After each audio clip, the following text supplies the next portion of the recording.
The first book of Moses, called Genesis. Chapter 1. In the beginning God created the heaven and the earth.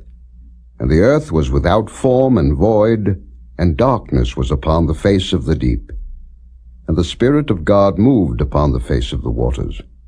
And God said, Let there be light. And there was light. And God saw the light, that it was good. And God divided the light from the darkness.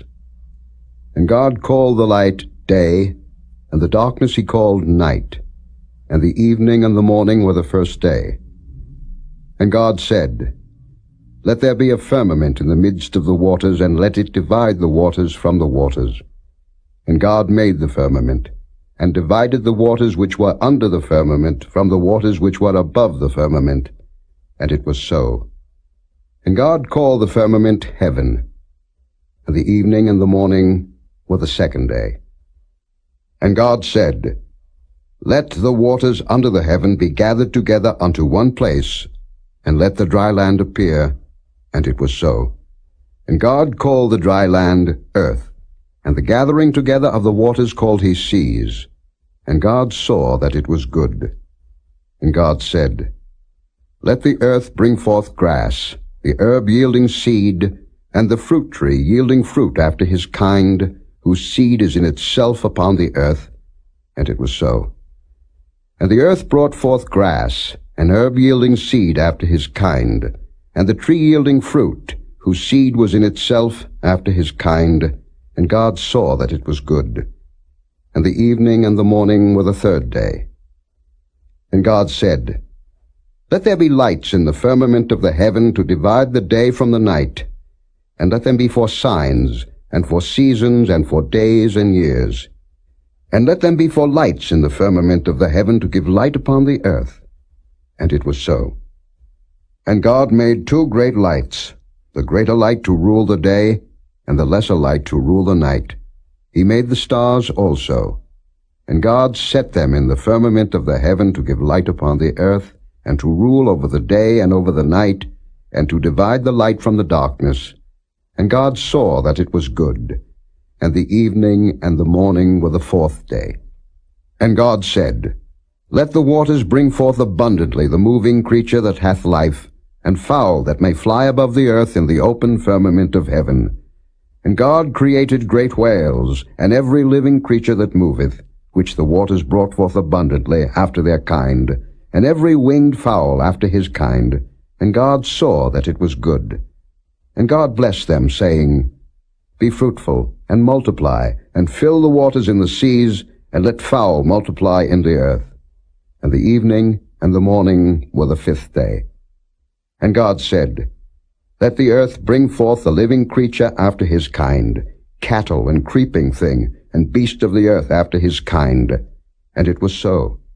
And God made the beast of the earth after his kind, and cattle after their kind, and everything that creepeth upon the earth after his kind. And God saw that it was good. And God said, Let us make man in our image, after our likeness, and let them have dominion over the fish of the sea, and over the fowl of the air, and over the cattle, and over all the earth, and over every creeping thing that creepeth upon the earth. So God created man in his own image. In the image of God created he him. Male and female created he them. And God blessed them. And God said unto them, Be fruitful, and multiply, and replenish the earth, and subdue it, and have dominion over the fish of the sea, and over the fowl of the air, and over every living thing that moveth upon the earth. And God said, Behold, I have given you every herb-bearing seed which is upon the face of all the earth, and every tree in the which is the fruit of a tree yielding seed. To you it shall be for meat. And to every beast of the earth, and to every fowl of the air, and to everything that creepeth upon the earth, wherein there is life, I have given every green herb for meat. And it was so. And God saw everything that he had made, and behold, it was very good. And the evening and the morning were the sixth day.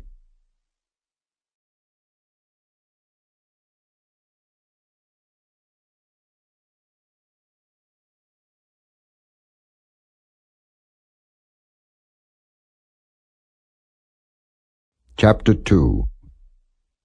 Thus the heavens and the earth were finished, and all the host of them. And on the seventh day God ended his work which he had made, and he rested on the seventh day from all his work which he had made. And God blessed the seventh day and sanctified it, because that in it he had rested from all his work which God created and made. These are the generations of the heavens and of the earth when they were created, in the day that the Lord God made the earth and the heavens, and every plant of the field before it was in the earth, and every herb of the field before it grew. For the Lord God had not caused it to rain upon the earth, and there was not a man to till the ground. But there went up a mist from the earth, and watered the whole face of the ground. And the Lord God formed man of the dust of the ground, and breathed into his nostrils the breath of life, and man became a living soul. And the Lord God planted a garden eastward in Eden, and there he put the man whom he had formed. And out of the ground made the Lord God to grow every tree that is pleasant to the sight, and good for food, the tree of life also in the midst of the garden, and the tree of knowledge of good and evil. And a river went out of Eden to water the garden, and from thence it was parted and became into 4 heads. The name of the first is Pison, that is it which compasseth the whole land of Havilah, where there is gold. And the gold of that land is good. There is bdellium and the onyx stone. And the name of the second river is Gihon, the same is it that compasseth the whole land of Ethiopia. And the name of the third river is Hiddekel, that is it which goeth toward the east of Assyria.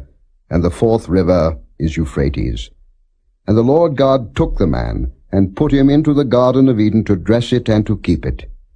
And the Lord God commanded the man, saying, Of every tree of the garden thou mayest freely eat, but of the tree of the knowledge of good and evil thou shalt not eat of it, for in the day that thou eatest thereof thou shalt surely die. And the Lord God said, It is not good that the man should be alone.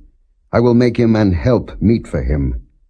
And out of the ground the Lord God formed every beast of the field, and every fowl of the air, and brought them unto Adam to see what he would call them. And whatsoever Adam called every living creature, that was the name thereof. And Adam gave names to all cattle, and to the fowl of the air, and to every beast of the field. But for Adam there was not found an help meet for him. And the Lord God caused a deep sleep to fall upon Adam, and he slept. And he took one of his ribs, and closed up the flesh instead thereof. And the rib, which the Lord God had taken from man, made he a woman, and brought her unto the man. And Adam said, This is now bone of my bones, and flesh of my flesh. She shall be called woman, because she was taken out of man. Therefore shall a man leave his father and his mother, and shall cleave unto his wife, and they shall be one flesh. And they were both naked, the man and his wife, and were not ashamed.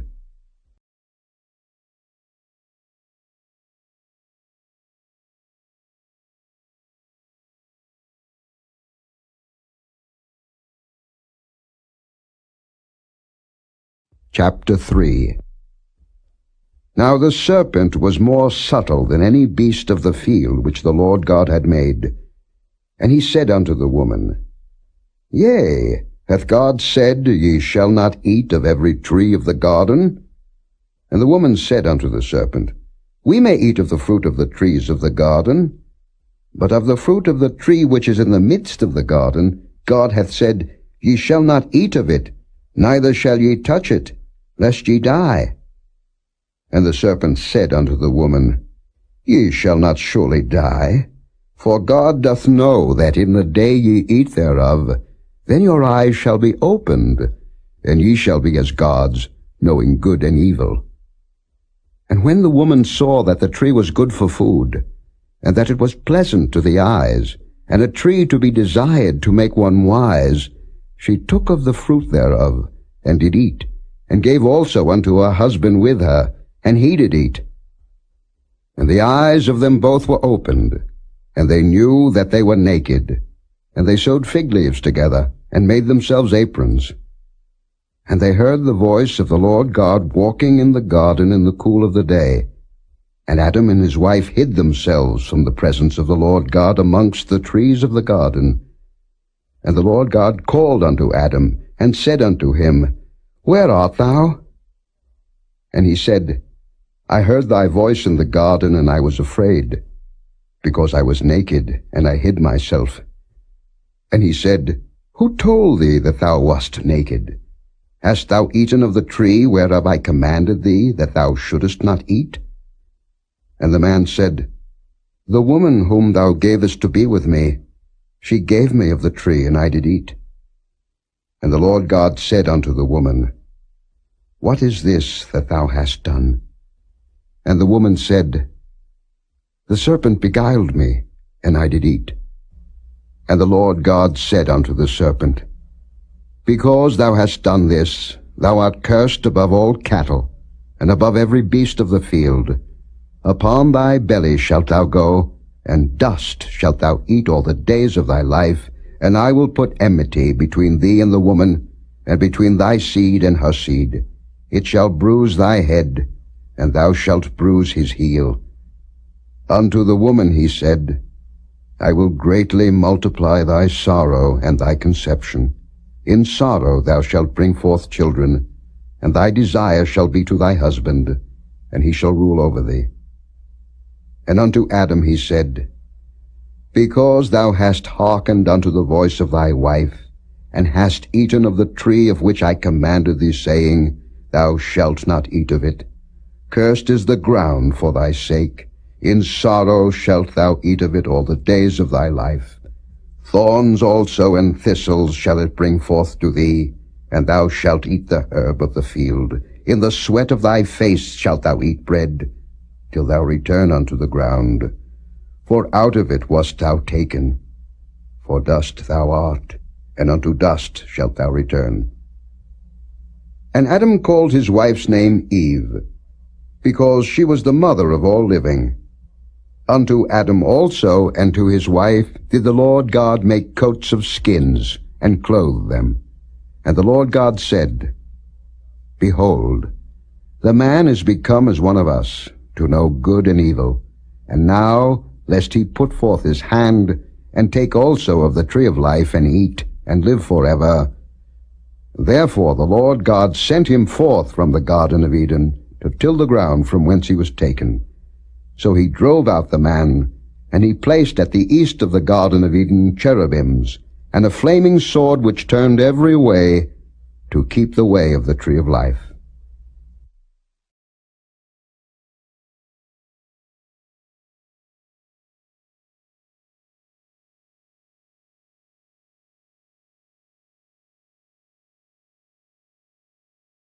Chapter 4.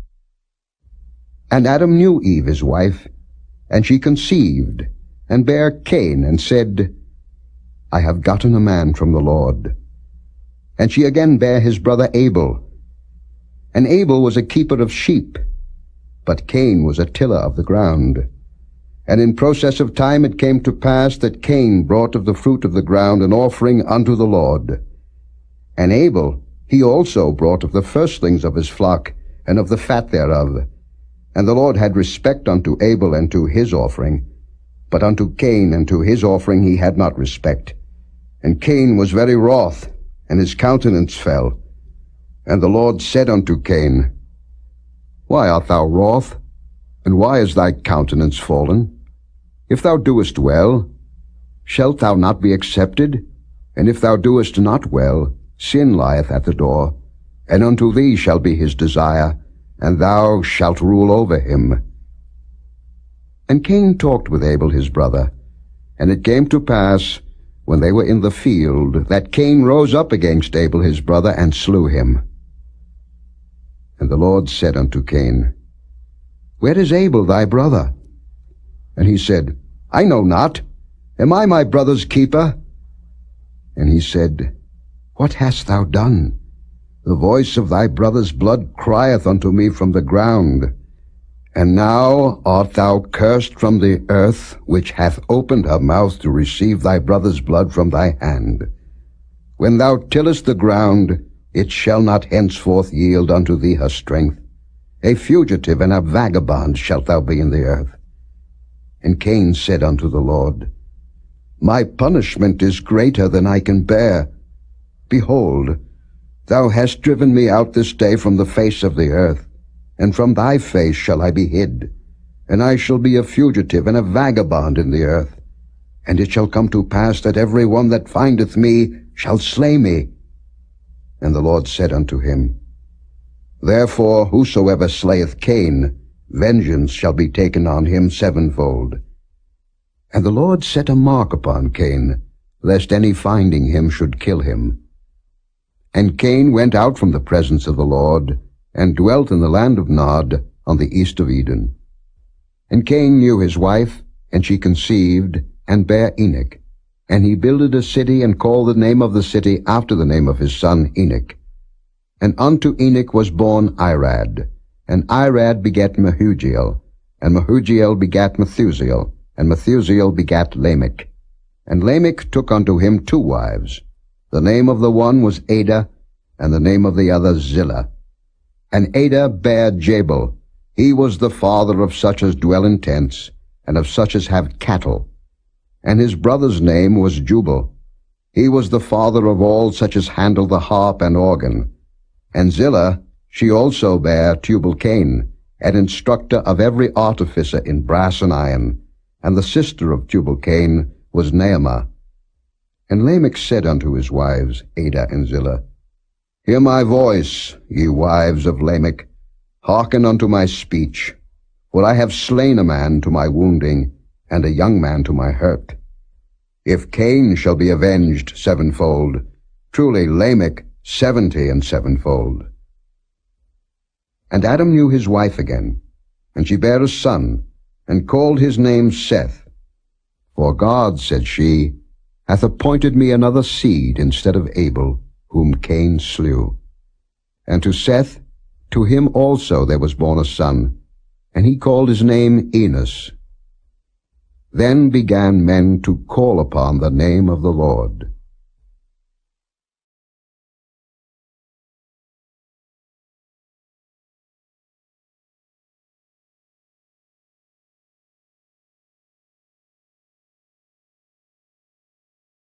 Chapter 5. This is the book of the generations of Adam.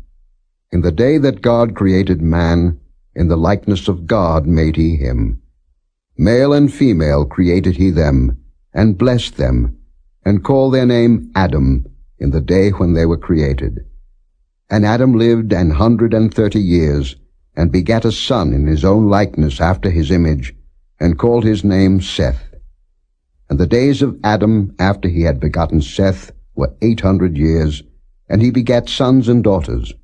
And all the days that Adam lived were 930 years, and he died. And Seth lived 105 years, and begat Enos. And Seth lived after he begat Enos 807 years, and begat sons and daughters. And all the days of Seth were 912 years, and he died. And Enos lived 90 years, and begat Cainan. And Enos lived after he begat Cainan 815 years, and begat sons and daughters. And all the days of Enos were 905 years, and he died. And Cainan lived 70 years, and begat Mahalaleel. And Cainan lived after he begat Mahalaleel 840 years, and begat sons and daughters. And all the days of Cainan were 910 years, and he died. And Mahalaleel lived 65 years, and begat Jared. And Mahalaleel lived after he begat Jared 830 years, and begat sons and daughters. And all the days of Mahalaleel were 895 years, and he died. And Jared lived 162 years, and he begat Enoch. And Jared lived after he begat Enoch 800 years, and begat sons and daughters. And all the days of Jared were 962 years, and he died. And Enoch lived 65 years, and begat Methuselah. And Enoch walked with God after he begat Methuselah 300 years, and begat sons and daughters. And all the days of Enoch were 365 years. And Enoch walked with God, and he was not, for God took him. And Methuselah lived 187 years, and begat Lamech. And Methuselah lived after he begat Lamech 782 years, and begat sons and daughters. And all the days of Methuselah were 969 years, and he died. And Lamech lived 182 years, and begat a son, and he called his name Noah, saying, This same shall comfort us concerning our work and toil of our hands, because of the ground which the Lord hath cursed. And Lamech lived after he begat Noah 595 years, and begat sons and daughters. And all the days of Lamech were 777 years, and he died. And Noah was 500 years old, and Noah begat Shem, Ham, and Japheth.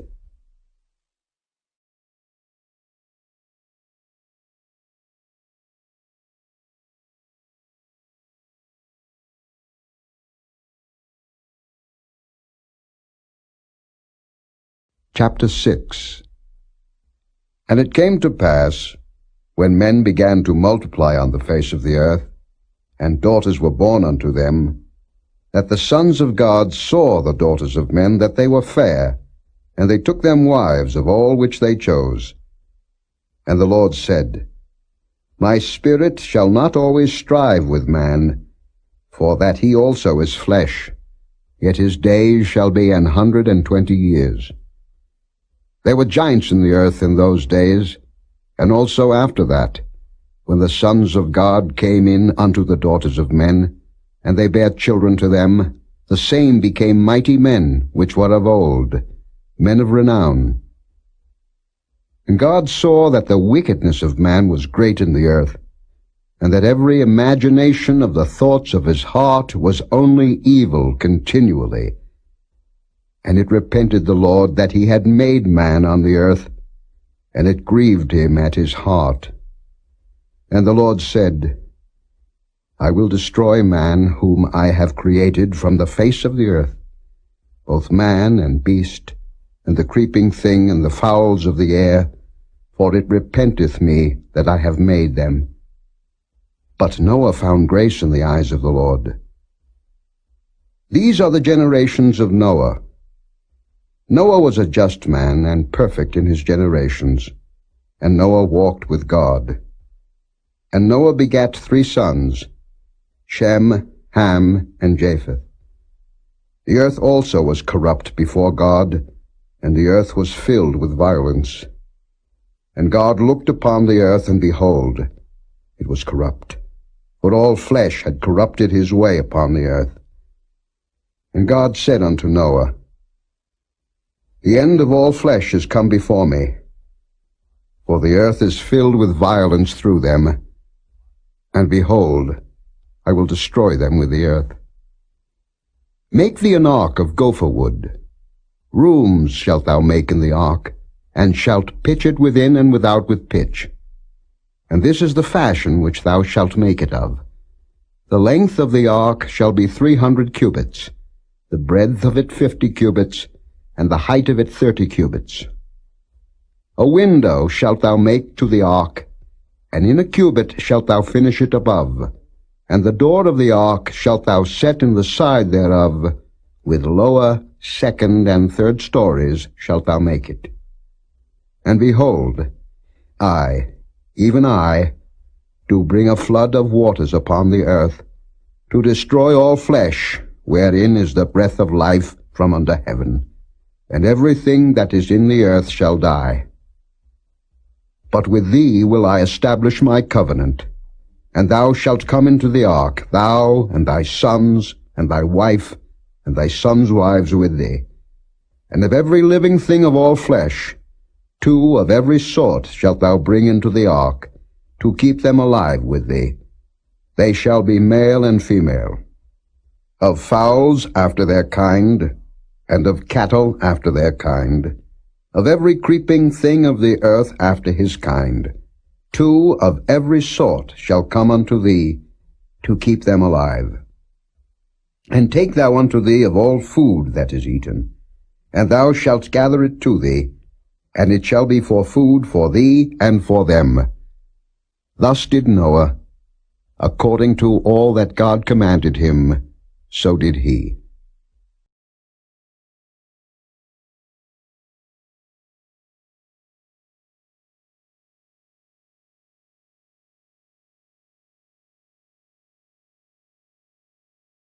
Chapter 7. And the Lord said unto Noah, Come thou and all thy house into the ark, for thee have I seen righteous before me in this generation. Of every clean beast thou shalt take to thee by sevens, the male and his female, and of beasts that are not clean by two, the male and his female. Of fowls also of the air by sevens, the male and the female, to keep seed alive upon the face of all the earth. For yet 7 days, and I will cause it to rain upon the earth 40 days and 40 nights, and every living substance that I have made will I destroy from off the face of the earth. And Noah did according unto all that the Lord commanded him. And Noah was 600 years old when the flood of waters was upon the earth. And Noah went in, and his sons, and his wife, and his sons' wives with him into the ark, because of the waters of the flood. Of clean beasts, and of beasts that are not clean, and of fowls, and of everything that creepeth upon the earth, there went in 2 and 2 unto Noah into the ark, the male and the female, as God had commanded Noah. And it came to pass after 7 days, that the waters of the flood were upon the earth. In the 600th year of Noah's life, in the 2nd month, the 17th day of the month, the same day were all the fountains of the great deep broken up, and the windows of heaven were opened. And the rain was upon the earth 40 days and 40 nights. In the selfsame day entered Noah, and Shem, and Ham, and Japheth, the sons of Noah, and Noah's wife, and the 3 wives of his sons with them, into the ark. They, and every beast after his kind, and all the cattle after their kind, and every creeping thing that creepeth upon the earth after his kind, and every fowl after his kind, every bird of every sort. And they went in unto Noah into the ark, 2 and 2 of all flesh, wherein is the breath of life.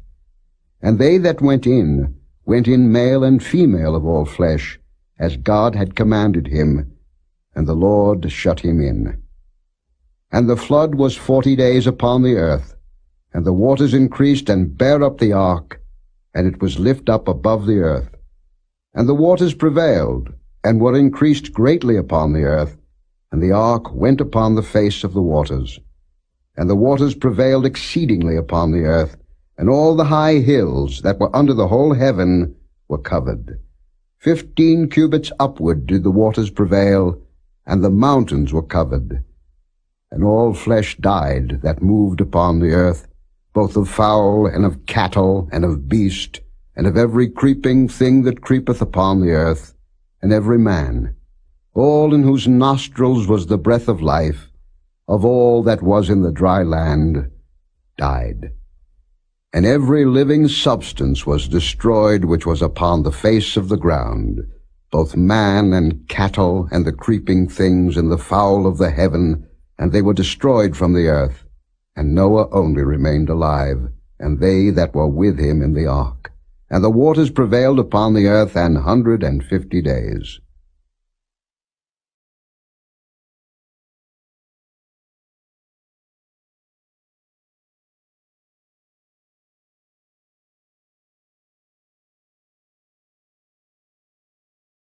Chapter 8.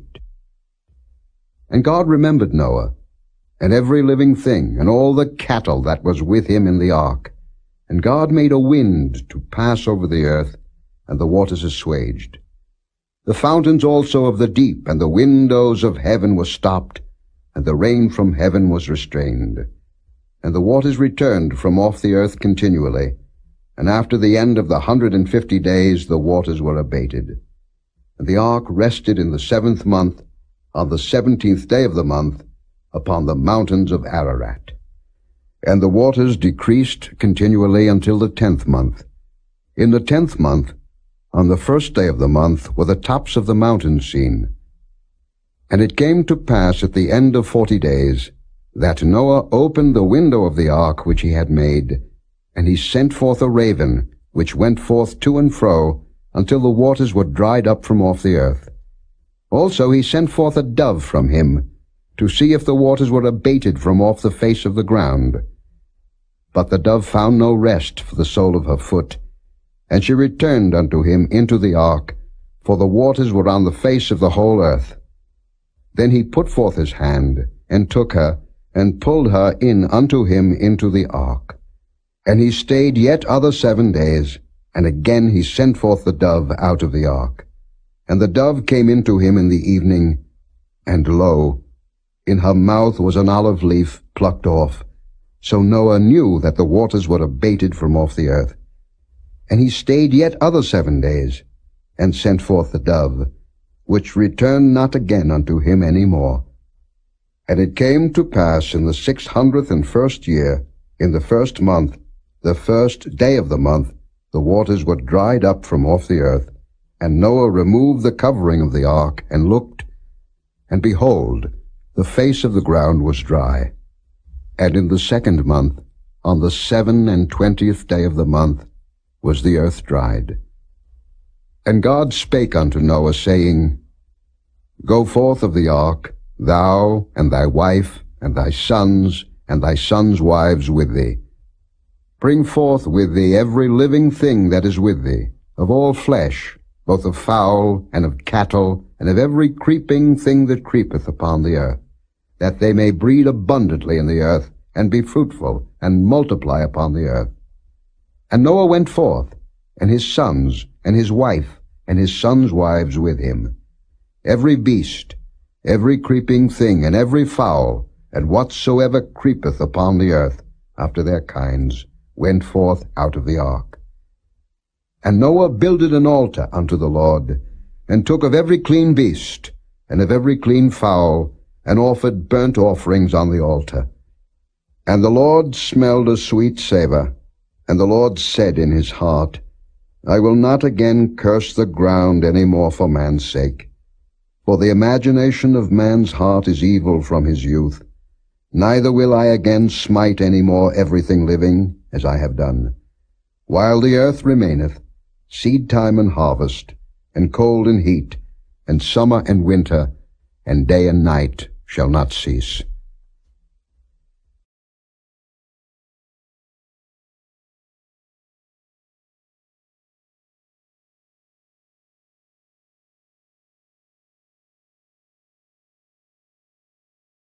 Chapter 9. And God blessed Noah and his sons, and said unto them, Be fruitful and multiply, and replenish the earth. And the fear of you and the dread of you shall be upon every beast of the earth, and upon every fowl of the air, upon all that moveth upon the earth, and upon all the fishes of the sea. Into your hand are they delivered. Every moving thing that liveth shall be meat for you.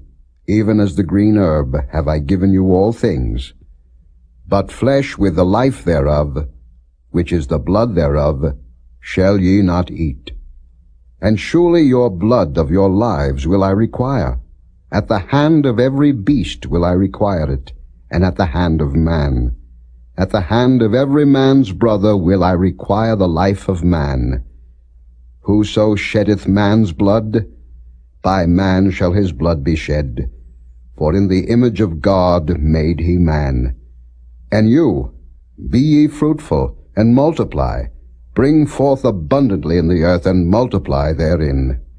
And God spake unto Noah, and to his sons with him, saying, And I, behold, I establish my covenant with you, and with your seed after you, and with every living creature that is with you, of the fowl, of the cattle, and of every beast of the earth with you, from all that go out of the ark to every beast of the earth. And I will establish my covenant with you, neither shall all flesh be cut off any more by the waters of a flood, neither shall there any more be a flood to destroy the earth. And God said, This is the token of the covenant which I make between me and you and every living creature that is with you, for perpetual generations. I do set my bow in the cloud, and it shall be for a token of a covenant between me and the earth. And it shall come to pass, when I bring a cloud over the earth, that the bow shall be seen in the cloud. And I will remember my covenant, which is between me and you and every living creature of all flesh, and the waters shall no more become a flood to destroy all flesh. And the bow shall be in the cloud, and I will look upon it, that I may remember the everlasting covenant between God and every living creature of all flesh that is upon the earth. And God said unto Noah, This is the token of the covenant which I have established between me and all flesh that is upon the earth. And the sons of Noah that went forth of the ark were Shem, and Ham, and Japheth. And Ham is the father of Canaan. These are the three sons of Noah, and of them was the whole earth overspread. And Noah began to be an husbandman, and he planted a vineyard, and he drank of the wine, and was drunken, and he was uncovered within his tent. And Ham, the father of Canaan, saw the nakedness of his father, and told his two brethren without. And Shem and Japheth took a garment, and laid it upon both their shoulders, and went backward, and covered the nakedness of their father, and their faces were backward, and they saw not their father's nakedness. And Noah awoke from his wine, and knew what his youngest son had done unto him. And he said, Cursed be Canaan, a servant of servants shall he be unto his brethren.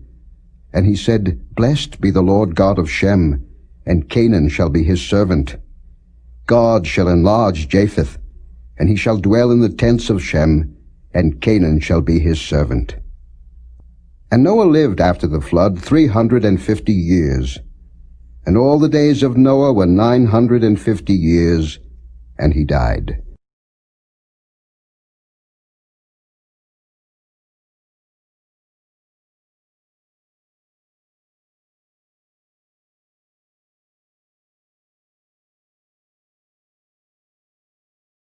Chapter 10. Now these are the generations of the sons of Noah, Shem, Ham, and Japheth. And unto them were sons born after the flood. The sons of Japheth, Gomer, and Magog, and Madai, and Javan, and Tubal, and Meshech, and Tyrus. And the sons of Gomer, Ashkenaz, and Riphath, and Togarmah. And the sons of Javan, Elisha, and Tarshish, Kittim, and Dodanim. By these were the isles of the Gentiles divided in their lands, every one after his tongue, after their families, in their nations. And the sons of Ham, Cush, and Mizraim, and Phut, and Canaan. And the sons of Cush, Seba, and Havilah, and Sabta, and Raamah, and Sabteka. And the sons of Raamah, Sheba, and Dedan. And Cush begat Nimrod. He began to be a mighty one in the earth. He was a mighty hunter before the Lord. Wherefore it is said, Even as Nimrod, the mighty hunter before the Lord. And the beginning of his kingdom was Babel, and Erech, and Akkad, and Calneh in the land of Shinar.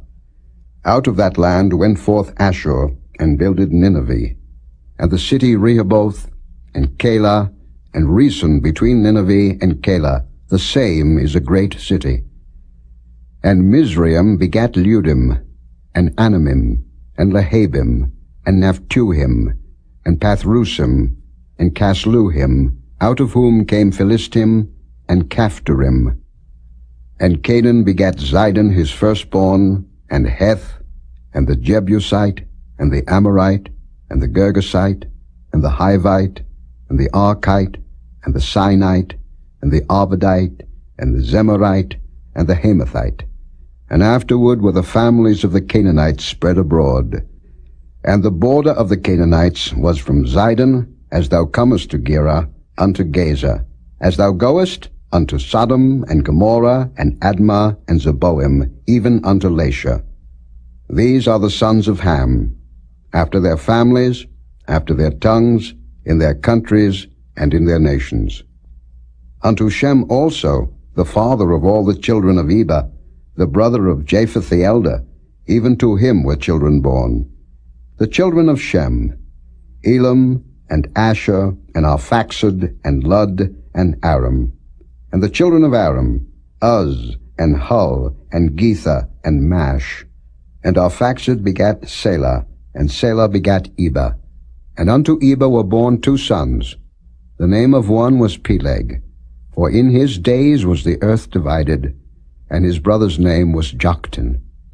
And Joktan begat Almodad, and Sheleph, and Hazarmaveth, and Jirah, and Hadoram, and Uzal, and Diklah, and Obal, and Abimael, and Sheba, and Ophir, and Havilah, and Jobab. All these were the sons of Joktan. And their dwelling was from Mesha, as thou goest unto Sephah, a mount of the east. These are the sons of Shem, after their families, after their tongues, in their lands, after their nations. These are the families of the sons of Noah, after their generations, in their nations. And by these were the nations divided in the earth after the flood.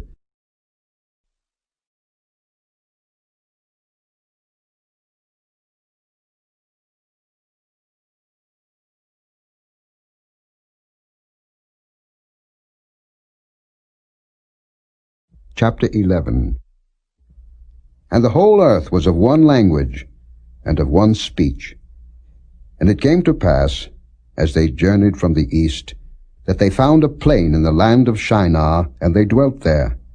And they said one to another, Go to, let us make brick, and burn them throughly. And they had brick for stone, and slime had they for mortar. And they said, Go to, let us build us a city and a tower, whose top may reach unto heaven, and let us make a name, lest we be scattered abroad upon the face of the whole earth. And the Lord came down to see the city and the tower, which the children of men builded. And the Lord said, Behold, the people is one, and they have all one language, and this they begin to do. And now nothing will be restrained from them, which they have imagined to do. Go to, let us go down, and there confound their language, that they may not understand one another's speech. So the Lord scattered them abroad from thence upon the face of all the earth, and they left off to build the city.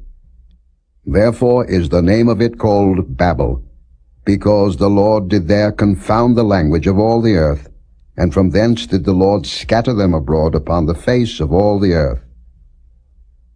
These are the generations of Shem. Shem was 100 years old, and begat Arphaxad 2 years after the flood. And Shem lived after he begat Arphaxad 500 years, and begat sons and daughters. And Arphaxad lived 35 years, and begat Selah. And Arphaxad lived after he begat Selah 403 years, and begat sons and daughters. And Selah lived 30 years, and begat Eber. And Selah lived after he begat Eber 403 years, and begat sons and daughters. And Eber lived 34 years, and begat Peleg. And Eber lived after he begat Peleg 430 years, and begat sons and daughters. And Peleg lived 30 years, and begat Reu. And Peleg lived after he begat Reu 209 years, and begat sons and daughters. And Reu lived 32 years, and begat Serug. And Reu lived after he begat Serug 207 years, and begat sons and daughters. And Serug lived 30 years, and begat Nahor. And Serug lived after he begat Nahor 200 years, and begat sons and daughters. And Nahor lived 29 years, and begat Terah. And Nahor lived after he begat Terah 119 years, and begat sons and daughters. And Terah lived 70 years, and begat Abram, Nahor, and Haran. Now these are the generations of Terah. Terah begat Abram, Nahor, and Haran begat Lot. And Haran died before his father Terah in the land of his nativity, in Ur of the Chaldees. And Abram and Nahor took them wives. The name of Abram's wife was Sarai, and the name of Nahor's wife Milcah, the daughter of Haran, the father of Milcah, and the father of Iscah. But Sarai was barren. She had no child.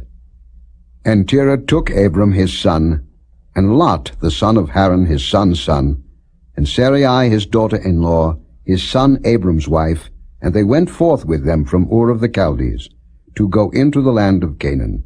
And they came unto Haran, and dwelt there. And the days of Terah were 205 years, and Terah died in Haran.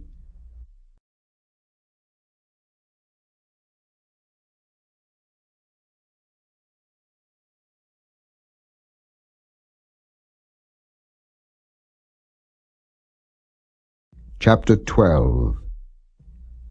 Now the Lord had said unto Abram, Get thee out of thy country, and from thy kindred, and from thy father's house, unto a land that I will show thee. And I will make of thee a great nation, and I will bless thee, and make thy name great, and thou shalt be a blessing. And I will bless them that bless thee, and curse him that curseth thee.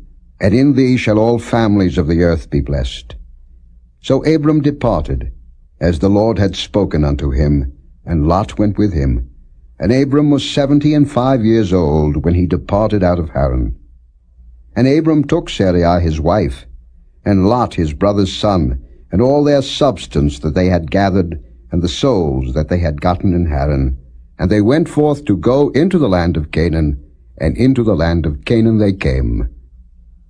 And Abram passed through the land into the place of Sychem, unto the plain of Moreh, and the Canaanite was then in the land. And the Lord appeared unto Abram, and said, Unto thy seed will I give this land. And there builded he an altar unto the Lord, who appeared unto him.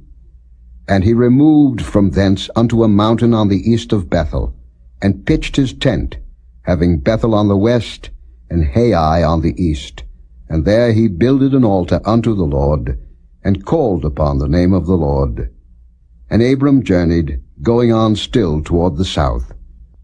And there was a famine in the land, and Abram went down into Egypt to sojourn there, for the famine was grievous in the land.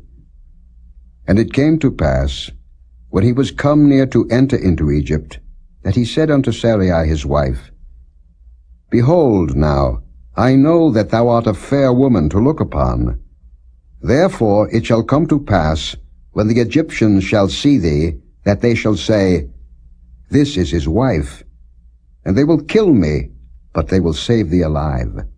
Say, I pray thee, Thou art my sister, that it may be well with me for thy sake, and my soul shall live because of thee.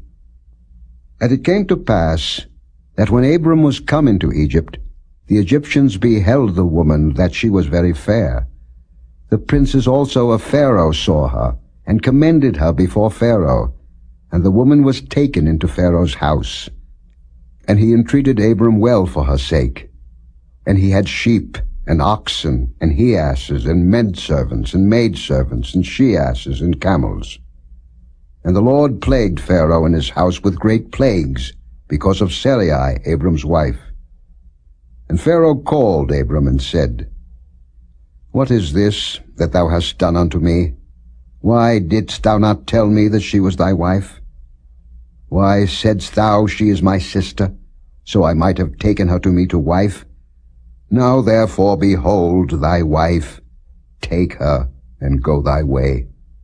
And Pharaoh commanded his men concerning him, and they sent him away, and his wife, and all that he had.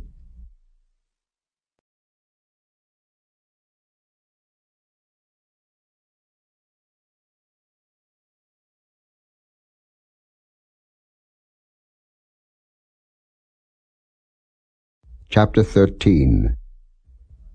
And Abram went up out of Egypt, he and his wife, and all that he had, and Lot with him, into the south. And Abram was very rich in cattle, in silver and in gold.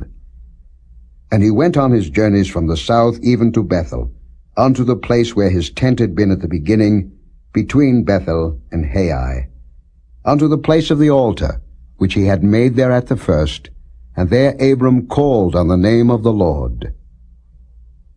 And Lot also, which went with Abram, had flocks, and herds, and tents. And the land was not able to bear them, that they might dwell together, for their substance was great, so that they could not dwell together. And there was a strife between the herdmen of Abram's cattle and the herdmen of Lot's cattle, and the Canaanite and the Perizzite dwelled then in the land. And Abram said unto Lot, Let there be no strife, I pray thee, between me and thee, and between my herdmen and thy herdmen, for we be brethren. Is not the whole land before thee? Separate thyself, I pray thee, from me. If thou wilt take the left hand, then I will go to the right. Or if thou depart to the right hand, then I will go to the left. And Lot lifted up his eyes, and beheld all the plain of Jordan, that it was well watered everywhere, before the Lord destroyed Sodom and Gomorrah, even as the garden of the Lord, like the land of Egypt, as thou comest unto Zoar. Then Lot chose him all the plain of Jordan, and Lot journeyed east, and they separated themselves the one from the other. Abram dwelled in the land of Canaan, and Lot dwelled in the cities of the plain, and pitched his tent towards Sodom. But the men of Sodom were wicked and sinners before the Lord exceedingly. And the Lord said unto Abram, after that Lot was separated from him, Lift up now thine eyes, and look from the place where thou art northward, and southward, and eastward, and westward. For all the land which thou seest, to thee will I give it, and to thy seed forever. And I will make thy seed as the dust of the earth, so that if a man can number the dust of the earth, then shall thy seed also be numbered. Arise, walk through the land in the length of it, and in the breadth of it, for I will give it unto thee. Then Abram removed his tent, and came and dwelt in the plain of Mamre, which is in Hebron, and built there an altar unto the Lord.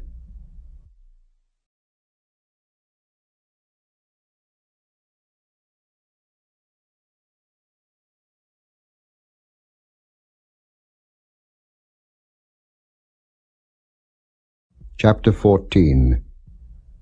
And it came to pass in the days of Amraphel, king of Shinar, Arioch, king of Elasa, Kedorlaomer, king of Elam, and Tidal, king of nations, that these made war with Bera, king of Sodom, and with Bersha, king of Gomorrah, Shinab, king of Admah, and Shemeba, king of Zeboim, and the king of Bela, which is Zoar.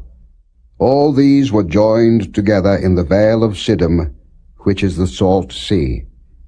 12 years they served Kedorlaomer, and in the 13th year they rebelled. And in the 14th year came Kedorlaomer, and the kings that were with him, and smote the Rephaims in Ashtaroth-Karnaim, and the Zuzims in Ham, and the Emims in Sheva-Kiriathaim, and the Horites in their Mount Seir, unto El Paran, which is by the wilderness. And they returned and came to En-Mishpat, which is Kadesh, and smote all the country of the Amalekites, and also the Amorites that dwelt in Hazazon Tamar. And there went out the king of Sodom, and the king of Gomorrah, and the king of Admah, and the king of Zeboim, and the king of Bela, the same as Zoar, and they joined battle with them in the vale of Siddim, with Kedorlaomer the king of Elam, and with Tidal king of nations, and Amraphel king of Shinar, and Arioch king of Elasa, 4 kings with 5. And the vale of Siddim was full of slime pits. And the kings of Sodom and Gomorrah fled, and fell there, and they that remained fled to the mountain. And they took all the goods of Sodom and Gomorrah, and all their victuals, and went their way. And they took Lot, Abram's brother's son, who dwelt in Sodom, and his goods, and departed. And there came one that had escaped, and told Abram the Hebrew, for he dwelt in the plain of Mamre the Amorite, brother of Eshcol, and brother of Anah, and these were confederate with Abram.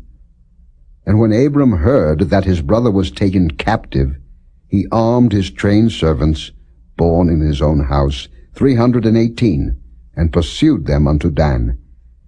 And he divided himself against them, he and his servants by night, and smote them, and pursued them unto Hobah, which is on the left hand of Damascus. And he brought back all the goods, and also brought again his brother Lot and his goods, and the women also, and the people.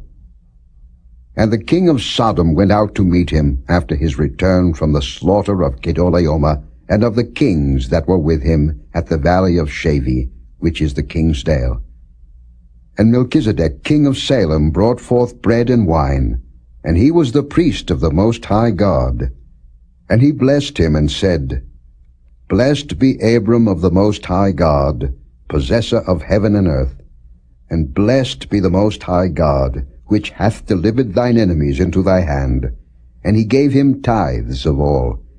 And the king of Sodom said unto Abram, Give me the persons, and take the goods to thyself. And Abram said to the king of Sodom, I have lifted up mine hand unto the Lord, the Most High God, the possessor of heaven and earth, that I will not take from a thread even to a shoe latchet, and that I will not take anything that is thine, lest thou shouldest say, I have made Abram rich. Save only that which the young men have eaten, and the portion of the men which went with me, Anah, Eshcol, and Mamre. Let them take their portion.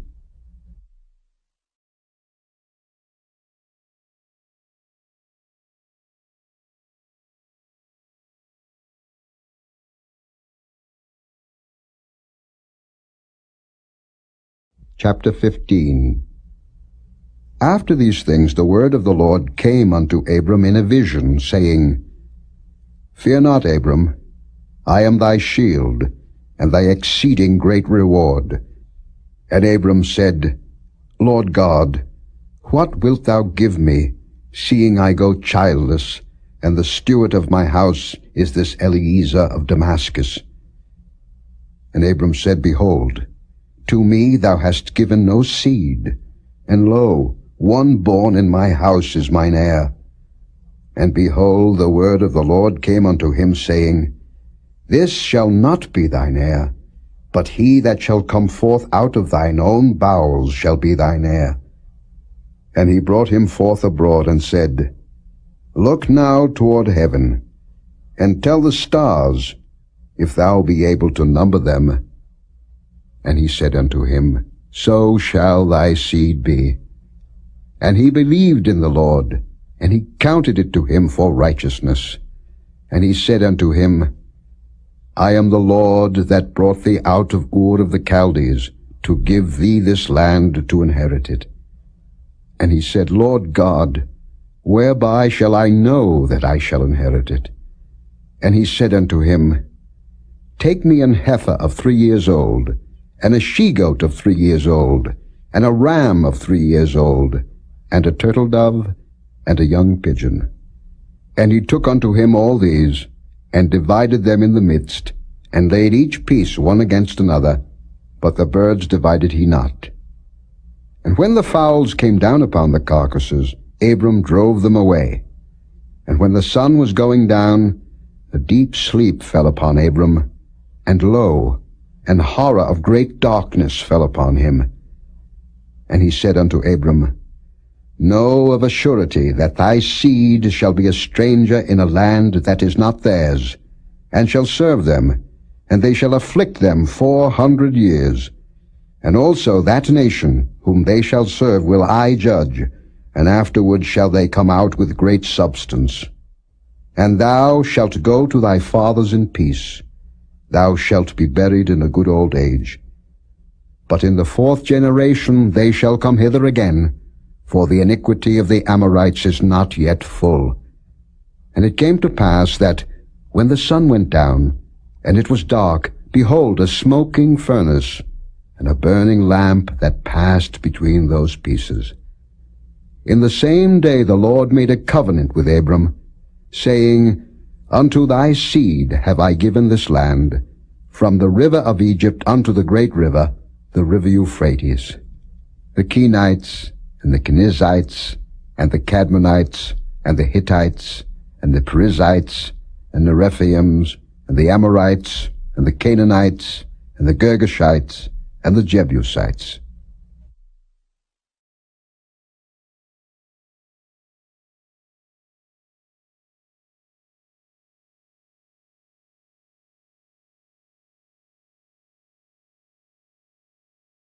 Chapter 16. Now Sarai, Abram's wife, bare him no children, and she had an handmaid, an Egyptian, whose name was Hagar.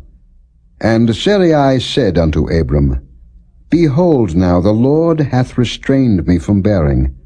I pray thee, go in unto my maid. It may be that I may obtain children by her. And Abram hearkened to the voice of Sarai. And Sarai, Abram's wife, took Hagar, her maid the Egyptian, after Abram had dwelt 10 years in the land of Canaan, and gave her to her husband Abram to be his wife. And he went in unto Hagar, and she conceived. And when she saw that she had conceived, her mistress was despised in her eyes. And Sarai said unto Abram, My wrong be upon thee. I have given my maid into thy bosom. And when she saw that she had conceived, I was despised in her eyes. The Lord judge between me and thee. But Abram said unto Sarai, Behold, thy maid is in thy hand. Do to her as it pleaseth thee. And when Sarai dealt hardly with her, she fled from her face. And the angel of the Lord found her by a fountain of water in the wilderness, by the fountain in the way to Shur. And he said, Hagar, Sarai's maid, whence camest thou, and whither wilt thou go? And she said, I flee from the face of my mistress Sarai. And the angel of the Lord said unto her, Return to thy mistress, and submit thyself under her hands. And the angel of the Lord said unto her, I will multiply thy seed exceedingly, that it shall not be numbered for multitude. And the angel of the Lord said unto her, Behold, thou art with child, and shalt bear a son, and shalt call his name Ishmael, because the Lord hath heard thy affliction. And he will be a wild man, his hand will be against every man, and every man's hand against him, and he shall dwell in the presence of all his brethren. And she called the name of the Lord that spake unto her, Thou God seest me. For she said, Have I also here looked after him that seeth me? Wherefore the well was called Beer-lahai-roi. Behold, it is between Kadesh and Bered. And Hagar bare Abram a son, and Abram called his son's name, which Hagar bare, Ishmael.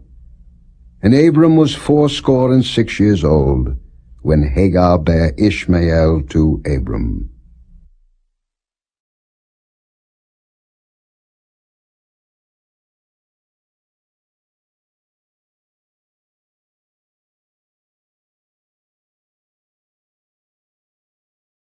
Chapter 17. And when Abram was 90 years old and 9, the Lord appeared to Abram and said unto him, I am the Almighty God. Walk before me and be thou perfect. And I will make my covenant between me and thee, and will multiply thee exceedingly. And Abram fell on his face, and God talked with him, saying, As for me, behold, my covenant is with thee, and thou shalt be a father of many nations. Neither shall thy name any more be called Abram, but thy name shall be Abraham, for a father of many nations have I made thee. And I will make thee exceeding fruitful, and I will make nations of thee, and kings shall come out of thee. And I will establish my covenant between me and thee, and thy seed after thee in their generations, for an everlasting covenant, to be a God unto thee, and to thy seed after thee. And I will give unto thee, and to thy seed after thee, the land wherein thou art a stranger, all the land of Canaan for an everlasting possession, and I will be their God. And God said unto Abraham, Thou shalt keep my covenant, therefore, thou and thy seed after thee in their generations. This is my covenant, which ye shall keep, between me and you and thy seed after thee. Every man-child among you shall be circumcised, and ye shall circumcise the flesh of your foreskin, and it shall be a token of the covenant betwixt me and you. And he that is 8 days old shall be circumcised among you, every man-child in your generations. He that is born in the house, or bought with money of any stranger, which is not of thy seed. He that is born in thy house, and he that is bought with thy money, must needs be circumcised. And my covenant shall be in your flesh for an everlasting covenant. And the uncircumcised man-child, whose flesh of his foreskin is not circumcised, that soul shall be cut off from his people. He hath broken my covenant. And God said unto Abraham, As for Sarai thy wife, thou shalt not call her name Sarai, but Sarah shall her name be. And I will bless her, and give thee a son also of her. Yea, I will bless her, and she shall be a mother of nations. Kings of people shall be of her. Then Abraham fell upon his face and laughed, and said in his heart, Shall a child be born unto him that is 100 years old? And shall Sarah, that is 90 years old, bear? And Abraham said unto God, O that Ishmael might live before thee. And God said, Sarah thy wife shall bear thee a son indeed, and thou shalt call his name Isaac. And I will establish my covenant with him for an everlasting covenant, and with his seed after him. And as for Ishmael, I have heard thee. Behold, I have blessed him, and will make him fruitful, and will multiply him exceedingly. 12 princes shall he beget, and I will make him a great nation. But my covenant will I establish with Isaac, which Sarah shall bear unto thee at this set time in the next year. And he left off talking with him, and God went up from Abraham. And Abraham took Ishmael his son, and all that were born in his house, and all that were bought with his money, every male among the men of Abraham's house, and circumcised the flesh of their foreskin in the selfsame day, as God had said unto him. And Abraham was 90 years old and 9, when he was circumcised in the flesh of his foreskin.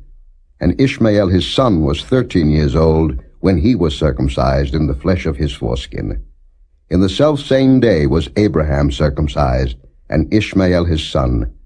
And all the men of his house, born in the house, and bought with money of the stranger, were circumcised with him.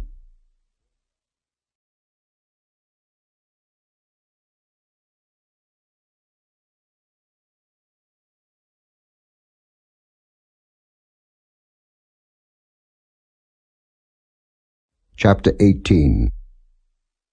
And the Lord appeared unto him in the plains of Mamre, and he sat in the tent door in the heat of the day.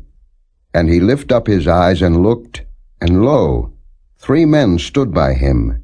And when he saw them, he ran to meet them from the tent door, and bowed himself toward the ground, and said, My Lord, if now I have found favor in thy sight, pass not away, I pray thee, from thy servant. Let a little water, I pray you, be fetched, and wash your feet, and rest yourselves under the tree. And I will fetch a morsel of bread, and comfort ye your hearts. After that ye shall pass on, for therefore are ye come to your servant. And they said, So do, as thou hast said. And Abraham hastened into the tent unto Sarah, and said, Make ready quickly 3 measures of fine meal, knead it, and make cakes upon the hearth. And Abraham ran unto the herd, and fetched a calf tender and good, and gave it unto a young man, and he hasted to dress it. And he took butter and milk, and the calf which he had dressed, and set it before them, and he stood by them under the tree, and they did eat. And they said unto him, Where is Sarah thy wife? And he said, Behold, in the tent. And he said, I will certainly return unto thee according to the time of life. And lo, Sarah thy wife shall have a son. And Sarah heard it in the tent door, which was behind him. Now Abraham and Sarah were old and well stricken in age, and it ceased to be with Sarah after the manner of women. Therefore Sarah laughed within herself, saying, After I am waxed old, shall I have pleasure, my Lord being old also? And the Lord said unto Abraham, Wherefore did Sarah laugh, saying, Shall I of a surety bear a child, which am old? Is anything too hard for the Lord? At the time appointed I will return unto thee, according to the time of life, and Sarah shall have a son. Then Sarah denied, saying, I laughed not, for she was afraid. And he said, Nay, but thou didst laugh.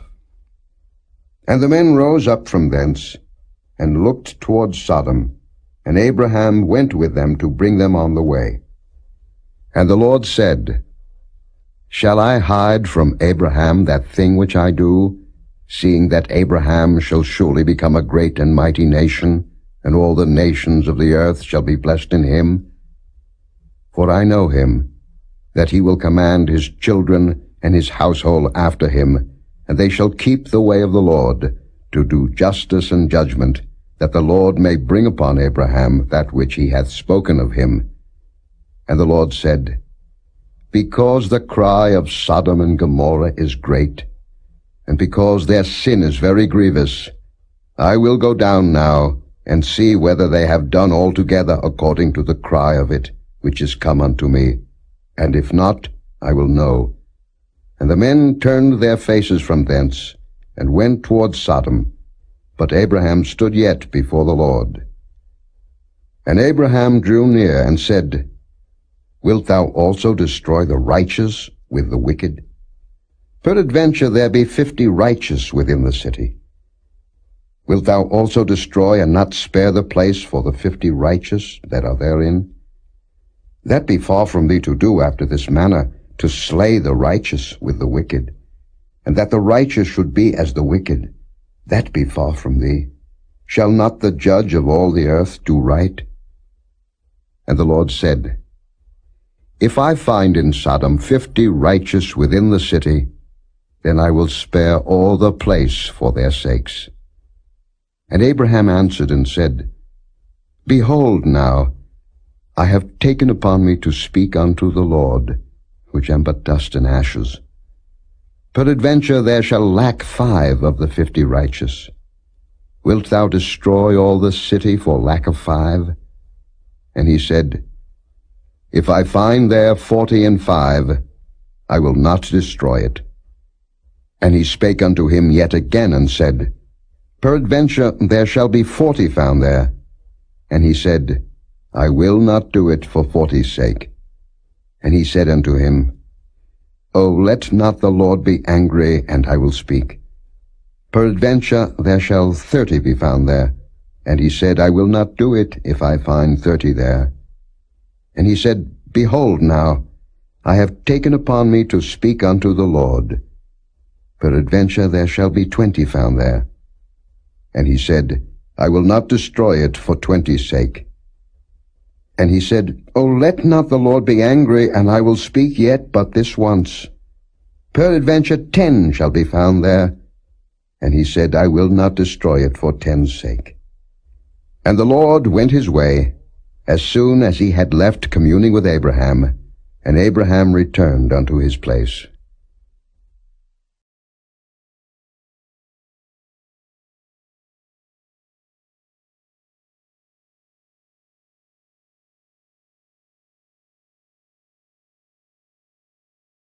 Chapter 19.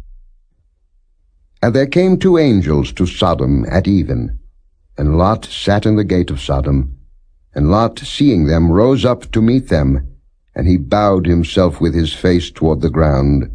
And he said, Behold now, my lords, turn in, I pray you, into your servant's house, and tarry all night, and wash your feet, and ye shall rise up early, and go on your ways. And they said, Nay, but we will abide in the street all night. And he pressed upon them greatly. And they turned in unto him, and entered into his house. And he made them a feast, and did bake unleavened bread, and they did eat. But before they lay down, the men of the city, even the men of Sodom, compassed the house round, both old and young, all the people from every quarter. And they called unto Lot, and said unto him, Where are the men which came into thee this night? Bring them out unto us, that we may know them. And Lot went out at the door unto them, and shut the door after him, and said, I pray you, brethren, do not so wickedly. Behold, now, I have 2 daughters, which have not known man. Let me, I pray you, bring them out unto you, and do ye to them as is good in your eyes. Only unto these men do nothing. For therefore came they under the shadow of my roof. And they said, Stand back. And they said again, This one fellow came in to sojourn, and he will needs be a judge. Now will we deal worse with thee than with them. And they pressed sore upon the man, even Lot, and came near to break the door. But the men put forth their hand, and pulled Lot into the house to them, and shut to the door. And they smote the men that were at the door of the house with blindness, both small and great, so that they wearied themselves to find the door. And the men said unto Lot, Hast thou here any besides? Son-in-law, and thy sons, and thy daughters, and whatsoever thou hast in the city, bring them out of this place, for we will destroy this place, because the cry of them is waxen great before the face of the Lord, and the Lord hath sent us to destroy it.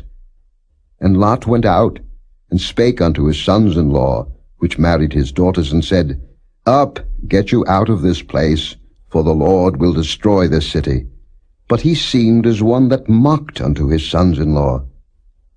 And when the morning arose, then the angels hastened Lot, saying, Arise, take thy wife and thy 2 daughters which are here, lest thou be consumed in the iniquity of the city.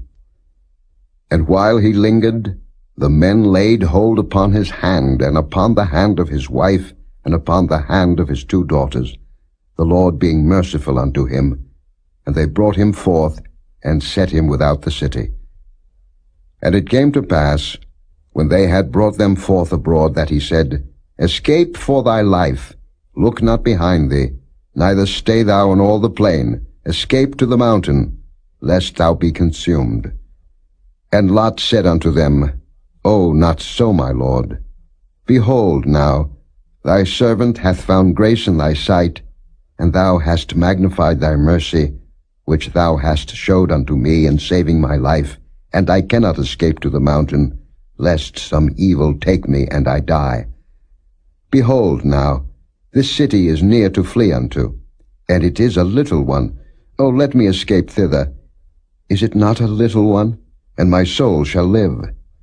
And he said unto him, See, I have accepted thee concerning this thing also, that I will not overthrow this city, for the which thou hast spoken. Haste thee, escape thither, for I cannot do anything till thou be come thither. Therefore the name of the city was called Zoar. The sun was risen upon the earth when Lot entered into Zoar. Then the Lord rained upon Sodom and upon Gomorrah brimstone and fire from the Lord out of heaven. And he overthrew those cities, and all the plain, and all the inhabitants of the cities, and that which grew upon the ground. But his wife looked back from behind him, and she became a pillar of salt. And Abraham gat up early in the morning to the place where he stood before the Lord. And he looked toward Sodom and Gomorrah, and toward all the land of the plain, and beheld, and lo, the smoke of the country went up as the smoke of a furnace.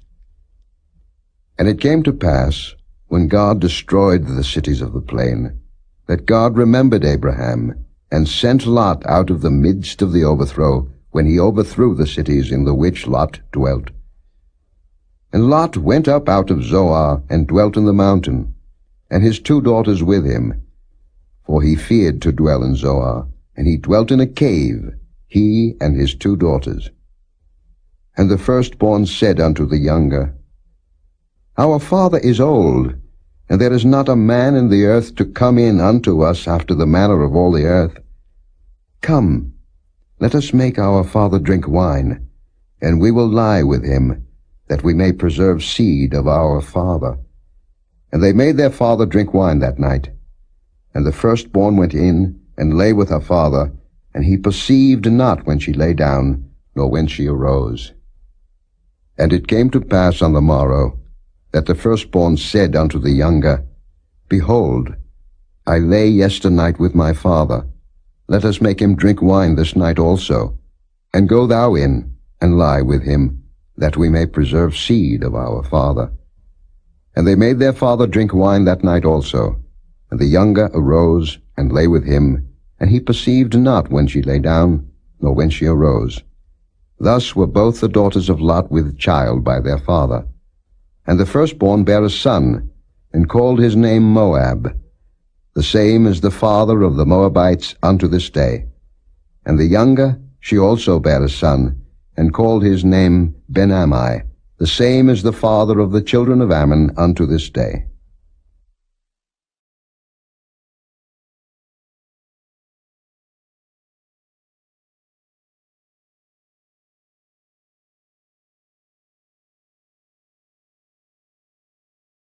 Chapter 20. And Abraham journeyed from thence toward the south country, and dwelled between Kadesh and Shur, and sojourned in Gerar.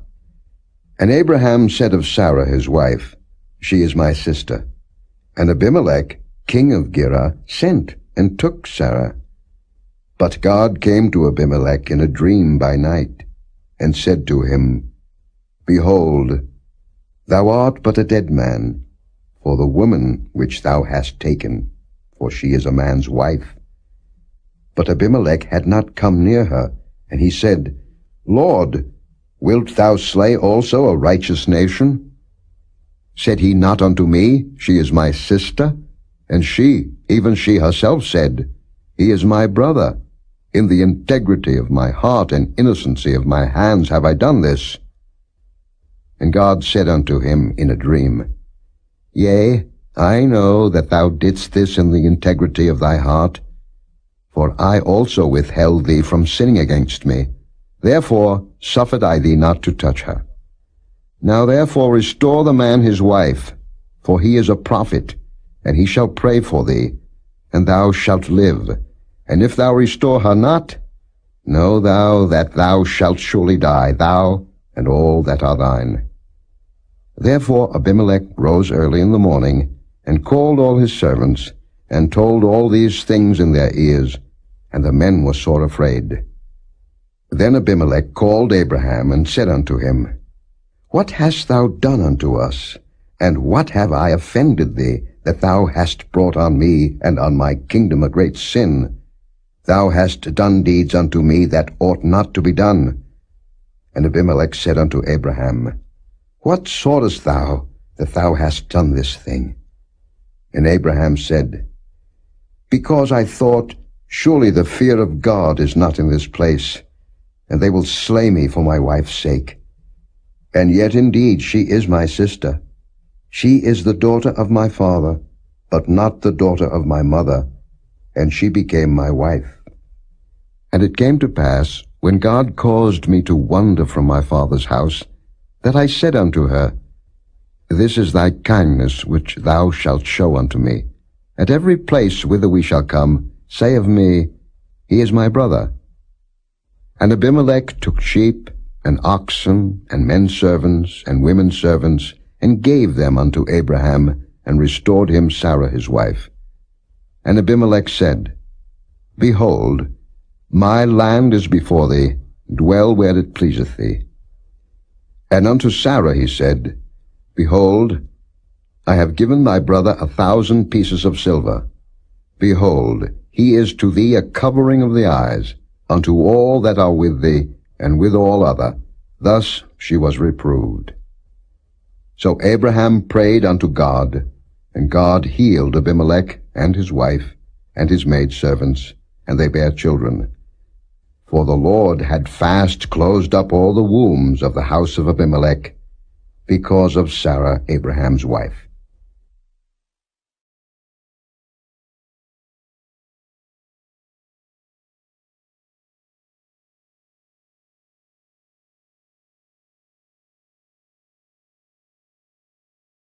Chapter 21.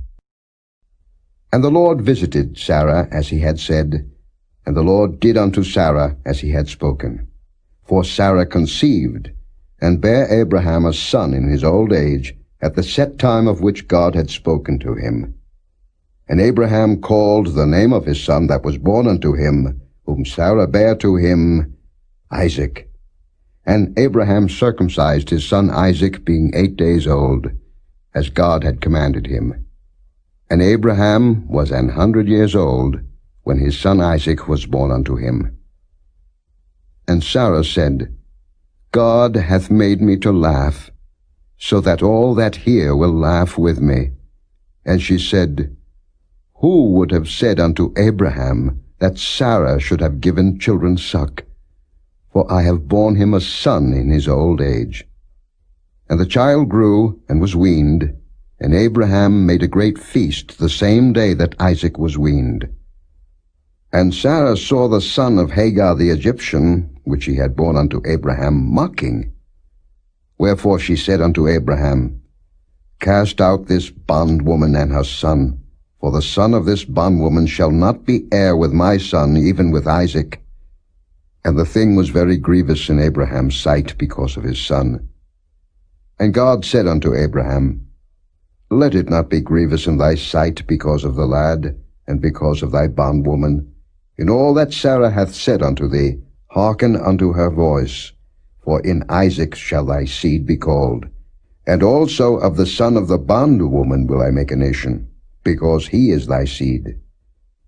And Abraham rose up early in the morning, and took bread and a bottle of water, and gave it unto Hagar, putting it on her shoulder, and the child, and sent her away.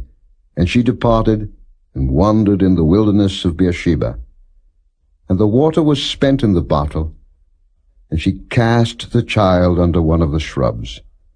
And she went, and sat her down over against him a good way off, as it were a bowshot. For she said, Let me not see the death of the child. And she sat over against him, and lifted up her voice, and wept. And God heard the voice of the lad. And the angel of God called to Hagar out of heaven, and said unto her, What aileth thee, Hagar? Fear not, for God hath heard the voice of the lad where he is. Arise, lift up the lad, and hold him in thine hand, for I will make him a great nation. And God opened her eyes, and she saw a well of water, and she went and filled the bottle with water, and gave the lad drink. And God was with the lad, and he grew, and dwelt in the wilderness, and became an archer. And he dwelt in the wilderness of Paran, and his mother took him a wife out of the land of Egypt. And it came to pass at that time, that Abimelech and Phicol, the chief captain of his host, spake unto Abraham, saying, God is with thee in all that thou doest. Now therefore swear unto me here, by God, that thou wilt not deal falsely with me, nor with my son, nor with my son's son, but according to the kindness that I have done unto thee, thou shalt do unto me, and to the land wherein thou hast sojourned. And Abraham said, I will swear. And Abraham reproved Abimelech because of a well of water, which Abimelech's servants had violently taken away. And Abimelech said, I wot not who hath done this thing, neither didst thou tell me, neither yet heard I of it, but today.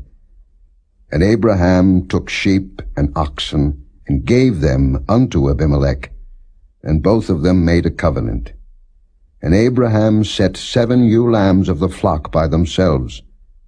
And Abimelech said unto Abraham, What mean these 7 ewe lambs, which thou hast set by themselves? And he said, For these 7 ewe lambs shalt thou take of my hand, that they may be a witness unto me, that I have digged this well. Wherefore he called that place Beersheba, because there they swear both of them. Thus they made a covenant at Beersheba.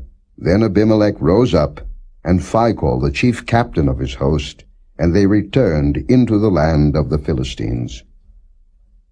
And Abraham planted a grove in Beersheba, and called there on the name of the Lord, the everlasting God. And Abraham sojourned in the Philistines' land many days.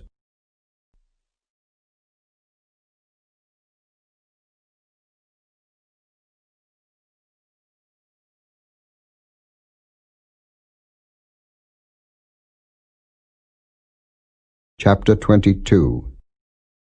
And it came to pass after these things, that God did tempt Abraham, and said unto him, Abraham. And he said, Behold, here I am. And he said, Take now thy son, thine only son Isaac, whom thou lovest, and get thee into the land of Moriah, and offer him there for a burnt offering upon one of the mountains which I will tell thee of. And Abraham rose up early in the morning, and saddled his ass, and took 2 of his young men with him, and Isaac his son, and clave the wood for the burnt offering, and rose up, and went unto the place of which God had told him. Then on the 3rd day Abraham lifted up his eyes, and saw the place afar off. And Abraham said unto his young men, Abide ye here with the ass, and I and the lad will go yonder and worship, and come again to you. And Abraham took the wood of the burnt offering, and laid it upon Isaac his son, and he took the fire in his hand, and a knife, and they went both of them together. And Isaac spake unto Abraham his father, and said, My father. And he said, Here am I, my son. And he said, Behold the fire and the wood, but where is the lamb for a burnt offering? And Abraham said, My son, God will provide himself a lamb for a burnt offering. So they went both of them together. And they came to the place which God had told him of. And Abraham built an altar there, and laid the wood in order, and bound Isaac his son, and laid him on the altar upon the wood. And Abraham stretched forth his hand, and took the knife to slay his son. And the angel of the Lord called unto him out of heaven, and said, Abraham, Abraham. And he said, Here am I. And he said, Lay not thine hand upon the lad, neither do thou anything unto him, for now I know that thou fearest God, seeing thou hast not withheld thy son, thine only son, from me. And Abraham lifted up his eyes and looked, and behold, behind him a ram caught in a thicket by his horns. And Abraham went and took the ram, and offered him up for a burnt offering in the stead of his son. And Abraham called the name of that place Jehovah-Jireh, as it is said to this day, In the mount of the Lord it shall be seen. And the angel of the Lord called unto Abraham out of heaven the 2nd time, and said, By myself have I sworn, saith the Lord, for because thou hast done this thing, and hast not withheld thy son, thine only son, that in blessing I will bless thee, and in multiplying I will multiply thy seed as the stars of the heaven, and as the sand which is upon the seashore, and thy seed shall possess the gate of his enemies, and in thy seed shall all the nations of the earth be blessed, because thou hast obeyed my voice. So Abraham returned unto his young men, and they rose up and went together to Beersheba, and Abraham dwelt at Beersheba. And it came to pass after these things, that it was told Abraham, saying, Behold, Milcah, she hath also borne children unto thy brother Nahor, Huz his firstborn, and Buz his brother, and Kemuel the father of Aram, and Kesed, and Hazo, and Pildash, and Jidlaph, and Bethuel. And Bethuel begat Rebekah. These 8 Milcah did bear to Nahor, Abraham's brother. And his concubine, whose name was Reumah, she bare also Tebah, and Gaham, and Thahash, and Maacah.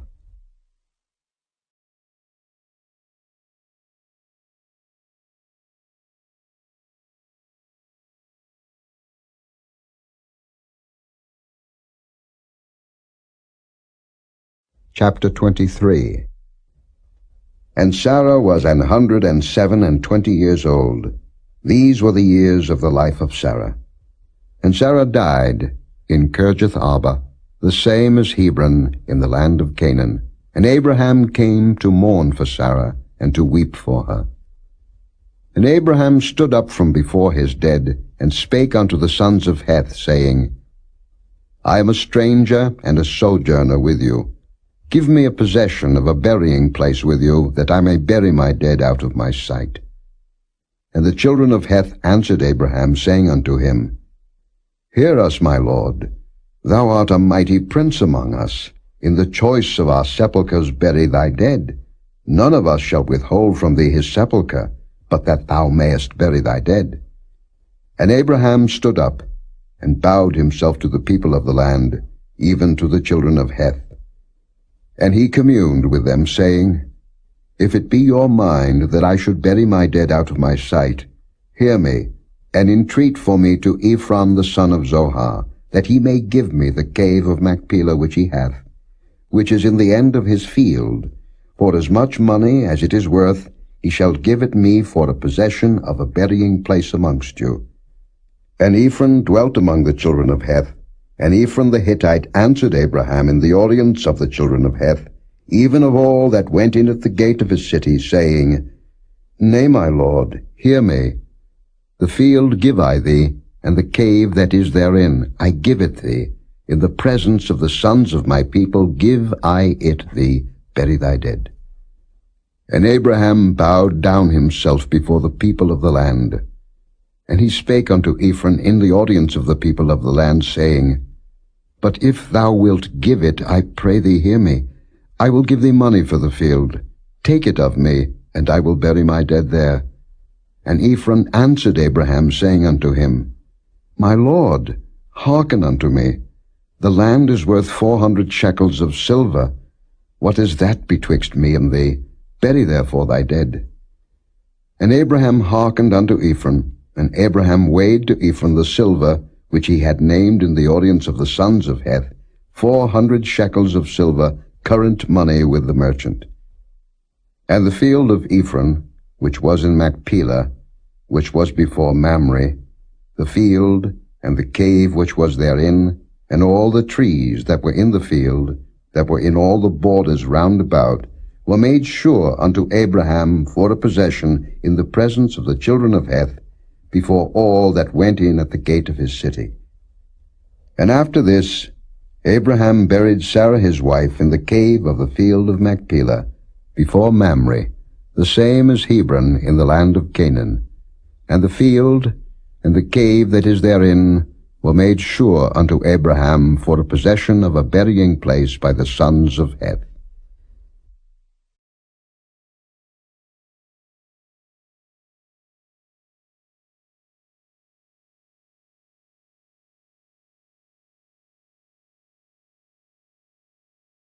Chapter 24. And Abraham was old, and well stricken in age, and the Lord had blessed Abraham in all things. And Abraham said unto his eldest servant of his house, that ruled over all that he had, Put, I pray thee, thy hand under my thigh, and I will make thee swear by the Lord, the God of heaven, and the God of the earth, that thou shalt not take a wife unto my son of the daughters of the Canaanites, among whom I dwell, but thou shalt go unto my country and to my kindred, and take a wife unto my son Isaac. And the servant said unto him, Peradventure the woman will not be willing to follow me unto this land.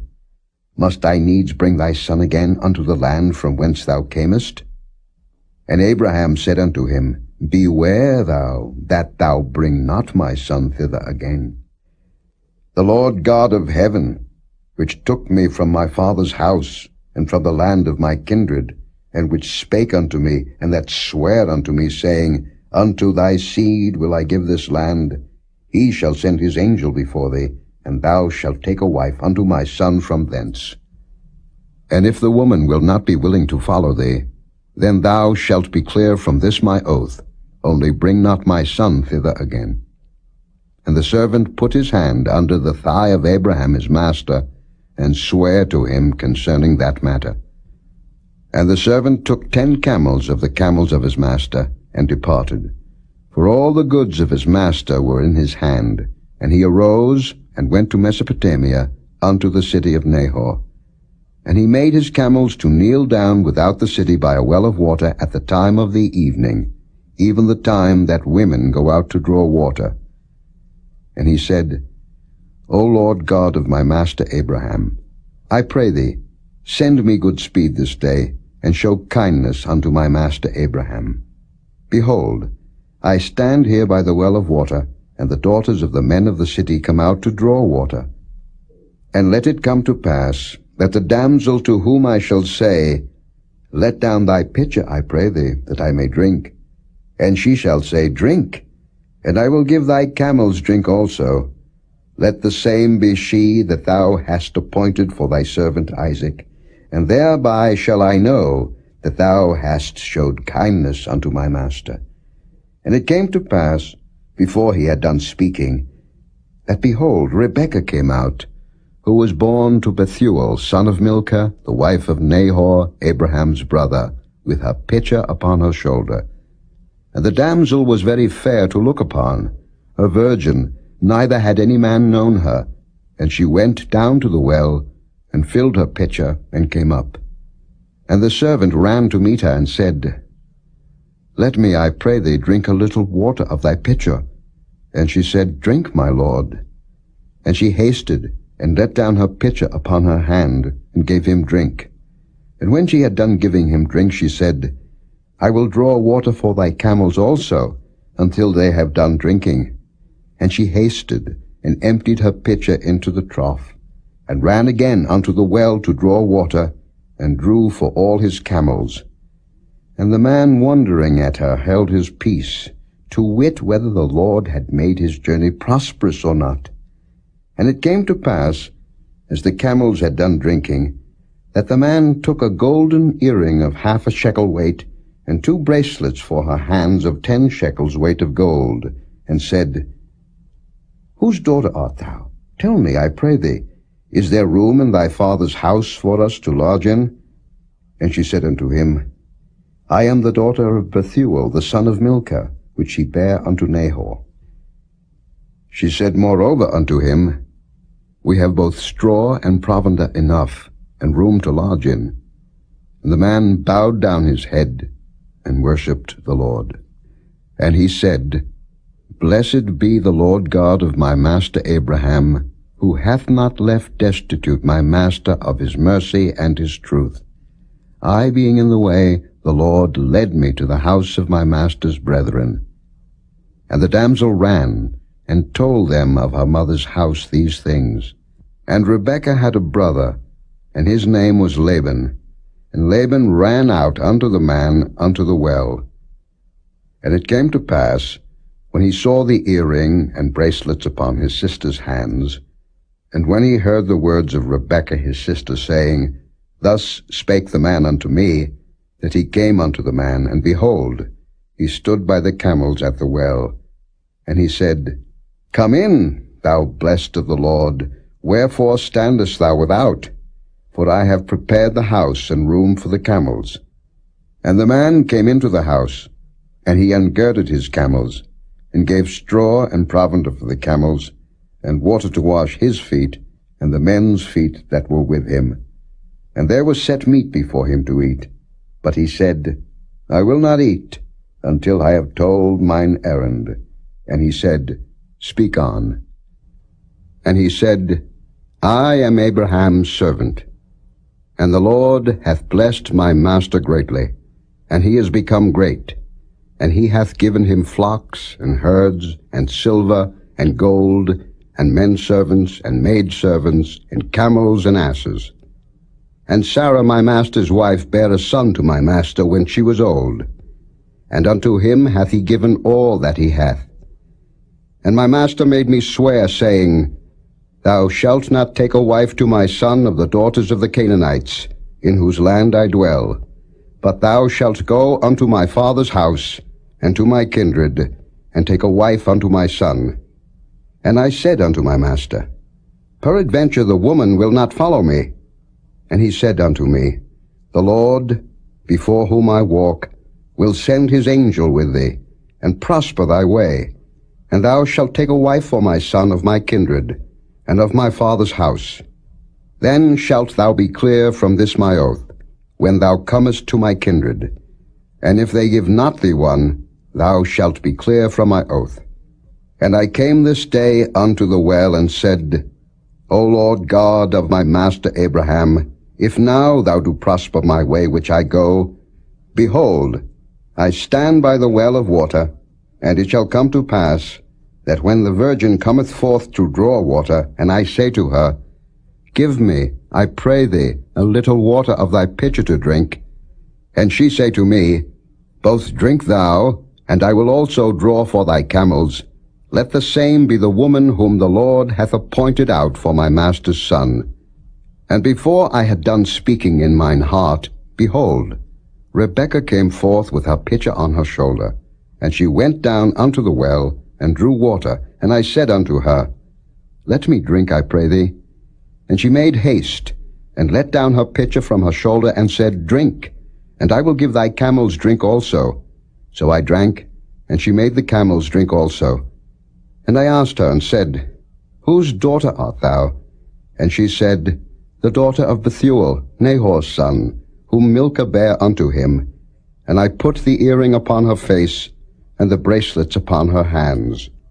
And I bowed down my head, and worshipped the Lord, and blessed the Lord God of my master Abraham, which had led me in the right way, to take my master's brother's daughter unto his son. And now if ye will deal kindly and truly with my master, tell me, and if not, tell me, that I may turn to the right hand or to the left. Then Laban and Bethuel answered and said, The thing proceedeth from the Lord. We cannot speak unto thee bad or good. Behold, Rebekah is before thee. Take her, and go, and let her be thy master's son's wife, as the Lord hath spoken. And it came to pass, that when Abraham's servant heard their words, he worshipped the Lord, bowing himself to the earth. And the servant brought forth jewels of silver, and jewels of gold, and raiment, and gave them to Rebekah. He gave also to her brother and to her mother precious things. And they did eat and drink, he and the men that were with him, and tarried all night. And they rose up in the morning, and he said, Send me away unto my master. And her brother and her mother said, Let the damsel abide with us a few days, at the least 10. After that she shall go. And he said unto them, Hinder me not, seeing the Lord hath prospered my way. Send me away, that I may go to my master. And they said, We will call the damsel, and inquire at her mouth. And they called Rebekah, and said unto her, Wilt thou go with this man? And she said, I will go. And they sent away Rebekah their sister, and her nurse, and Abraham's servant, and his men. And they blessed Rebekah, and said unto her, Thou art our sister. Be thou the mother of thousands of millions, and let thy seed possess the gate of those which hate them. And Rebekah arose, and her damsels, and they rode upon the camels, and followed the man. And the servant took Rebekah, and went his way.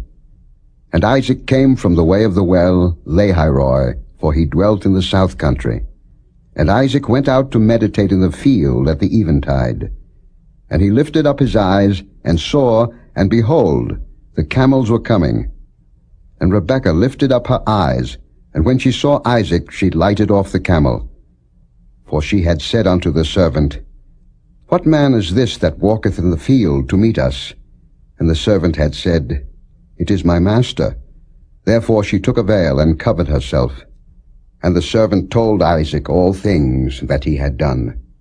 And Isaac brought her into his mother Sarah's tent, and took Rebekah, and she became his wife, and he loved her, and Isaac was comforted after his mother's death.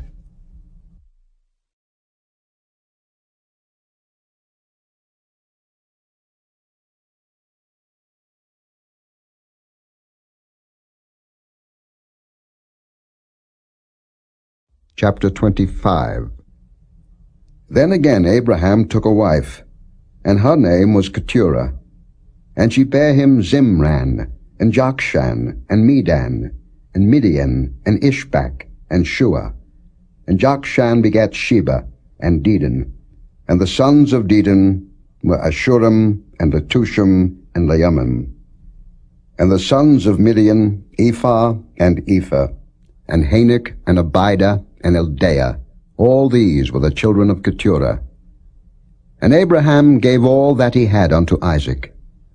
But unto the sons of the concubines, which Abraham had, Abraham gave gifts, and sent them away from Isaac his son, while he yet lived eastward, unto the east country. And these are the days of the years of Abraham's life which he lived, 160 years.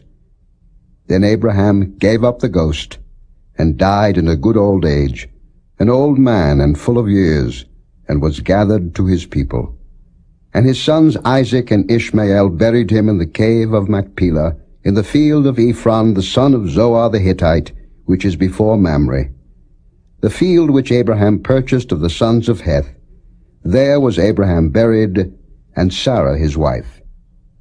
And it came to pass after the death of Abraham, that God blessed his son Isaac, and Isaac dwelt by the well Lahairoi. Now these are the generations of Ishmael, Abraham's son, whom Hagar the Egyptian, Sarah's handmaid, bare unto Abraham. And these are the names of the sons of Ishmael, by their names, according to their generations. The firstborn of Ishmael, Nebajoth, and Kedar, and Adbeel, and Mibsam, and Mishma, and Dumah, and Massa, Hadar, and Tema, Jether, Naphish, and Kedemah. These are the sons of Ishmael, and these are their names, by their towns, and by their castles, 12 princes according to their nations.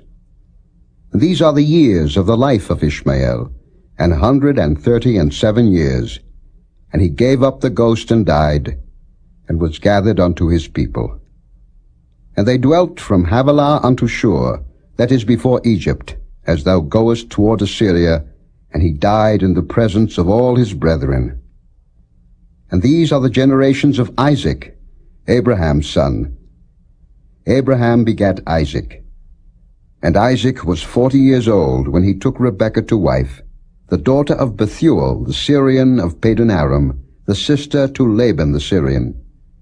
And Isaac entreated the Lord for his wife, because she was barren. And the Lord was entreated of him, and Rebekah his wife conceived. And the children struggled together within her, and she said, If it be so, why am I thus? And she went to inquire of the Lord. And the Lord said unto her, 2 nations are in thy womb, and 2 manner of people shall be separated from thy bowels. And the one people shall be stronger than the other people, and the elder shall serve the younger. And when her days to be delivered were fulfilled, behold, there were twins in her womb. And the first came out red, all over like an hairy garment, and they called his name Esau. And after that came his brother out, and his hand took hold on Esau's heel, and his name was called Jacob. And Isaac was 80 years old when she bare them. And the boys grew, and Esau was a cunning hunter, a man of the field, and Jacob was a plain man, dwelling in tents. And Isaac loved Esau, because he did eat of his venison, but Rebekah loved Jacob. And Jacob sawed pottage, and Esau came from the field, and he was faint. And Esau said to Jacob, Feed me, I pray thee, with that same red pottage, for I am faint. Therefore was his name called Edom. And Jacob said, Sell me this day thy birthright. And Esau said, Behold, I am at the point to die, and what profit shall this birthright do to me? And Jacob said, Swear to me this day. And he sware unto him, and he sold his birthright unto Jacob. Then Jacob gave Esau bread and pottage of lentils, and he did eat and drink, and rose up, and went his way. Thus Esau despised his birthright.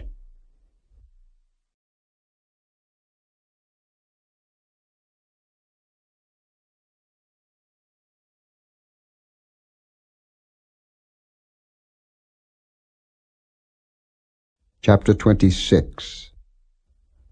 And there was a famine in the land, beside the first famine that was in the days of Abraham. And Isaac went unto Abimelech, king of the Philistines, unto Gerar. And the Lord appeared unto him, and said, Go not down into Egypt. Dwell in the land which I shall tell thee of. Sojourn in this land, and I will be with thee, and will bless thee. For unto thee and unto thy seed I will give all these countries, and I will perform the oath which I swear unto Abraham thy father. And I will make thy seed to multiply as the stars of heaven, and will give unto thy seed all these countries, and in thy seed shall all the nations of the earth be blessed. Because that Abraham obeyed my voice, and kept my charge, my commandments, my statutes, and my laws. And Isaac dwelt in Gerar. And the men of the place asked him of his wife, and he said, She is my sister. For he feared to say, She is my wife, lest, said he, the men of the place should kill me for Rebekah, because she was fair to look upon. And it came to pass, when he had been there a long time, that Abimelech, king of the Philistines, looked out at a window, and saw, and behold, Isaac was sporting with Rebekah his wife. And Abimelech called Isaac, and said, Behold, of a surety she is thy wife. And how saidst thou, She is my sister? And Isaac said unto him, Because I said, Lest I die for her. And Abimelech said, What is this thou hast done unto us? One of the people might lightly have lain with thy wife, and thou shouldst have brought guiltiness upon us. And Abimelech charged all his people, saying, He that toucheth this man or his wife shall surely be put to death. Then Isaac sowed in that land, and received in the same year 100-fold. And the Lord blessed him. And the man waxed great, and went forward, and grew until he became very great. For he had possession of flocks, and possession of herds, and great store of servants, and the Philistines envied him. For all the wells which his father's servants had digged in the days of Abraham his father, the Philistines had stopped them, and filled them with earth. And Abimelech said unto Isaac, Go from us, for thou art much mightier than we. And Isaac departed thence, and pitched his tent in the valley of Gerar, and dwelt there. And Isaac digged again the wells of water, which they had digged in the days of Abraham his father, for the Philistines had stopped them after the death of Abraham. And he called their names, after the names by which his father had called them. And Isaac's servants digged in the valley, and found there a well of springing water. And the herdmen of Gerar did strive with Isaac's herdmen, saying, The water is ours. And he called the name of the well Esek, because they strove with him. And they digged another well, and strove for that also, and he called the name of it Sitnah. And he removed from thence, and digged another well, and for that they strove not, and he called the name of it Rehoboth. And he said, For now the Lord hath made room for us, and we shall be fruitful in the land.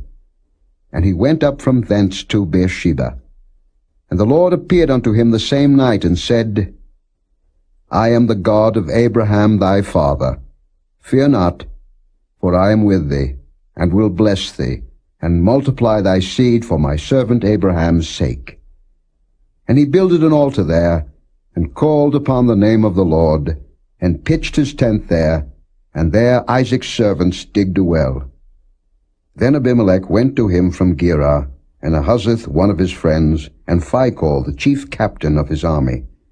And Isaac said unto them, Wherefore come ye to me, seeing ye hate me, and have sent me away from you? And they said, We saw certainly that the Lord was with thee. And we said, Let there be now an oath betwixt us, even betwixt us and thee, and let us make a covenant with thee, that thou wilt do us no hurt, as we have not touched thee, and as we have done unto thee nothing but good, and have sent thee away in peace. Thou art now the blessed of the Lord. And he made them a feast, and they did eat and drink. And they rose up betimes in the morning, and sware one to another, and Isaac sent them away, and they departed from him in peace. And it came to pass the same day that Isaac's servants came, and told him concerning the well which they had digged, and said unto him, We have found water. And he called it Sheba. Therefore the name of the city is Beersheba unto this day. And Esau was 40 years old when he took to wife Judith, the daughter of Beeri the Hittite, and Bashemath, the daughter of Elon the Hittite, which were a grief of mind unto Isaac and to Rebekah.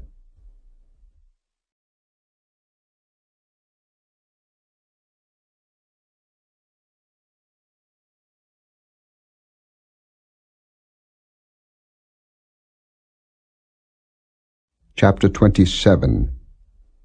And it came to pass that when Isaac was old, and his eyes were dim, so that he could not see, he called Esau his eldest son, and said unto him, My son. And he said unto him, Behold, here am I. And he said, Behold now, I am old, I know not the day of my death. Now therefore take, I pray thee, thy weapons, thy quiver, and thy bow, and go out to the field, and take me some venison, and make me savory meat, such as I love, and bring it to me, that I may eat, that my soul may bless thee before I die. And Rebekah heard when Isaac spake to Esau his son, and Esau went to the field to hunt for venison, and to bring it. And Rebekah spake unto Jacob her son, saying, Behold, I heard thy father speak unto Esau thy brother, saying, Bring me venison, and make me savory meat, that I may eat, and bless thee before the Lord, before my death. Now therefore, my son, obey my voice according to that which I command thee. Go now to the flock, and fetch me from thence 2 good kids of the goats, and I will make them savory meat for thy father, such as he loveth. And thou shalt bring it to thy father, that he may eat, and that he may bless thee before his death. And Jacob said to Rebekah his mother, Behold, Esau my brother is a hairy man, and I am a smooth man. My father peradventure will feel me, and I shall seem to him as a deceiver, and I shall bring a curse upon me, and not a blessing. And his mother said unto him, Upon me be thy curse, my son, only obey my voice, and go fetch me them. And he went, and fetched, and brought them to his mother, and his mother made savory meat, such as his father loved. And Rebekah took goodly raiment of her eldest son Esau, which were with her in the house, and put them upon Jacob her younger son.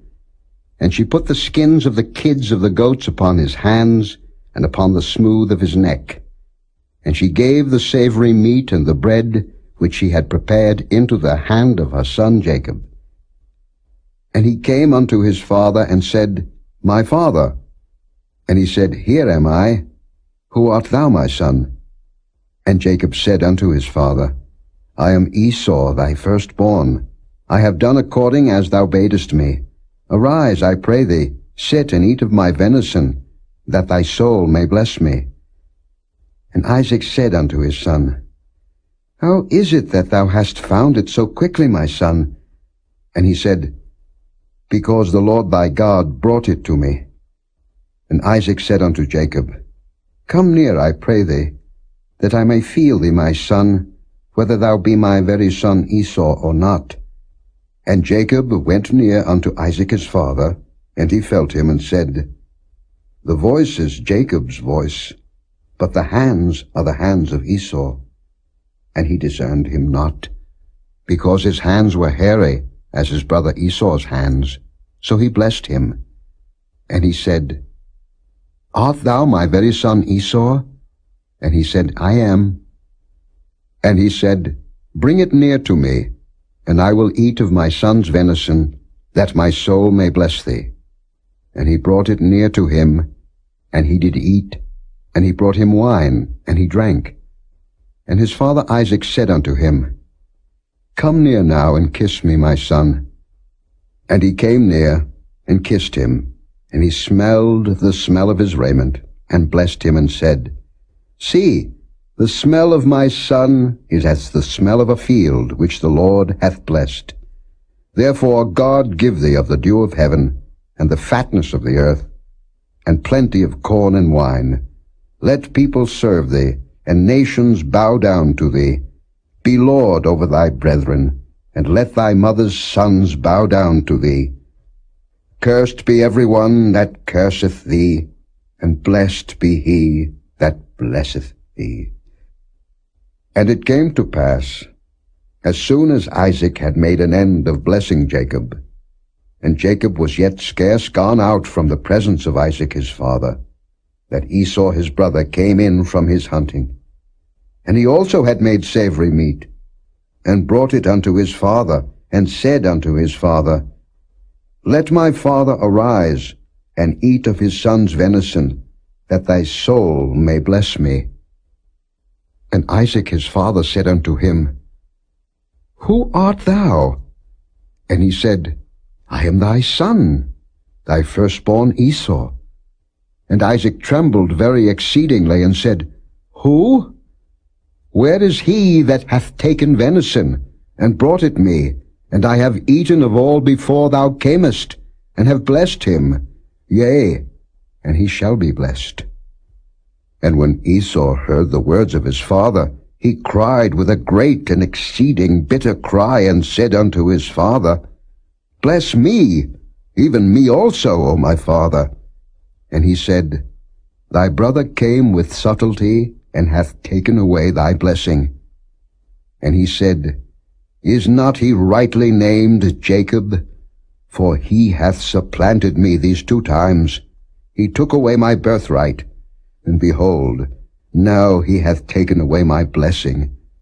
And he said, Hast thou not reserved a blessing for me? And Isaac answered and said unto Esau, Behold, I have made him thy lord, and all his brethren have I given to him for servants, and with corn and wine have I sustained him. And what shall I do now unto thee, my son? And Esau said unto his father, Hast thou but one blessing, my father? Bless me, even me also, O my father. And Esau lifted up his voice and wept. And Isaac his father answered and said unto him, Behold, thy dwelling shall be the fatness of the earth, and of the dew of heaven from above. And by thy sword shalt thou live, and shalt serve thy brother. And it shall come to pass, when thou shalt have the dominion, that thou shalt break his yoke from off thy neck. And Esau hated Jacob because of the blessing wherewith his father blessed him. And Esau said in his heart, The days of mourning for my father are at hand. Then will I slay my brother Jacob. And these words of Esau her elder son were told to Rebekah. And she sent and called Jacob her younger son, and said unto him, Behold, thy brother Esau, as touching thee, doth comfort himself, purposing to kill thee. Now therefore, my son, obey my voice, and arise, flee thou to Laban my brother to Haran, and tarry with him a few days, until thy brother's fury turn away, until thy brother's anger turn away from thee, and he forget that which thou hast done to him. Then I will send and fetch thee from thence. Why should I be deprived also of you both in one day? And Rebekah said to Isaac, I am weary of my life because of the daughters of Heth. If Jacob take a wife of the daughters of Heth, such as these which are of the daughters of the land? What good shall my life do me?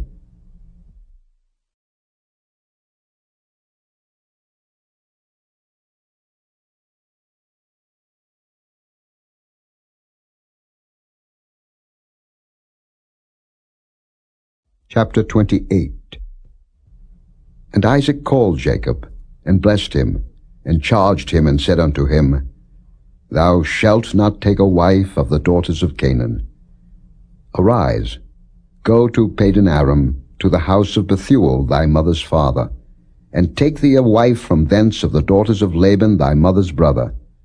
And God Almighty bless thee, and make thee fruitful, and multiply thee, that thou mayest be a multitude of people, and give thee the blessing of Abraham to thee, and to thy seed with thee, that thou mayest inherit the land, wherein thou art a stranger, which God gave unto Abraham.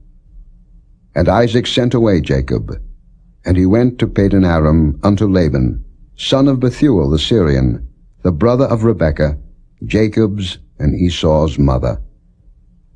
When Esau saw that Isaac had blessed Jacob, and sent him away to Padan-aram, to take him a wife from thence, and that as he blessed him he gave him a charge, saying, Thou shalt not take a wife of the daughters of Canaan, and that Jacob obeyed his father and his mother, and was gone to Padan-aram. And Esau, seeing that the daughters of Canaan pleased not Isaac his father, then went Esau unto Ishmael, and took unto the wives which he had Mahalath the daughter of Ishmael, Abraham's son, the sister of Nebajoth, to be his wife. And Jacob went out from Beersheba, and went toward Haran. And he lighted upon a certain place, and tarried there all night, because the sun was set. And he took of the stones of that place, and put them for his pillows, and lay down in that place to sleep. And he dreamed, and behold, a ladder set up on the earth, and the top of it reached to heaven. And behold, the angels of God ascending and descending on it. And behold, the Lord stood above it, and said, I am the Lord God of Abraham thy father, and the God of Isaac. The land whereon thou liest, to thee will I give it, and to thy seed. And thy seed shall be as the dust of the earth, and thou shalt spread abroad to the west, and to the east, and to the north, and to the south. And in thee and in thy seed shall all the families of the earth be blessed. And behold, I am with thee, and will keep thee in all places whither thou goest, and will bring thee again into this land. For I will not leave thee, until I have done that which I have spoken to thee of. And Jacob awaked out of his sleep, and he said, Surely the Lord is in this place, and I knew it not. And he was afraid, and said, How dreadful is this place! This is none other but the house of God, and this is the gate of heaven. And Jacob rose up early in the morning, and took the stone that he had put for his pillows, and set it up for a pillar, and poured oil upon the top of it. And he called the name of that place Bethel, but the name of that city was called Luz at the first.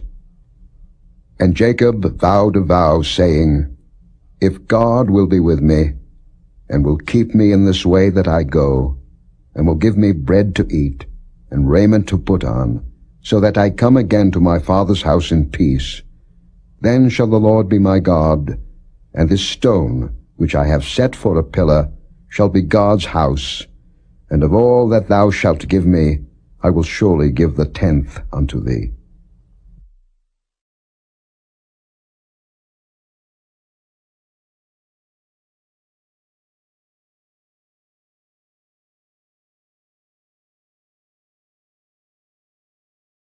Chapter 29.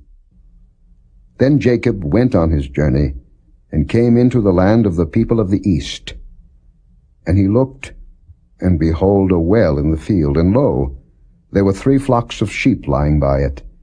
For out of that well they watered the flocks, and a great stone was upon the well's mouth.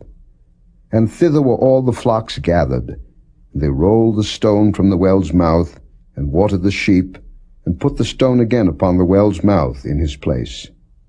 And Jacob said unto them, My brethren, whence be ye? And they said, Of Haran are we. And he said unto them, Know ye Laban the son of Nahor? And they said, We know him. And he said unto them, Is he well? And they said, He is well. And behold, Rachel his daughter cometh with the sheep. And he said, Lo, it is yet high day, neither is it time that the cattle should be gathered together. Water ye the sheep, and go and feed them. And they said, We cannot, until all the flocks be gathered together, until they roll the stone from the well's mouth. Then we water the sheep. And while he yet spake with them, Rachel came with her father's sheep, for she kept them. And it came to pass, when Jacob saw Rachel the daughter of Laban his mother's brother, and the sheep of Laban his mother's brother, that Jacob went near, and rolled the stone from the well's mouth, and watered the flock of Laban his mother's brother. And Jacob kissed Rachel, and lifted up his voice, and wept. And Jacob told Rachel that he was her father's brother, and that he was Rebekah's son, and she ran and told her father. And it came to pass, when Laban heard the tidings of Jacob his sister's son, that he ran to meet him, and embraced him, and kissed him, and brought him to his house. And he told Laban all these things. And Laban said to him, Surely thou art my bone and my flesh. And he abode with him the space of a month. And Laban said unto Jacob, Because thou art my brother, shouldest thou therefore serve me for naught? Tell me, what shall thy wages be? And Laban had 2 daughters. The name of the elder was Leah, and the name of the younger was Rachel. Leah was tender-eyed, but Rachel was beautiful and well-favored. And Jacob loved Rachel, and said, I will serve thee 7 years for Rachel thy younger daughter. And Laban said, It is better that I give her to thee, than that I should give her to another man. Abide with me.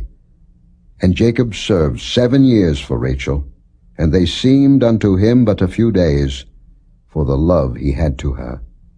And Jacob said unto Laban, Give me my wife, for my days are fulfilled, that I may go in unto her. And Laban gathered together all the men of the place, and made a feast. And it came to pass in the evening, that he took Leah his daughter, and brought her to him, and he went in unto her. And Laban gave unto his daughter Leah Zilpah his maid for an handmaid. And it came to pass, that in the morning, behold, it was Leah. And he said to Laban, What is this that thou hast done unto me? Did not I serve with thee for Rachel? Wherefore then hast thou beguiled me? And Laban said, It must not be so done in our country, to give the younger before the firstborn. Fulfill her week, and we will give thee this also for the service which thou shalt serve with me yet 7 other years. And Jacob did so, and fulfilled her week, and he gave him Rachel his daughter to wife also. And Laban gave to Rachel his daughter Bilhah his handmaid to be her maid. And he went in also unto Rachel, and he loved also Rachel more than Leah, and served with him yet 7 other years. And when the Lord saw that Leah was hated, he opened her womb, but Rachel was barren. And Leah conceived, and bare a son, and she called his name Reuben, for she said, Surely the Lord hath looked upon my affliction, now therefore my husband will love me. And she conceived again, and bare a son, and said, Because the Lord hath heard that I was hated, he hath therefore given me this son also. And she called his name Simeon. And she conceived again, and bare a son, and said, Now this time will my husband be joined unto me, because I have borne him 3 sons, therefore was his name called Levi. And she conceived again, and bare a son, and she said, Now will I praise the Lord. Therefore she called his name Judah, and left bearing.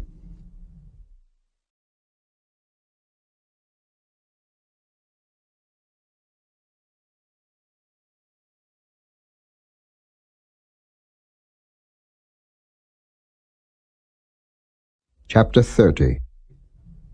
And when Rachel saw that she bare Jacob no children, Rachel envied her sister, and said unto Jacob, Give me children, or else I die. And Jacob's anger was kindled against Rachel, and he said, Am I in God's stead, who hath withheld from thee the fruit of the womb? And she said, Behold my maid Bilhah, go in unto her, and she shall bear upon my knees, that I may also have children by her. And she gave him Bilhah her handmaid to wife, and Jacob went in unto her. And Bilhah conceived, and bare Jacob a son. And Rachel said, God hath judged me, and hath also heard my voice, and hath given me a son. Therefore called she his name Dan. And Bilhah Rachel's maid conceived again, and bare Jacob a second son. And Rachel said, With great wrestlings have I wrestled with my sister, and I have prevailed. And she called his name Naphtali. When Leah saw that she had left bearing, she took Zilpah her maid, and gave her Jacob to wife. And Zilpah Leah's maid bare Jacob a son. And Leah said, A troop cometh, and she called his name Gad. And Zilpah Leah's maid bare Jacob a second son. And Leah said, Happy am I, for the daughters will call me blessed. And she called his name Asher. And Reuben went in the days of wheat harvest, and found mandrakes in the field, and brought them unto his mother Leah. Then Rachel said to Leah, Give me, I pray thee, of thy son's mandrakes. And she said unto her, Is it a small matter that thou hast taken my husband? And wouldest thou take away my son's mandrakes also? And Rachel said, Therefore he shall lie with thee tonight for thy son's mandrakes. And Jacob came out of the field in the evening, and Leah went out to meet him, and said, Thou must come in unto me, for surely I have hired thee with my son's mandrakes. And he lay with her that night. And God hearkened unto Leah, and she conceived, and bare Jacob the fifth son. And Leah said, God hath given me my hire, because I have given my maiden to my husband. And she called his name Issachar. And Leah conceived again, and bare Jacob the sixth son. And Leah said, God hath endued me with a good dowry. Now will my husband dwell with me, because I have borne him 6 sons. And she called his name Zebulun. And afterward she bare a daughter, and called her name Dinah. And God remembered Rachel, and God hearkened to her, and opened her womb. And she conceived, and bare a son, and said, God hath taken away my reproach. And she called his name Joseph, and said, The Lord shall add to me another son. And it came to pass, when Rachel had borne Joseph, that Jacob said unto Laban, Send me away, that I may go unto mine own place, and to my country. Give me my wives and my children, for whom I have served thee, and let me go. For thou knowest my service which I have done thee. And Laban said unto him, I pray thee, if I have found favor in thine eyes, tarry. For I have learned by experience that the Lord hath blessed me for thy sake. And he said, Appoint me thy wages, and I will give it. And he said unto him, Thou knowest how I have served thee, and how thy cattle was with me. For it was little which thou hadst before I came, and it is now increased unto a multitude. And the Lord hath blessed thee since my coming. And now when shall I provide for mine own house also? And he said, What shall I give thee? And Jacob said, Thou shalt not give me anything. If thou wilt do this thing for me, I will again feed and keep thy flock. I will pass through all thy flock today, removing from thence all the speckled and spotted cattle, and all the brown cattle among the sheep, and the spotted and speckled among the goats, and of such shall be my hire. So shall my righteousness answer for me in time to come, when it shall come for my hire before thy face, every one that is not speckled and spotted among the goats, and brown among the sheep, that shall be counted stolen with me. And Laban said, Behold, I would it might be according to thy word. And he removed that day the he-goats that were ring-straked and spotted, and all the she-goats that were speckled and spotted, and every one that had some white in it, and all the brown among the sheep, and gave them into the hand of his sons. And he set 3 days' journey betwixt himself and Jacob fed the rest of Laban's flocks. And Jacob took him rods of green poplar, and of the hazel and chestnut tree, and pilled white strakes in them, and made the white appear which was in the rods. And he set the rods which he had pilled before the flocks in the gutters and the watering troughs when the flocks came to drink, that they should conceive when they came to drink. And the flocks conceived before the rods, and brought forth cattle ring-straked, speckled, and spotted. And Jacob did separate the lambs, and set the faces of the flocks toward the ring-straked, and all the brown in the flock of Laban. And he put his own flocks by themselves, and put them not unto Laban's cattle. And it came to pass, whensoever the stronger cattle did conceive, that Jacob laid the rods before the eyes of the cattle in the gutters, that they might conceive among the rods. But when the cattle were feeble, he put them not in, so the feebler were Laban's, and the stronger Jacob's. And the man increased exceedingly, and had much cattle, and maidservants, and menservants, and camels, and asses.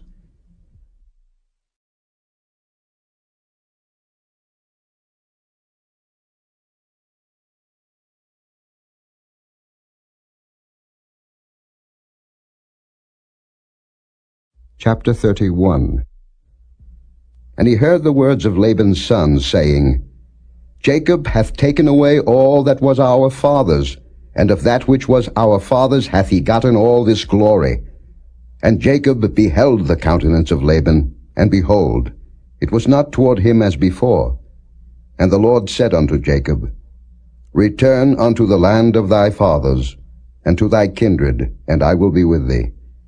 And Jacob sent and called Rachel and Leah to the field unto his flock, and said unto them, I see your father's countenance, that it is not toward me as before, but the God of my father hath been with me.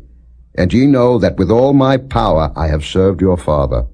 And your father hath deceived me, and changed my wages 10 times, but God suffered him not to hurt me. If he said thus, The speckled shall be thy wages, then all the cattle bear speckled. And if he said thus, The ring-straked shall be thy hire, then bear all the cattle ring-straked. Thus God hath taken away the cattle of your father, and given them to me. And it came to pass at the time that the cattle conceived, that I lifted up mine eyes, and saw in a dream, and behold, the rams which leaped upon the cattle were ring-straked, speckled, and gristled. And the angel of God spake unto me in a dream, saying, Jacob. And I said, Here am I. And he said, Lift up now thine eyes, and see, all the rams which leap upon the cattle are ring-straked, speckled, and gristled, for I have seen all that Laban doeth unto thee. I am the God of Bethel, where thou anointedst the pillar, and where thou vowedst a vow unto me. Now arise, get thee out from this land, and return unto the land of thy kindred. And Rachel and Leah answered and said unto him, Is there yet any portion or inheritance for us in our father's house? Are we not counted of him strangers? For he hath sold us, and hath quite devoured also our money. For all the riches which God hath taken from our father, that is ours, and our children's. Now then, whatsoever God hath said unto thee, do. Then Jacob rose up, and set his sons and his wives upon camels. And he carried away all his cattle, and all his goods which he had gotten, the cattle of his getting, which he had gotten in Padan-aram, for to go to Isaac his father in the land of Canaan. And Laban went to shear his sheep, and Rachel had stolen the images that were her father's. And Jacob stole away unawares to Laban the Syrian, in that he told him not that he fled. So he fled with all that he had, And he rose up and passed over the river and set his face toward the Mount Gilead. And it was told Laban on the third day that Jacob was fled. And he took his brethren with him, and pursued after him 7 days' journey, and they overtook him in the Mount Gilead. And God came to Laban the Syrian in a dream by night, and said unto him, Take heed that thou speak not to Jacob either good or bad. Then Laban overtook Jacob. Now Jacob had pitched his tent in the mount, and Laban with his brethren pitched in the Mount of Gilead. And Laban said to Jacob, What hast thou done, that thou hast stolen away unawares to me, and carried away my daughters, as captives taken with the sword? Wherefore didst thou flee away secretly, and steal away from me, and didst not tell me, that I might have sent thee away with mirth, and with songs, with tabret, and with harp? And hast not suffered me to kiss my sons and my daughters? Thou hast now done foolishly in so doing. It is in the power of my hand to do you hurt. But the God of your father spake unto me yesternight, saying, Take thou heed that thou speak not to Jacob either good or bad. And now, though thou wouldest needs be gone, because thou sore longest after thy father's house, yet wherefore hast thou stolen my gods? And Jacob answered and said to Laban, Because I was afraid, for I said, Peradventure thou wouldest take by force thy daughters from me. With whomsoever thou findest thy gods, let him not live. Before our brethren discern thou what is thine with me, and take it to thee. For Jacob knew not that Rachel had stolen them. And Laban went into Jacob's tent, and into Leah's tent, and into the 2 maidservants' tents, but he found them not. Then went he out of Leah's tent, and entered into Rachel's tent. Now Rachel had taken the images, and put them in the camel's furniture, and sat upon them. And Laban searched all the tent, but found them not. And she said to her father, Let it not displease my lord, that I cannot rise up before thee, for the custom of women is upon me. And he searched, but found not the images. And Jacob was wroth, and chode with Laban. And Jacob answered and said to Laban, What is my trespass, what is my sin, that thou hast so hotly pursued after me?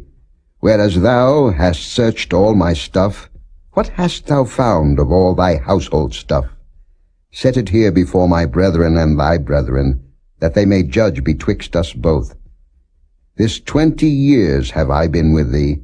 Thy ewes and thy she-goats have not cast their young, and the rams of thy flock have I not eaten. That which was torn of beasts I brought not unto thee. I bear the loss of it. Of my hand didst thou require it, whether stolen by day or stolen by night.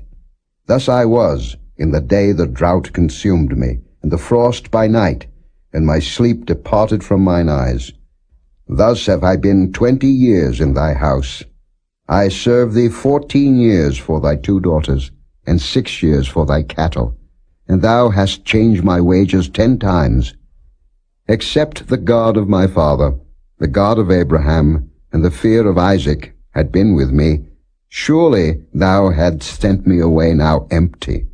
God hath seen mine affliction and the labor of my hands, and rebuked thee yesternight. And Laban answered and said unto Jacob, These daughters are my daughters, and these children are my children, and these cattle are my cattle, and all that thou seest is mine. And what can I do this day unto these my daughters, or unto their children which they have borne? Now therefore come thou, let us make a covenant, I and thou, and let it be for a witness between me and thee. And Jacob took a stone, and set it up for a pillar. And Jacob said unto his brethren, Gather stones. And they took stones, and made an heap, and they did eat there upon the heap. And Laban called it Jegar-sahadutha, but Jacob called it Galeed. And Laban said, This heap is a witness between me and thee this day. Therefore was the name of it called Galeed and Mizpah. For he said, The Lord watch between me and thee, when we are absent one from another. If thou shalt afflict my daughters, or if thou shalt take other wives beside my daughters, no man is with us.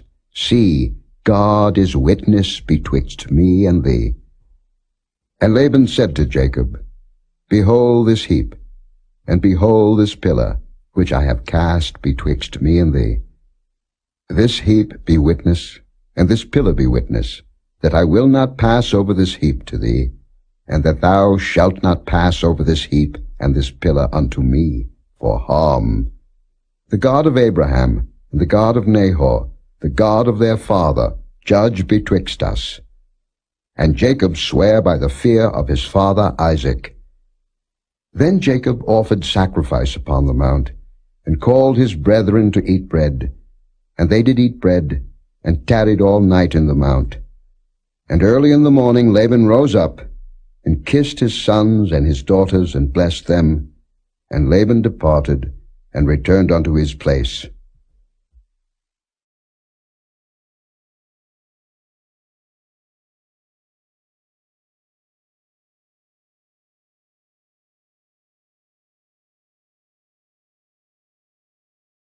Chapter 32.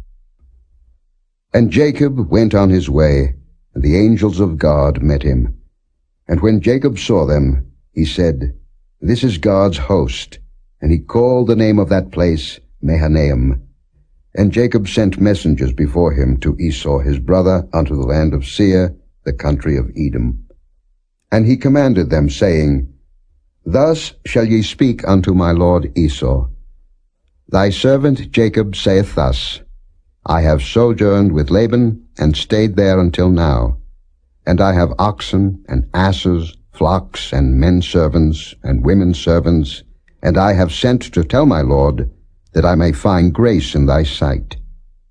And the messengers returned to Jacob, saying, We came to thy brother Esau, and also he cometh to meet thee, and 400 men with him. Then Jacob was greatly afraid and distressed, and he divided the people that was with him, and the flocks and herds and the camels, into 2 bands, and said, If Esau come to the one company and smite it, then the other company which is left shall escape. And Jacob said, O God of my father Abraham, and God of my father Isaac, the Lord which saidst unto me, Return unto thy country and to thy kindred, and I will deal well with thee.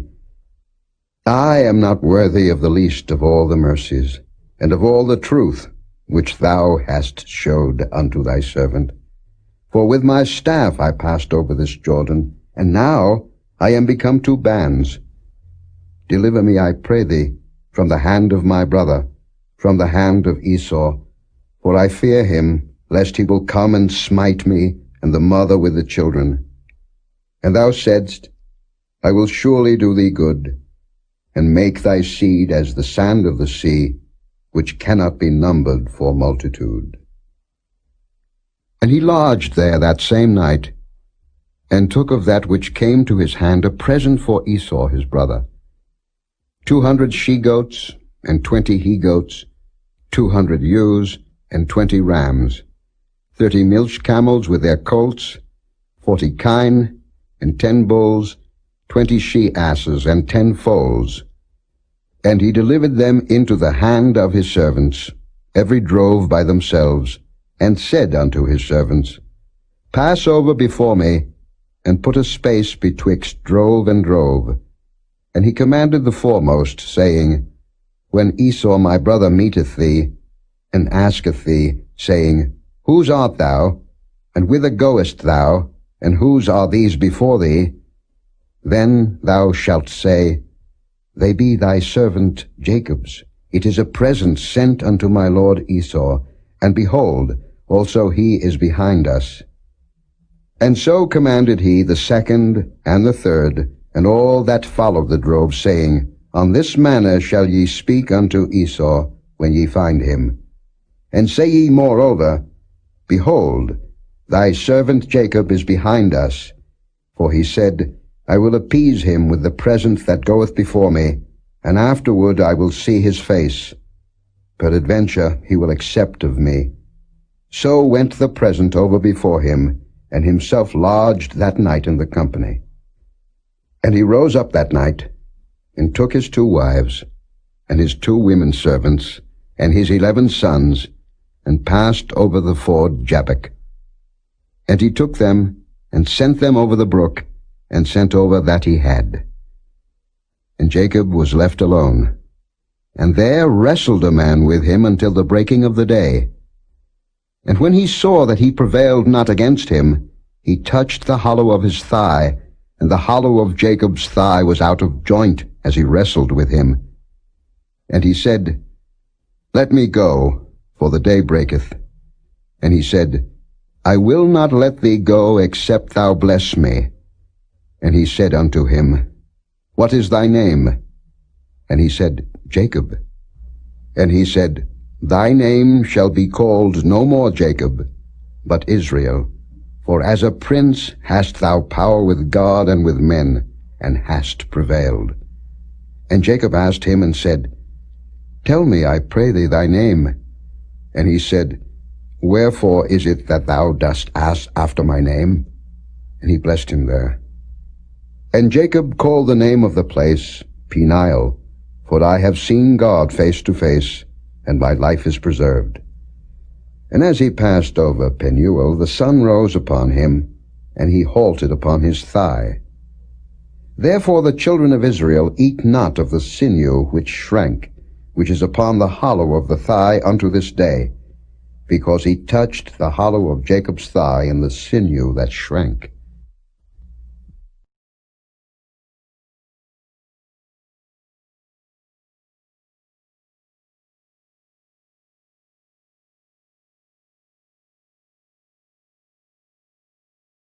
Chapter 33.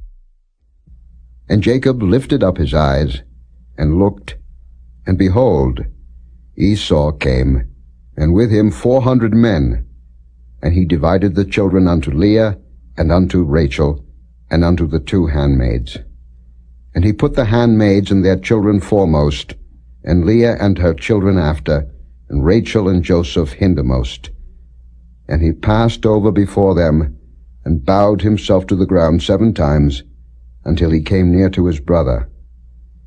And Esau ran to meet him, and embraced him, and fell on his neck, and kissed him, and they wept. And he lifted up his eyes, and saw the women and the children, and said, Who are those with thee?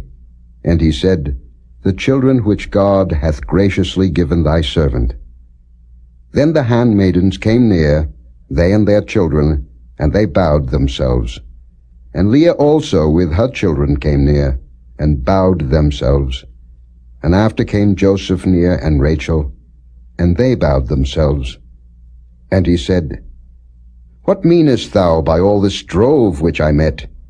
And he said, These are to find grace in the sight of my Lord. And Esau said, I have enough, my brother. Keep that thou hast unto thyself.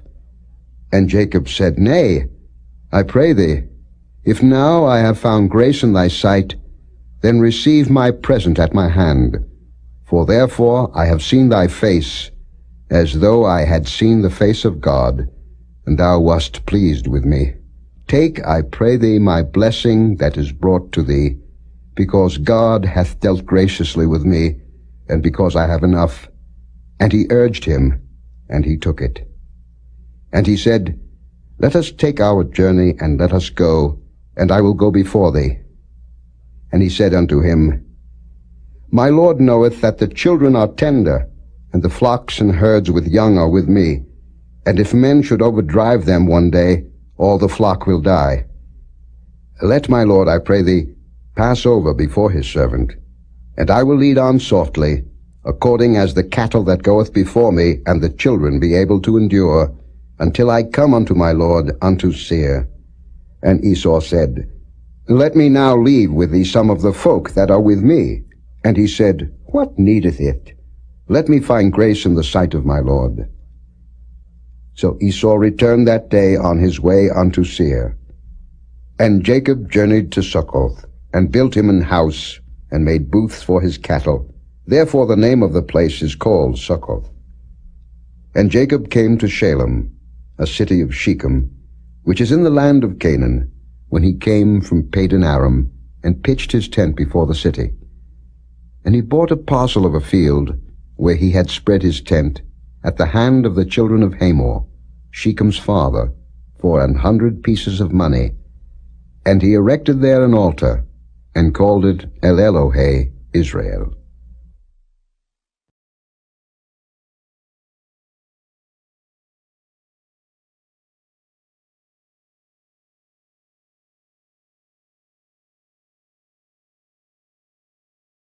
Chapter 34. And Dinah the daughter of Leah, which she bare unto Jacob, went out to see the daughters of the land. And when Shechem the son of Hamor the Hivite, prince of the country, saw her, he took her, and lay with her, and defiled her. And his soul clave unto Dinah the daughter of Jacob, and he loved the damsel, and spake kindly unto the damsel. And Shechem spake unto his father Hamor, saying, Get me this damsel to wife. And Jacob heard that he had defiled Dinah his daughter. Now his sons were with his cattle in the field, and Jacob held his peace until they were come. And Hamor the father of Shechem went out unto Jacob to commune with him. And the sons of Jacob came out of the field when they heard it, and the men were grieved, and they were very wroth, because he had wrought folly in Israel in lying with Jacob's daughter, which thing ought not to be done. And Hamor communed with them, saying, The soul of my son Shechem longeth for your daughter. I pray you give her him to wife. And make ye marriages with us, and give your daughters unto us, and take our daughters unto you. And ye shall dwell with us, and the land shall be before you. Dwell and trade ye therein, and get you possessions therein. And Shechem said unto her father and unto her brethren, Let me find grace in your eyes, and what ye shall say unto me I will give. Ask me never so much dowry and gift, and I will give according as ye shall say unto me, but give me the damsel to wife. And the sons of Jacob answered Shechem and Hamor his father deceitfully, and said, because he had defiled Dinah their sister. And they said unto them, We cannot do this thing, to give our sister to one that is uncircumcised, for that were a reproach unto us. But in this will we consent unto you, if ye will be as we be, that every male of you be circumcised, then will we give our daughters unto you, and we will take your daughters to us, and we will dwell with you, and we will become one people. But if you will not hearken unto us to be circumcised, then will we take our daughter, and we will be gone. And their words pleased Hamor, and Shechem, Hamor's son. And the young man deferred not to do the thing, because he had delight in Jacob's daughter. And he was more honorable than all the house of his father. And Hamor and Shechem his son came unto the gate of their city, and communed with the men of their city, saying, These men are peaceable with us. Therefore let them dwell in the land, and trade therein. For the land, behold, it is large enough for them. Let us take their daughters to us for wives, and let us give them our daughters. Only herein will the men consent unto us for to dwell with us, to be one people, if every male among us be circumcised, as they are circumcised. Shall not their cattle and their substance and every beast of theirs be ours? Only let us consent unto them, and they will dwell with us. And unto Hamor and unto Shechem his son hearkened all that went out of the gate of his city, and every male was circumcised, all that went out of the gate of his city. And it came to pass on the third day, when they were sore, that two of the sons of Jacob, Simeon and Levi, Dinah's brethren, took each man his sword, and came upon the city boldly, and slew all the males. And they slew Hamor and Shechem his son with the edge of the sword, and took Dinah out of Shechem's house, and went out. The sons of Jacob came upon the slain, and spoiled the city, because they had defiled their sister.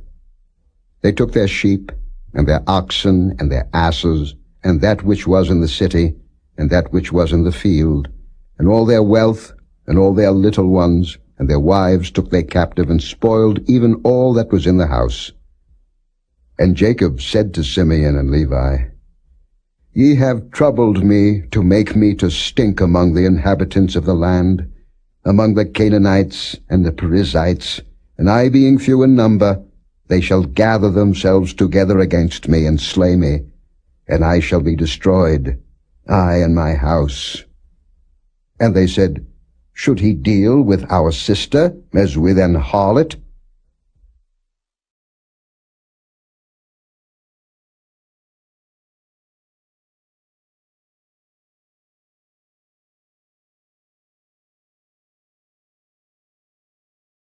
Chapter 35.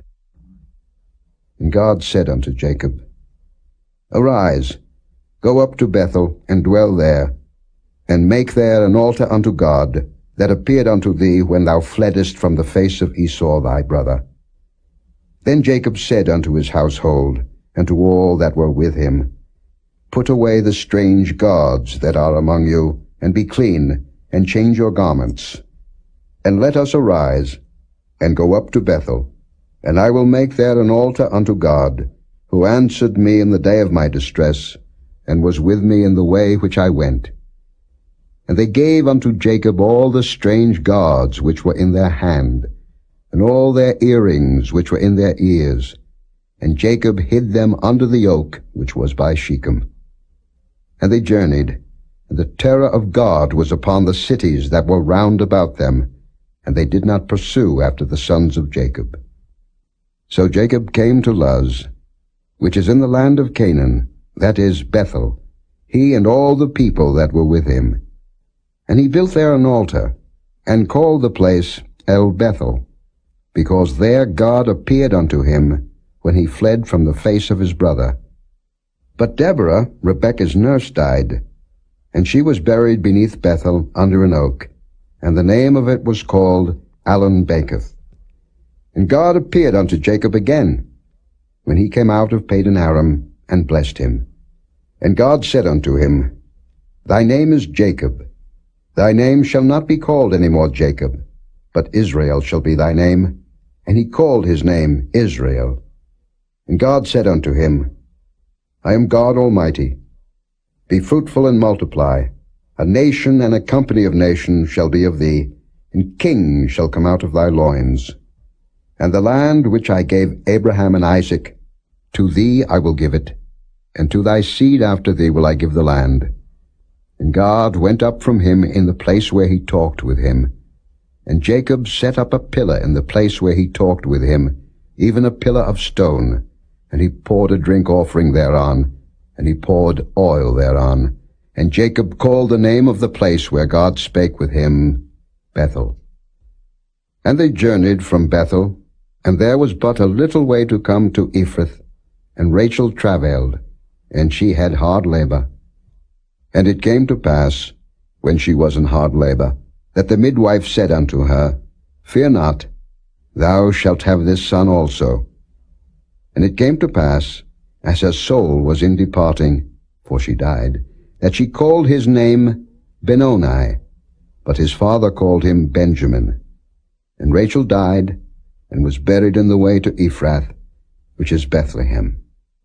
And Jacob set a pillar upon her grave, that is the pillar of Rachel's grave unto this day. And Israel journeyed, and spread his tent beyond the tower of Edah. And it came to pass, when Israel dwelt in that land, that Reuben went and lay with Bilhah his father's concubine, and Israel heard it. Now the sons of Jacob were 12. The sons of Leah, Reuben, Jacob's firstborn, and Simeon, and Levi, and Judah, and Issachar, and Zebulun. The sons of Rachel, Joseph, and Benjamin. And the sons of Bilhah, Rachel's handmaid, Dan, and Naphtali. And the sons of Zilpah, Leah's handmaid, Gad, and Asher. These are the sons of Jacob, which were born to him in Padan Aram. And Jacob came unto Isaac his father unto Mamre, unto the city of Arba, which is Hebron, where Abraham and Isaac sojourned. And the days of Isaac were 180 years. And Isaac gave up the ghost, and died, and was gathered unto his people, being old and full of days. And his sons Esau and Jacob buried him.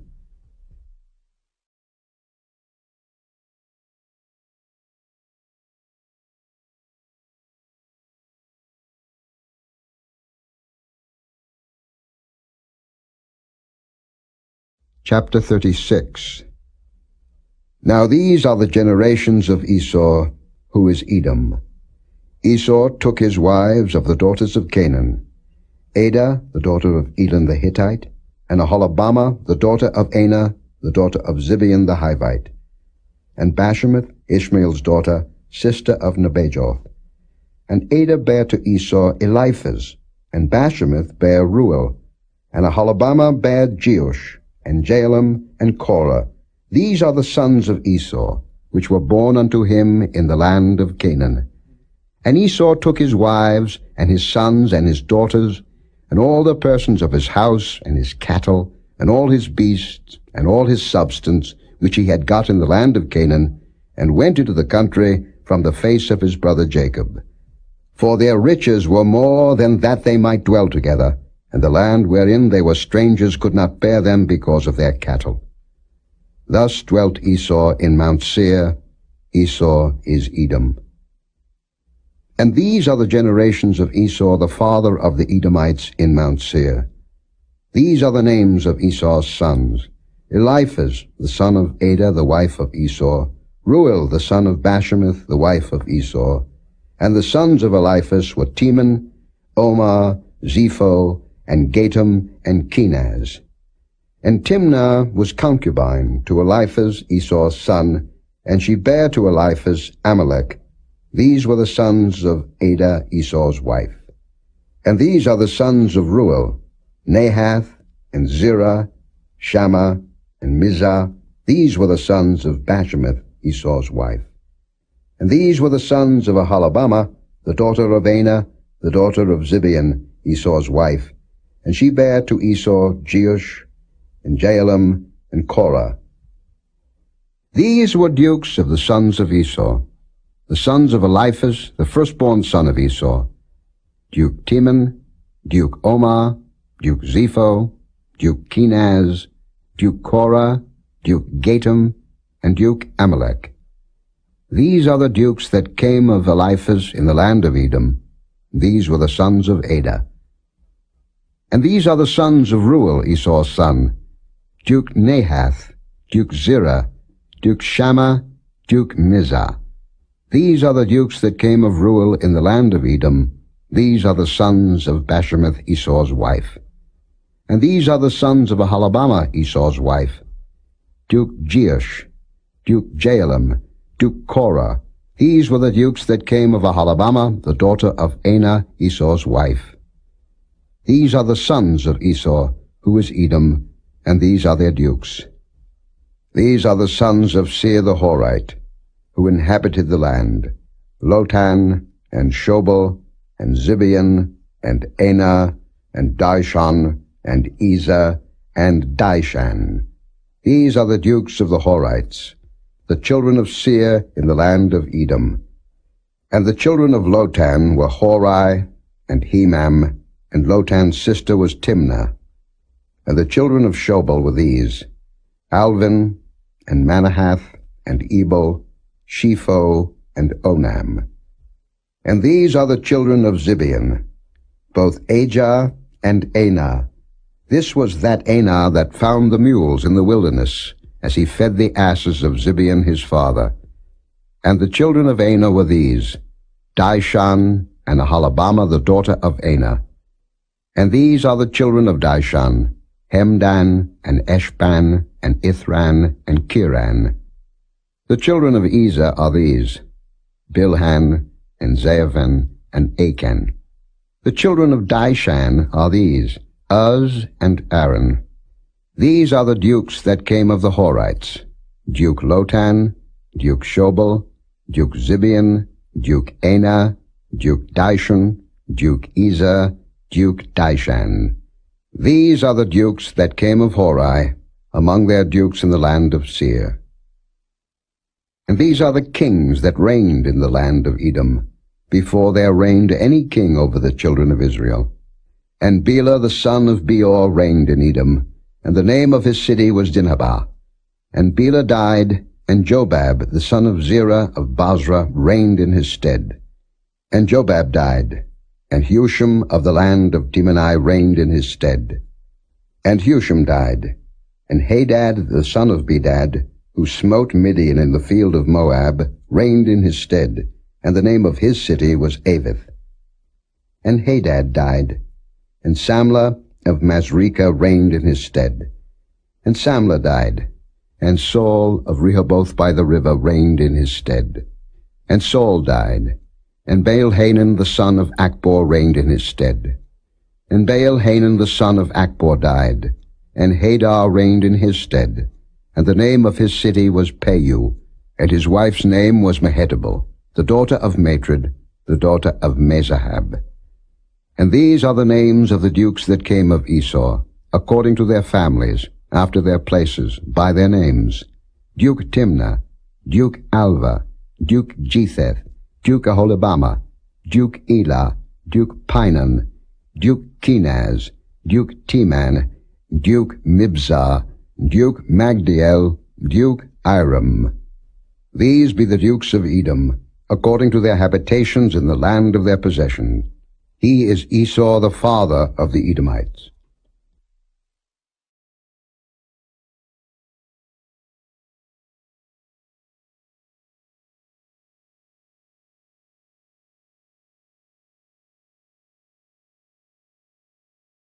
Chapter 37.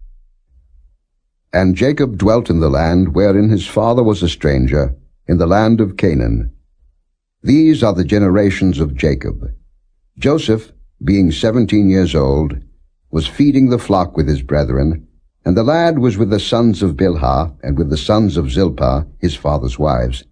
And Joseph brought unto his father their evil report. Now Israel loved Joseph more than all his children, because he was the son of his old age, and he made him a coat of many colors. And when his brethren saw that their father loved him more than all his brethren, they hated him, and could not speak peaceably unto him. And Joseph dreamed a dream, and he told it his brethren, and they hated him yet the more. And he said unto them, Hear, I pray you, this dream which I have dreamed. For behold, we were binding sheaves in the field, and lo, my sheaf arose, and also stood upright. And behold, your sheaves stood round about, and made obeisance to my sheaf. And his brethren said to him, Shalt thou indeed reign over us? Or shalt thou indeed have dominion over us? And they hated him yet the more for his dreams and for his words.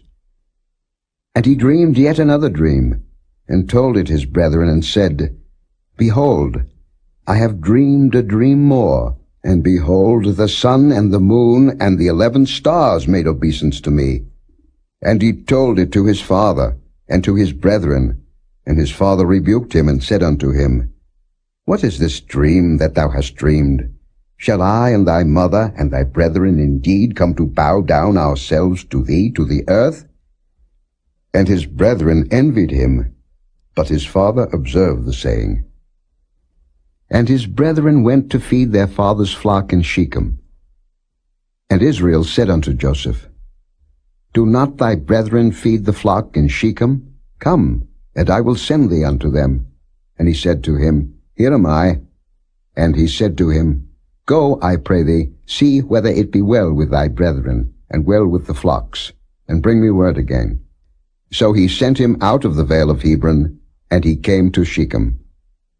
And a certain man found him, and behold, he was wandering in the field. And the man asked him, saying, What seekest thou? And he said, I seek my brethren. Tell me, I pray thee, where they feed their flocks. And the man said, They are departed hence. For I heard them say, Let us go to Dothan. And Joseph went after his brethren, and found them in Dothan.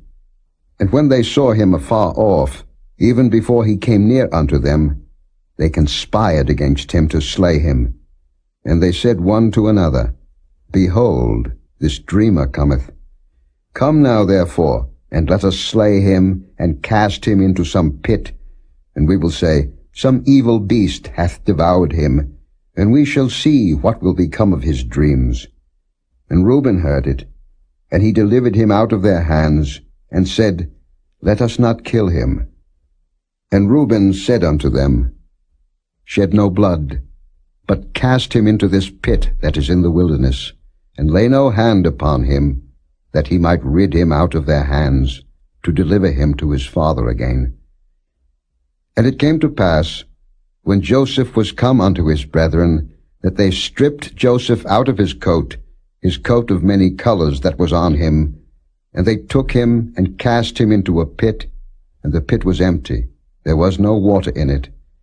And they sat down to eat bread, and they lifted up their eyes and looked, and behold, a company of Ishmaelites came from Gilead with their camels, bearing spicery and balm and myrrh, going to carry it down to Egypt. And Judah said unto his brethren, What profit is it if we slay our brother and conceal his blood? Come, and let us sell him to the Ishmaelites, and let not our hand be upon him, for he is our brother and our flesh. And his brethren were content. Then there passed by Midianites merchantmen, and they drew and lifted up Joseph out of the pit, and sold Joseph to the Ishmaelites for 20 pieces of silver, and they brought Joseph into Egypt. And Reuben returned unto the pit, and behold, Joseph was not in the pit, and he rent his clothes.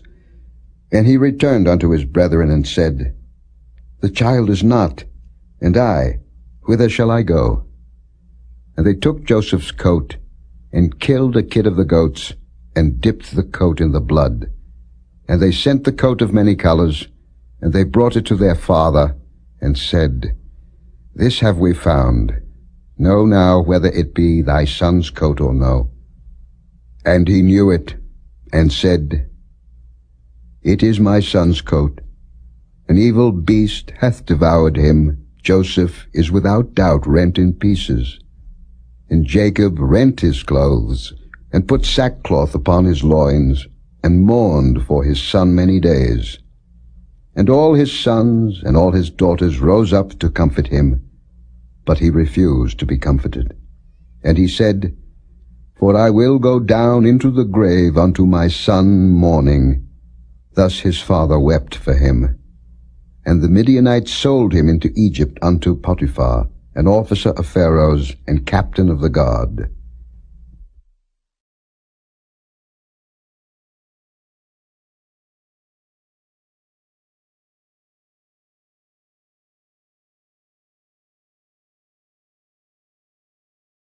Chapter 38. And it came to pass at that time that Judah went down from his brethren, and turned into a certain Adullamite, whose name was Hira. And Judah saw there a daughter of a certain Canaanite, whose name was Shua. And he took her, and went in unto her. And she conceived, and bare a son, and he called his name And she conceived again, and bare a son, and she called his name Onan. And she yet again conceived, and bare a son, and called his name Shelah. And he was at Chezib when she bare him. And Judah took a wife for his firstborn, whose name was Tamar. And Judah's firstborn, was wicked in the sight of the Lord, and the Lord slew him. And Judah said unto Onan, Go in unto thy brother's wife, and marry her, and raise up seed to thy brother. And Onan knew that the seed should not be his. And it came to pass, when he went in unto his brother's wife, that he spilled it on the ground, lest that he should give seed to his brother. And the thing which he did displeased the Lord, wherefore he slew him also. Then said Judah to Tamar his daughter-in-law, Remain a widow at thy father's house, till Shelah my son be grown. For he said, Lest peradventure he die also, as his brethren did. And Tamar went and dwelt in her father's house. And in process of time the daughter of Shua, Judah's wife, died. And Judah was comforted, and went up unto his sheep shearers to Timnath, he and his friend Hira the Adullamite. And it was told Tamar, saying, Behold, thy father-in-law goeth up to Timnath to shear his sheep. And she put her widow's garments off from her, and covered her with a veil, and wrapped herself, and sat in an open place, which is by the way to Timnath. For she saw that Shelah was grown, and she was not given unto him to wife. When Judah saw her, he thought her to be an harlot, because she had covered her face. And he turned unto her by the way, and said, Go to, I pray thee, let me come in unto thee. For he knew not that she was his daughter-in-law. And she said, What wilt thou give me, that thou mayest come in unto me? And he said, I will send thee a kid from the flock. And she said, Wilt thou give me a pledge till thou send it? And he said, What pledge shall I give thee? And she said, Thy signet, and thy bracelets, and thy staff that is in thine hand. And he gave it her, and came in unto her, and she conceived by him. And she arose and went away, and laid by her veil from her, and put on the garments of her widowhood. And Judah sent the kid by the hand of his friend the Adullamite to receive his pledge from the woman's hand, but he found her not. Then he asked the men of that place, saying, Where is the harlot that was openly by the wayside? And they said, There was no harlot in this place. And he returned to Judah and said, I cannot find her. And also the men of the place said that there was no harlot in this place. And Judah said, Let her take it to her, lest we be shamed. Behold, I sent this kid, and thou hast not found her. And it came to pass about 3 months after, that it was told Judah, saying, Tamar, thy daughter-in-law, hath played the harlot, and also, behold, she is with child by whoredom. And Judah said, Bring her forth, and let her be burnt. When she was brought forth, she sent to her father-in-law, saying, By the man whose these are am I with child. And she said, Discern, I pray thee, whose are these, the signet, and bracelets, and staff? And Judah acknowledged them, and said, She hath been more righteous than I, because that I gave her not to Shelah my son. And he knew her again no more. And it came to pass in the time of her travail that, behold, twins were in her womb. And it came to pass, when she travailed, that the one put out his hand, and the midwife took and bound upon his hand a scarlet thread, saying, This came out first.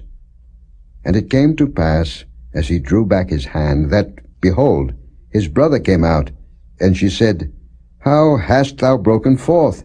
This breach be upon thee. Therefore his name was called Pharez. And afterward came out his brother, that had the scarlet thread upon his hand, and his name was called Zara.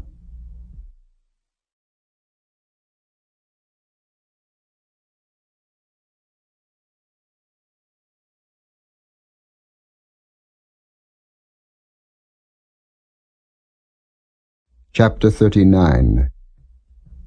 And Joseph was brought down to Egypt, and Potiphar, an officer of Pharaoh, captain of the guard, an Egyptian, bought him of the hands of the Ishmaelites, which had brought him down thither.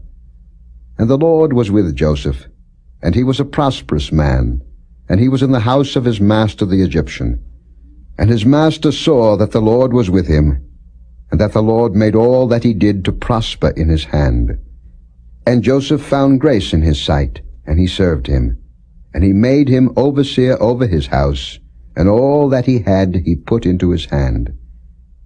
And it came to pass from the time that he had made him overseer in his house, and over all that he had, that the Lord blessed the Egyptian's house for Joseph's sake.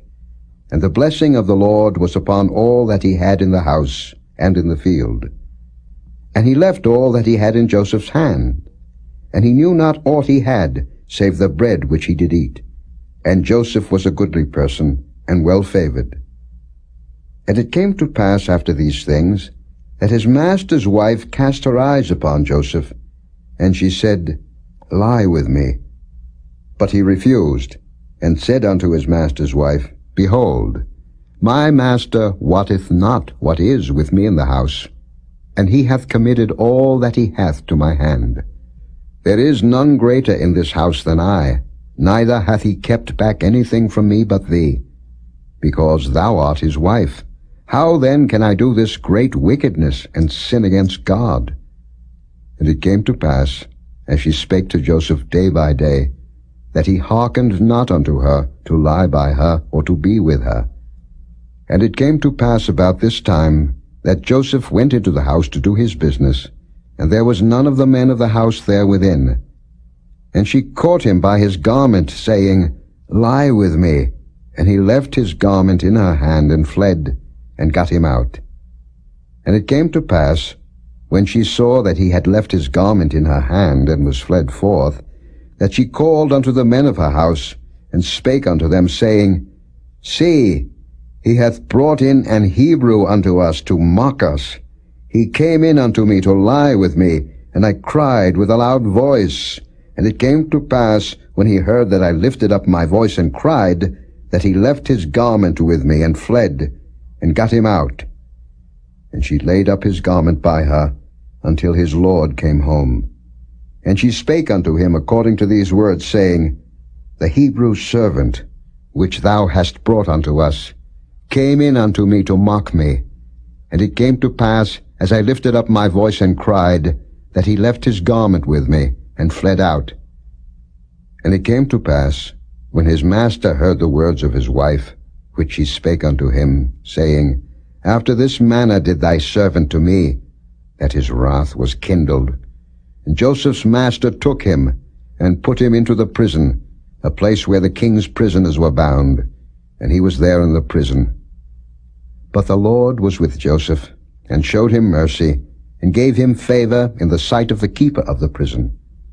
And the keeper of the prison committed to Joseph's hand all the prisoners that were in the prison, and whatsoever they did there, he was the doer of it.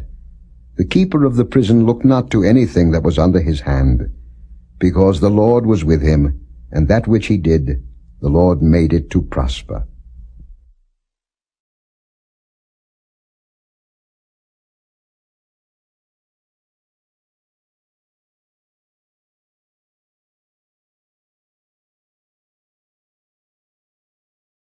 Chapter 40. And it came to pass after these things, that the butler of the king of Egypt and his baker had offended their lord, the king of Egypt. And Pharaoh was wroth against two of his officers, against the chief of the butlers, and against the chief of the bakers. And he put them in ward in the house of the captain of the guard, into the prison, the place where Joseph was bound.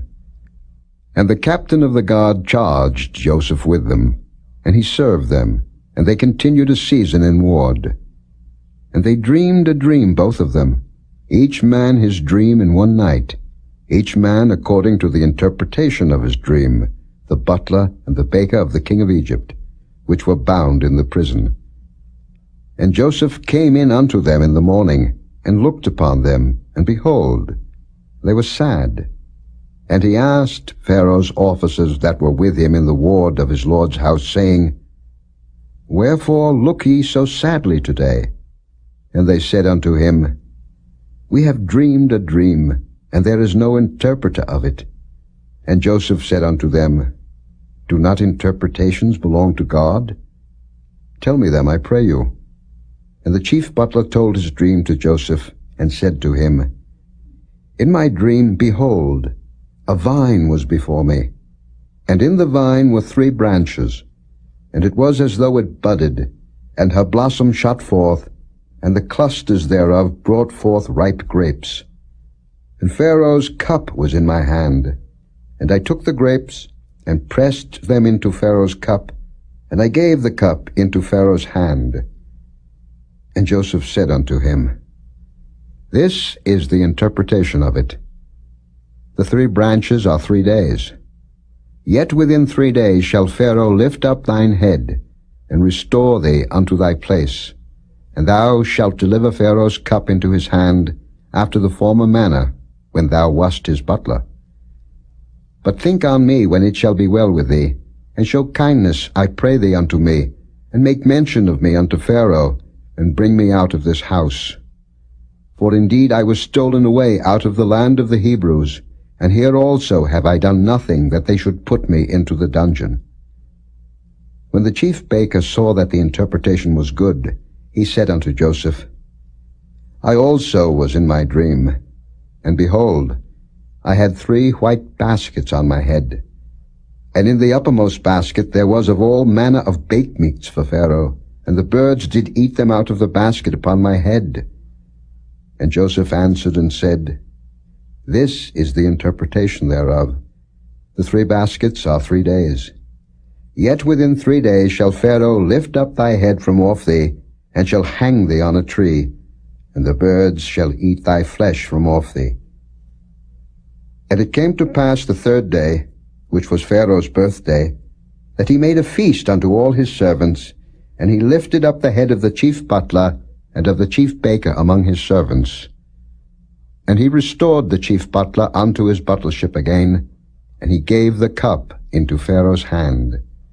But he hanged the chief baker, as Joseph had interpreted to them. Yet did not the chief butler remember Joseph, but forgat him.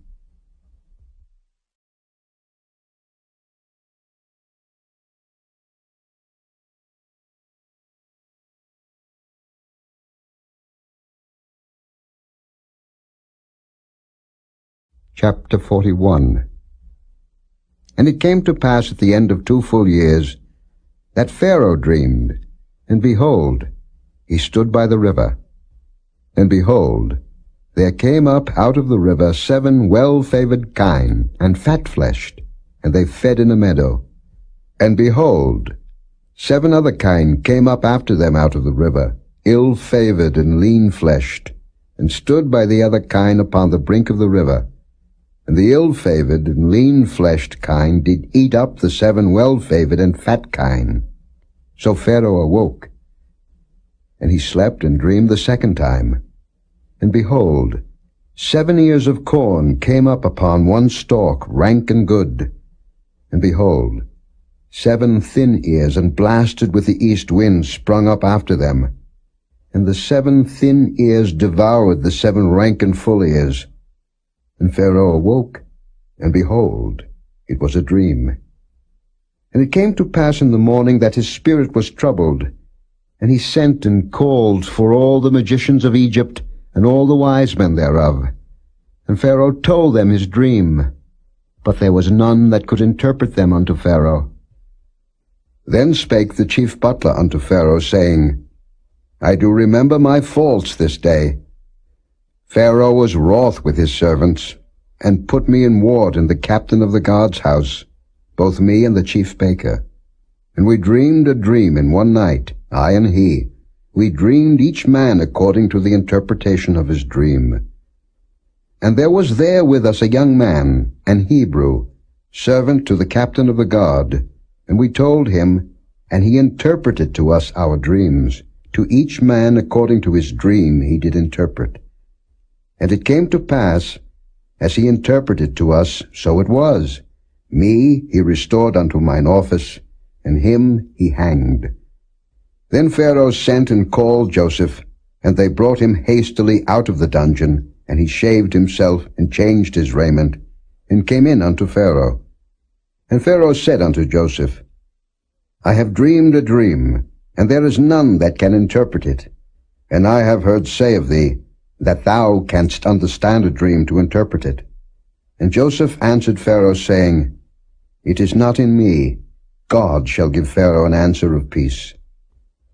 And Pharaoh said unto Joseph, In my dream, behold, I stood upon the bank of the river, and behold, there came up out of the river 7 kine, fat-fleshed and well-favored, and they fed in a meadow. And behold, 7 other kine came up after them, poor and very ill-favored and lean-fleshed, such as I never saw in all the land of Egypt for badness. And the lean and the ill-favored kine did eat up the first 7 fat kine. And when they had eaten them up, it could not be known that they had eaten them, but they were still ill-favored, as at the beginning. So I awoke. And I saw in my dream, and behold, 7 ears came up in one stalk, full and good.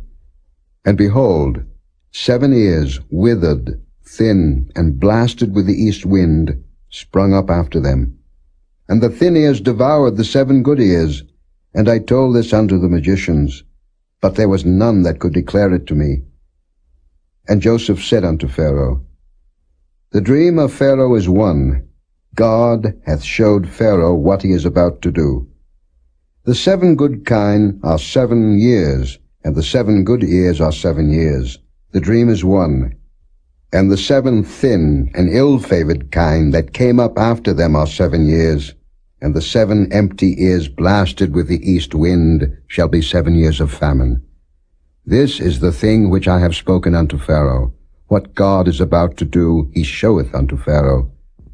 Behold, there come 7 years of great plenty throughout all the land of Egypt, and there shall arise after them 7 years of famine, and all the plenty shall be forgotten in the land of Egypt, and the famine shall consume the land. And the plenty shall not be known in the land by reason of that famine following, for it shall be very grievous. And for that the dream was doubled unto Pharaoh twice. It is because the thing is established by God, and God will shortly bring it to pass. Now therefore let Pharaoh look out a man discreet and wise, and set him over the land of Egypt. Let Pharaoh do this, and let him appoint officers over the land, and take up the 5th part of the land of Egypt in the 7 plenteous years. And let them gather all the food of those good years that come, and lay up corn under the hand of Pharaoh, and let them keep food in the cities. And that food shall be for store to the land against the 7 years of famine, which shall be in the land of Egypt, that the land perish not through the famine. And the thing was good in the eyes of Pharaoh, and in the eyes of all his servants. And Pharaoh said unto his servants, Can we find such a one as this is, a man in whom the Spirit of God is? And Pharaoh said unto Joseph, Forasmuch as God hath showed thee all this, there is none so discreet and wise as thou art. Thou shalt be over my house, and according unto thy word shall all my people be ruled. Only in the throne will I be greater than thou. And Pharaoh said unto Joseph, See, I have set thee over all the land of Egypt. And Pharaoh took off his ring from his hand, and put it upon Joseph's hand, and arrayed him in vestures of fine linen, and put a gold chain about his neck. And he made him to ride in the 2nd chariot which he had. And they cried before him, Bow the knee. And he made him ruler over all the land of Egypt. And Pharaoh said unto Joseph, I am Pharaoh, and without thee shall no man lift up his hand or foot in all the land of Egypt. And Pharaoh called Joseph's name Zaphnath-Paaneah, and he gave him to wife Asenath, the daughter of Potipherah, priest of On. And Joseph went out over all the land of Egypt. And Joseph was 30 years old when he stood before Pharaoh king of Egypt. And Joseph went out from the presence of Pharaoh, and went throughout all the land of Egypt. And in the 7 plenteous years the earth brought forth by handfuls. And he gathered up all the food of the 7 years which were in the land of Egypt, and laid up the food in the cities. The food of the field, which was round about every city, laid he up in the same. And Joseph gathered corn as the sand of the sea, very much, until he left numbering, for it was without number. And unto Joseph were born 2 sons before the years of famine came, which Asenath the daughter of Potipherah priest of On bare unto him. And Joseph called the name of the firstborn Manasseh, for God, said he, hath made me forget all my toil, and all my father's house. And the name of the second called he Ephraim, for God hath caused me to be fruitful in the land of my affliction. And the 7 years of plenteousness that was in the land of Egypt were ended, and the 7 years of dearth began to come, according as Joseph had said, and that dearth was in all lands, but in all the land of Egypt there was bread. And when all the land of Egypt was famished, the people cried to Pharaoh for bread. And Pharaoh said unto all the Egyptians, Go unto Joseph, what he saith to you do. And the famine was over all the face of the earth, and Joseph opened all the storehouses, and sold unto the Egyptians, and the famine waxed sore in the land of Egypt. And all countries came into Egypt to Joseph for to buy corn, because that the famine was so sore in all lands.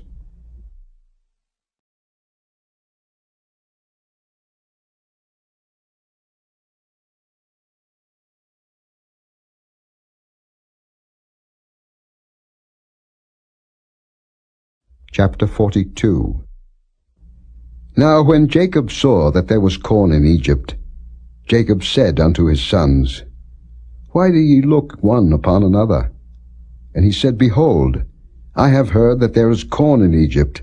Get you down thither, and buy for us from thence, that we may live and not die. And Joseph's 10 brethren went down to buy corn in Egypt. But Benjamin, Joseph's brother, Jacob sent not with his brethren, for he said, Lest peradventure mischief befall him. And the sons of Israel came to buy corn among those that came, for the famine was in the land of Canaan. And Joseph was the governor over the land, and he it was that sold to all the people of the land. And Joseph's brethren came, and bowed down themselves before him with their faces to the earth. And Joseph saw his brethren, and he knew them, but made himself strange unto them, and spake roughly unto them. And he said unto them, Whence come ye? And they said, From the land of Canaan to buy food. And Joseph knew his brethren, but they knew not him. And Joseph remembered the dreams which he dreamed of them, and said unto them, Ye are spies, to see the nakedness of the land ye are come. And they said unto him, Nay, my lord, but to buy food are thy servants come.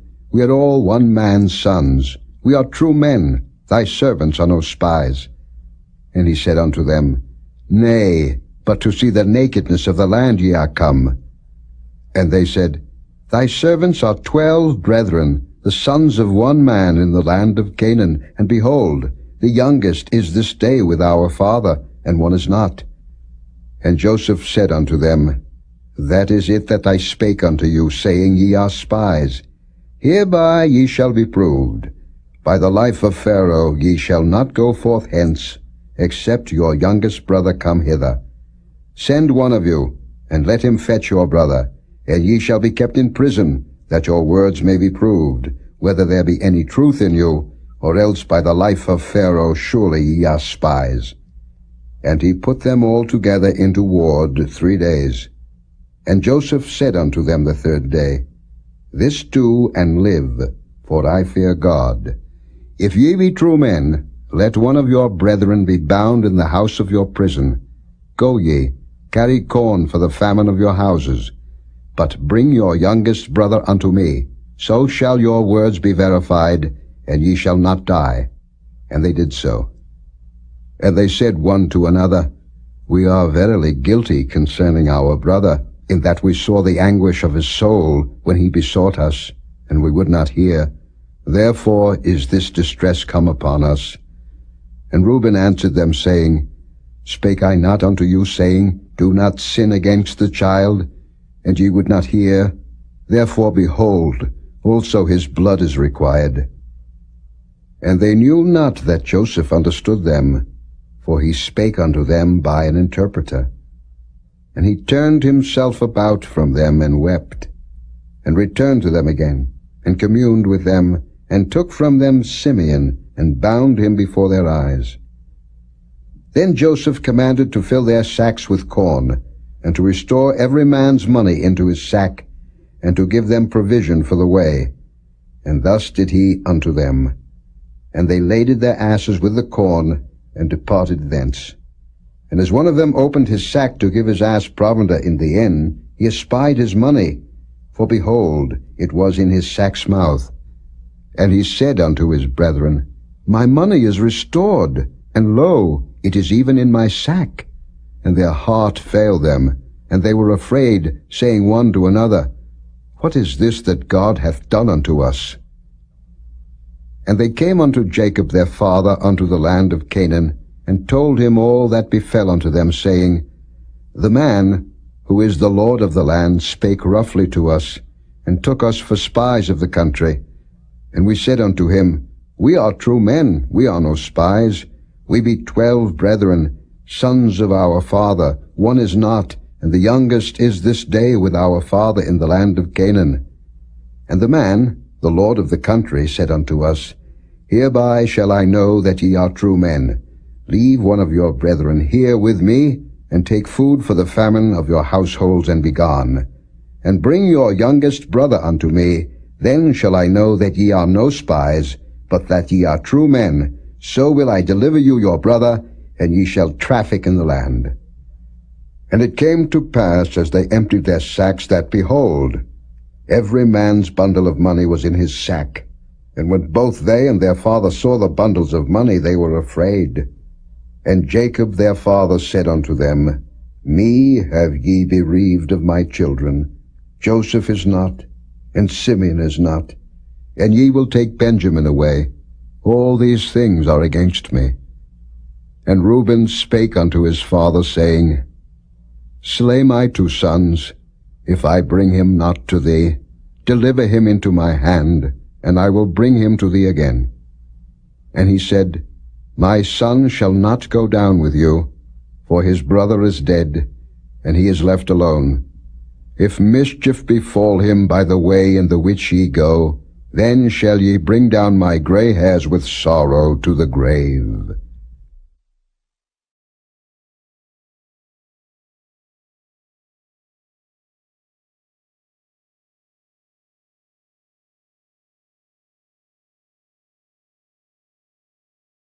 Chapter 43. And the famine was sore in the land. And it came to pass, when they had eaten up the corn which they had brought out of Egypt, their father said unto them, Go again, buy us a little food. And Judah spake unto him, saying, The man did solemnly protest unto us, saying, Ye shall not see my face, except your brother be with you.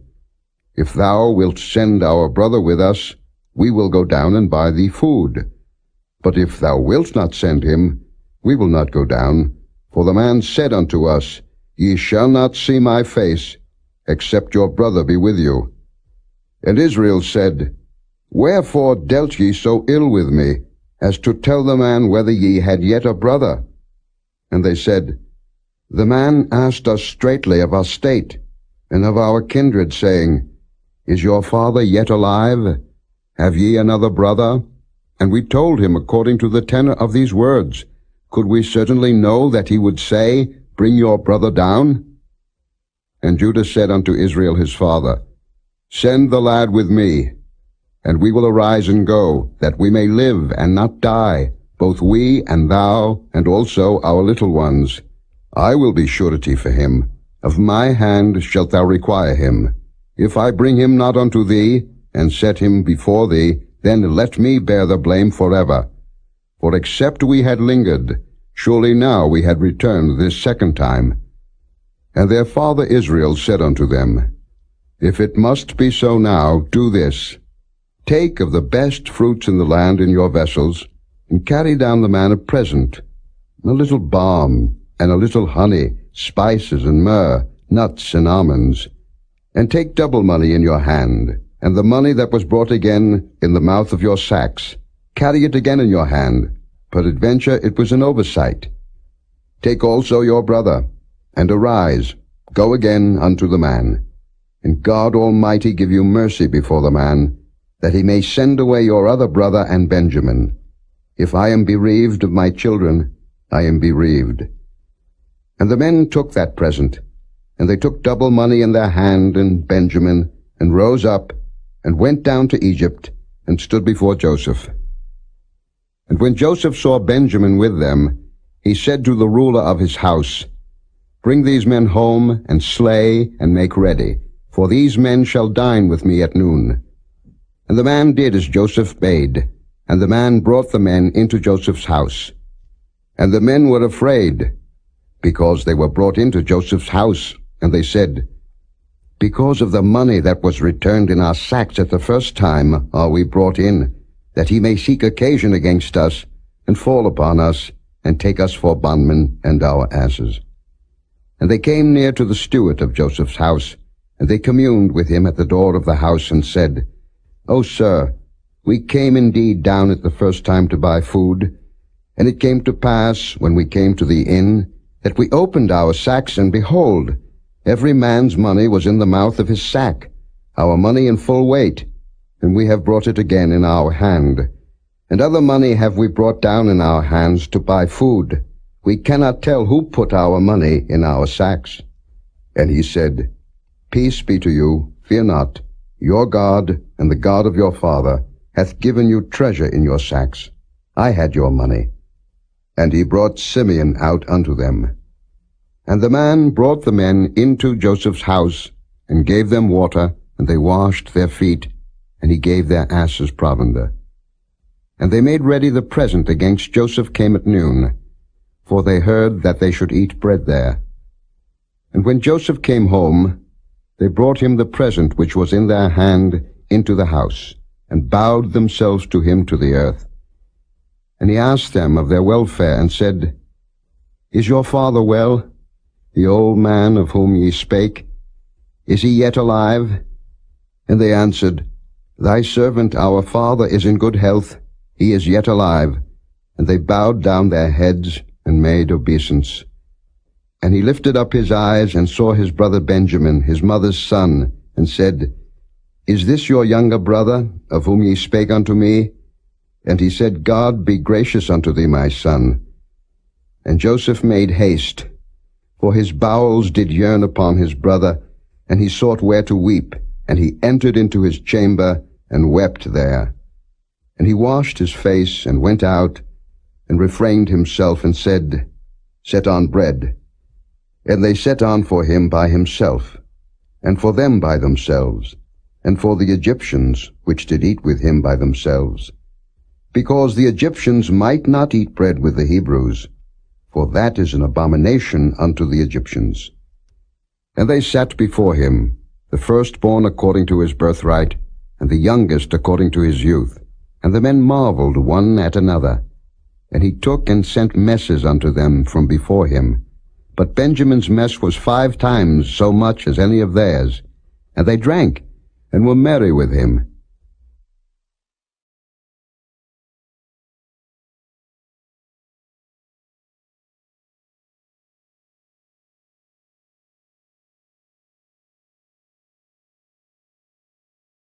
Chapter 44. And he commanded the steward of his house, saying, Fill the men's sacks with food, as much as they can carry, and put every man's money in his sack's mouth. And put my cup, the silver cup, in the sack's mouth of the youngest, and his corn money. And he did according to the word that Joseph had spoken. As soon as the morning was light, the men were sent away, they and their asses. And when they were gone out of the city, and not yet far off, Joseph said unto his steward, Up, follow after the men, and when thou dost overtake them, say unto them, Wherefore have ye rewarded evil for good? Is not this it in which my Lord drinketh? And whereby indeed he divineth, ye have done evil in so doing. And he overtook them, and he spake unto them these same words. And they said unto him, Wherefore saith my Lord these words? God forbid that thy servants should do according to this thing. Behold, the money which we found in our sacks' mouths we brought again unto thee out of the land of Canaan. How then should we steal out of thy Lord's house silver or gold? With whomsoever of thy servants it be found, both let him die, and we also will be my Lord's bondmen. And he said, Now also let it be according unto your words. He with whom it is found shall be my servant, and ye shall be blameless. Then they speedily took down every man his sack to the ground, and opened every man his sack. And he searched, and began at the eldest, and left at the youngest. and the cup was found in Benjamin's sack. Then they rent their clothes, and laded every man his ass, and returned to the city. And Judah and his brethren came to Joseph's house, for he was yet there, and they fell before him on the ground. And Joseph said unto them, What deed is this that ye have done? Wot ye not that such a man as I can certainly divine? And Judah said, What shall we say unto my lord? What shall we speak? Or how shall we clear ourselves? God hath found out the iniquity of thy servants. Behold, we are my Lord's servants, both we and he also with whom the cup is found. And he said, God forbid that I should do so, but the man in whose hand the cup is found, he shall be my servant. And as for you, get you up in peace unto your father.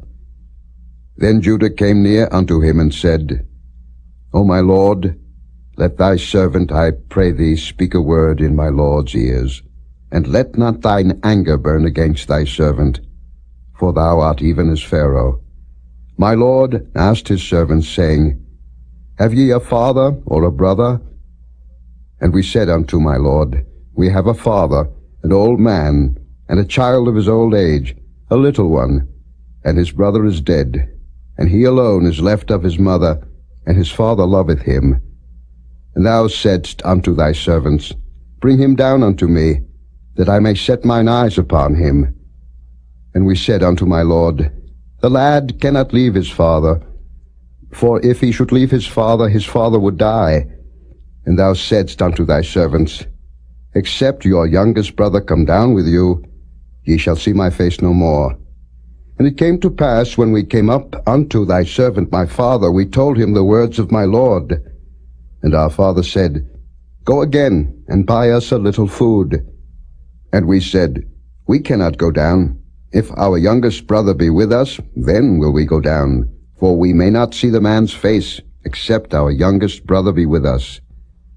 And thy servant my father said unto us, Ye know that my wife bare me 2 sons.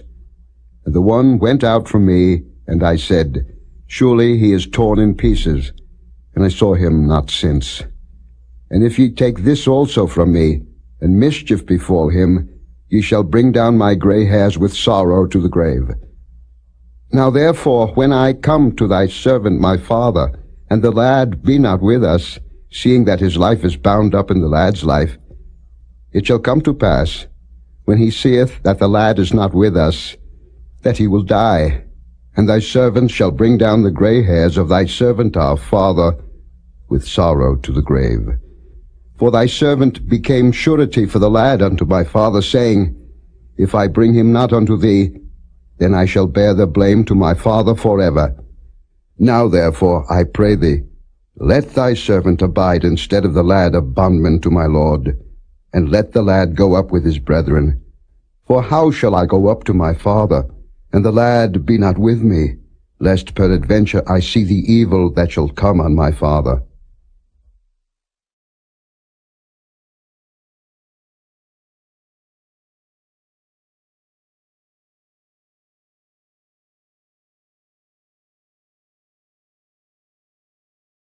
Chapter 45. Then Joseph could not refrain himself before all them that stood by him, and he cried, Cause every man to go out from me. And there stood no man with him, while Joseph made himself known unto his brethren. And he wept aloud, and the Egyptians in the house of Pharaoh heard. And Joseph said unto his brethren, I am Joseph. Doth my father yet live? And his brethren could not answer him, for they were troubled at his presence. And Joseph said unto his brethren, Come near to me, I pray you. And they came near, and he said, I am Joseph your brother, whom ye sold into Egypt. Now therefore be not grieved, nor angry with yourselves, that ye sold me hither, for God did send me before you to preserve life. For these 2 years hath the famine been in the land, and yet there are 5 years in the which there shall neither be earing nor harvest. And God sent me before you to preserve you a posterity in the earth, and to save your lives by a great deliverance. So now it was not you that sent me hither, but God, and he hath made me a father to Pharaoh, and lord of all his house, and a ruler throughout all the land of Egypt. Haste ye, and go up to my father, and say unto him, Thus saith thy son Joseph, God hath made me lord of all Egypt. Come down unto me, tarry not.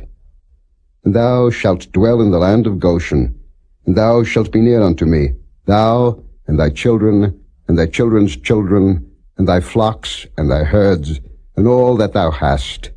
And there will I nourish thee. For yet there are 5 years of famine, lest thou, and thy household, and all that thou hast come to poverty. And behold, your eyes see, and the eyes of my brother Benjamin, that it is my mouth that speaketh unto you. And ye shall tell my father of all my glory in Egypt, and of all that ye have seen, and ye shall haste and bring down my father hither. And he fell upon his brother Benjamin's neck, and wept, and Benjamin wept upon his neck. Moreover he kissed all his brethren, and wept upon them, and after that his brethren talked with him. And the fame thereof was heard in Pharaoh's house, saying, Joseph's brethren are come. And it pleased Pharaoh well, and his servants. And Pharaoh said unto Joseph, Say unto thy brethren, This do ye, lade your beasts, and go, get you unto the land of Canaan, and take your father and your households, and come unto me, and I will give you the good of the land of Egypt, and ye shall eat the fat of the land. Now thou art commanded, this do ye, take you wagons out of the land of Egypt for your little ones, and for your wives, and bring your father, and come. Also regard not your stuff, for the good of all the land of Egypt is yours. And the children of Israel did so, and Joseph gave them wagons, according to the commandment of Pharaoh, and gave them provision for the way. To all of them he gave each man changes of raiment, but to Benjamin he gave 300 pieces of silver, and 5 changes of raiment. And to his father he sent after this manner, 10 asses laden with the good things of Egypt, and 10 she-asses laden with corn and bread and meat for his father by the way.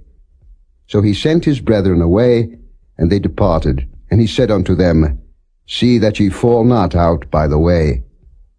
And they went up out of Egypt, and came into the land of Canaan unto Jacob their father, and told him, saying, Joseph is yet alive, and he is governor over all the land of Egypt.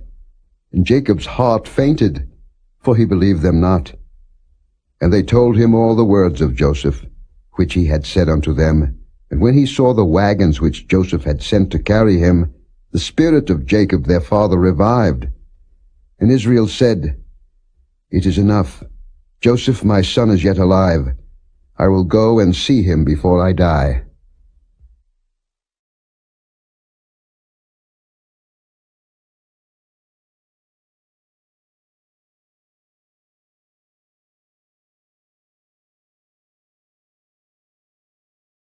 Chapter 46. And Israel took his journey with all that he had, and came to Beersheba, and offered sacrifices unto the God of his father Isaac. And God spake unto Israel in the visions of the night, and said, Jacob, Jacob. And he said, Here am I. And he said, I am God, the God of thy father. Fear not to go down into Egypt, for I will there make of thee a great nation. I will go down with thee into Egypt, and I will also surely bring thee up again, and Joseph shall put his hand upon thine eyes. And Jacob rose up from Beersheba, and the sons of Israel carried Jacob their father, and their little ones, and their wives, in the wagons which Pharaoh had sent to carry him. And they took their cattle and their goods, which they had gotten in the land of Canaan, and came into Egypt, Jacob and all his seed with him, his sons, and his sons' sons with him, his daughters, and his sons' daughters, and all his seed brought he with him into Egypt. And these are the names of the children of Israel, which came into Egypt, Jacob and his sons, Reuben, Jacob's firstborn, and the sons of Reuben, Hanok, and Phalu, and Hezron, and Carmi. And the sons of Simeon, Jemuel, and Jamin, and Ohad, and Jachin, and Zohar, and Shael the son of a Canaanitish woman.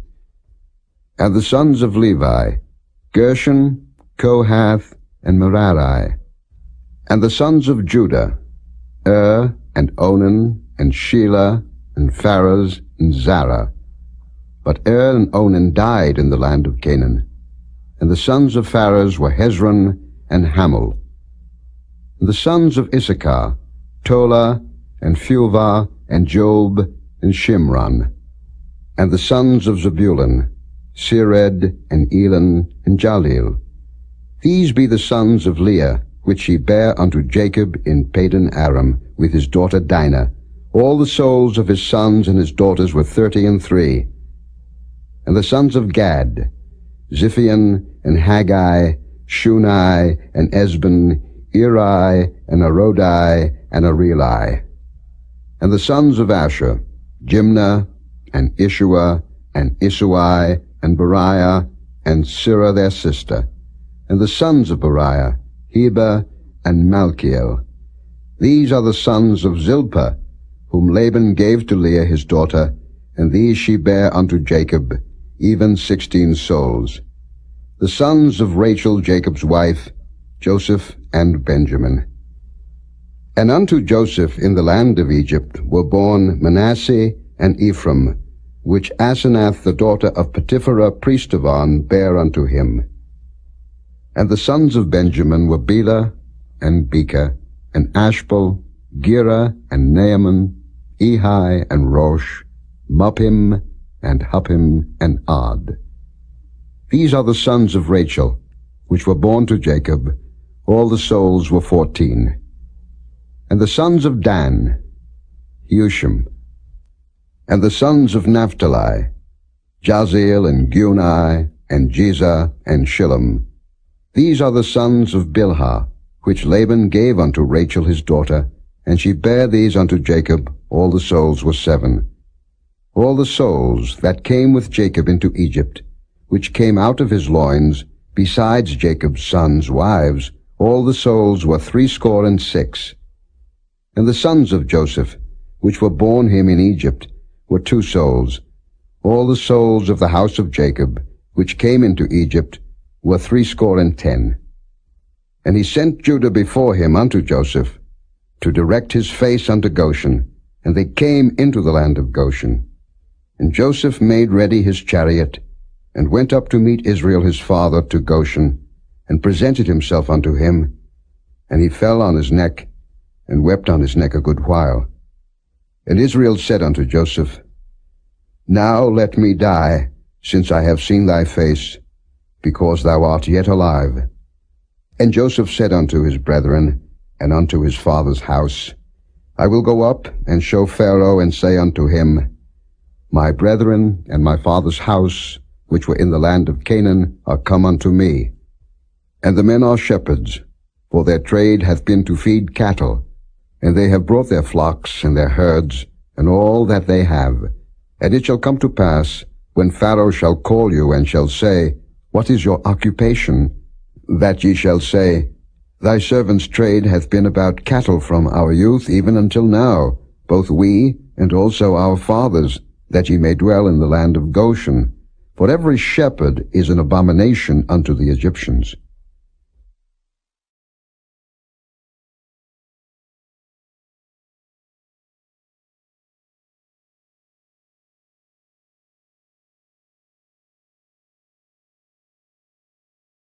Chapter 47.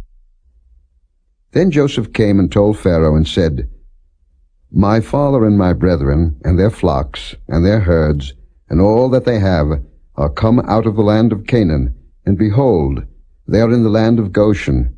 And he took some of his brethren, even 5 men, and presented them unto Pharaoh. And Pharaoh said unto his brethren, What is your occupation? And they said unto Pharaoh, Thy servants are shepherds, both we, and also our fathers. They said moreover unto Pharaoh, For to sojourn in the land are we come, for thy servants have no pasture for their flocks.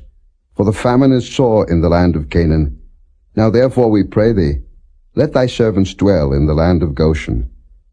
And Pharaoh spake unto Joseph, saying, Thy father and thy brethren are come unto thee. The land of Egypt is before thee.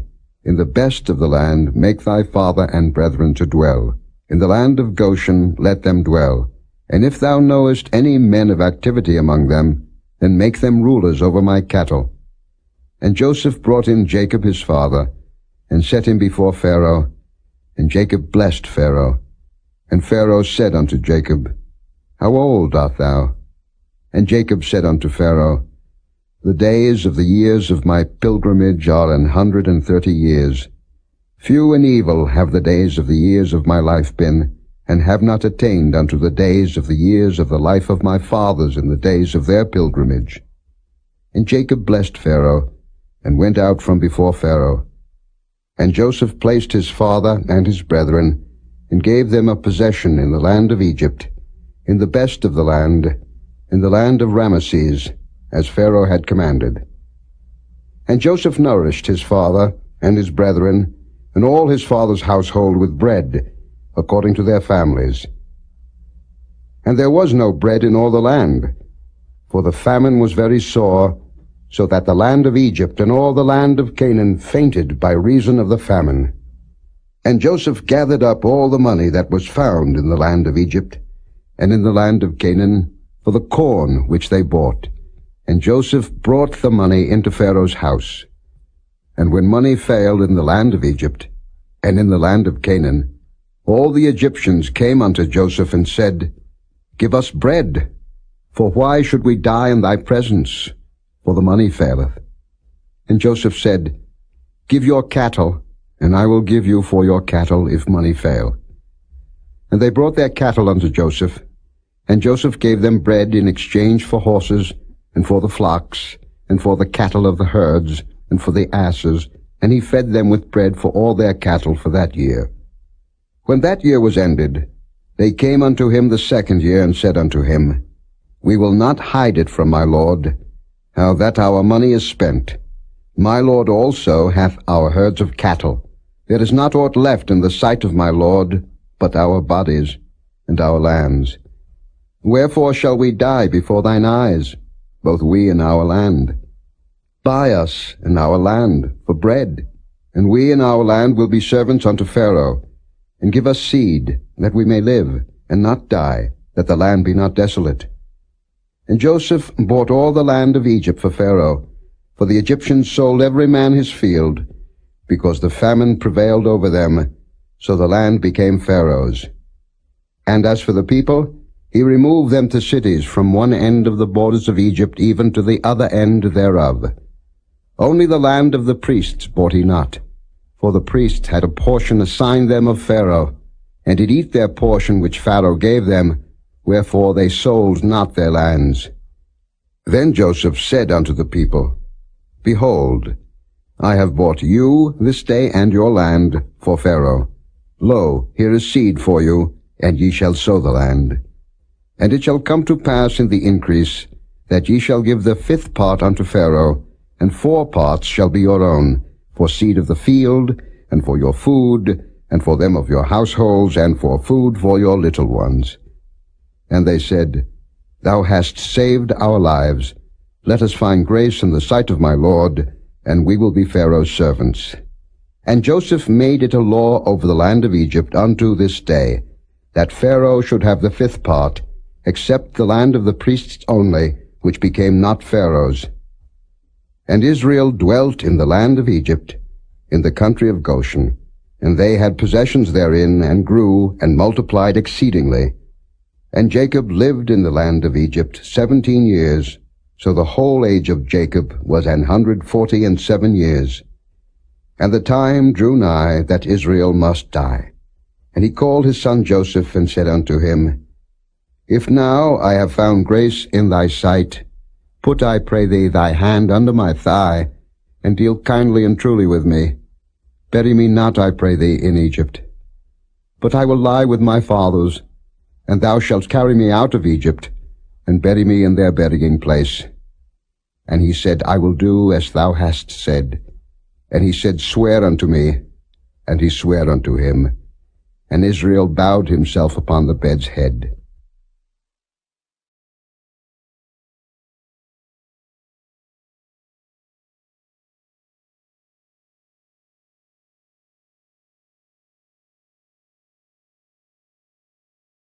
Chapter 48. And it came to pass after these things, that one told Joseph, Behold, thy father is sick. And he took with him his 2 sons, Manasseh and Ephraim. And one told Jacob and said, Behold, thy son Joseph cometh unto thee. And Israel strengthened himself and sat upon the bed. And Jacob said unto Joseph, God Almighty appeared unto me at Luz in the land of Canaan, and blessed me, and said unto me, Behold, I will make thee fruitful, and multiply thee, and I will make of thee a multitude of people, and will give this land to thy seed after thee for an everlasting possession.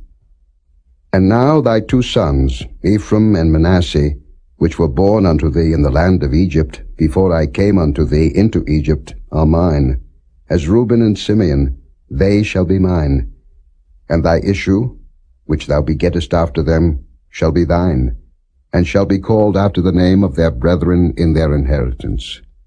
And as for me, when I came from Padan, Rachel died by me in the land of Canaan in the way, when yet there was but a little way to come unto Ephrath, and I buried her there in the way of Ephrath, the same as Bethlehem. And Israel beheld Joseph's sons, and said, Who are these? And Joseph said unto his father, They are my sons, whom God hath given me in this place. And he said, Bring them, I pray thee, unto me, and I will bless them. Now the eyes of Israel were dim for age, so that he could not see. And he brought them near unto him, and he kissed them and embraced them. And Israel said unto Joseph, I had not thought to see thy face, and lo, God hath showed me also thy seed. And Joseph brought them out from between his knees, and he bowed himself with his face to the earth. And Joseph took them both, Ephraim in his right hand toward Israel's left hand, and Manasseh in his left hand toward Israel's right hand, and brought them near unto him. And Israel stretched out his right hand, and laid it upon Ephraim's head, who was the younger, and his left hand upon Manasseh's head, guiding his hands wittingly, for Manasseh was the firstborn.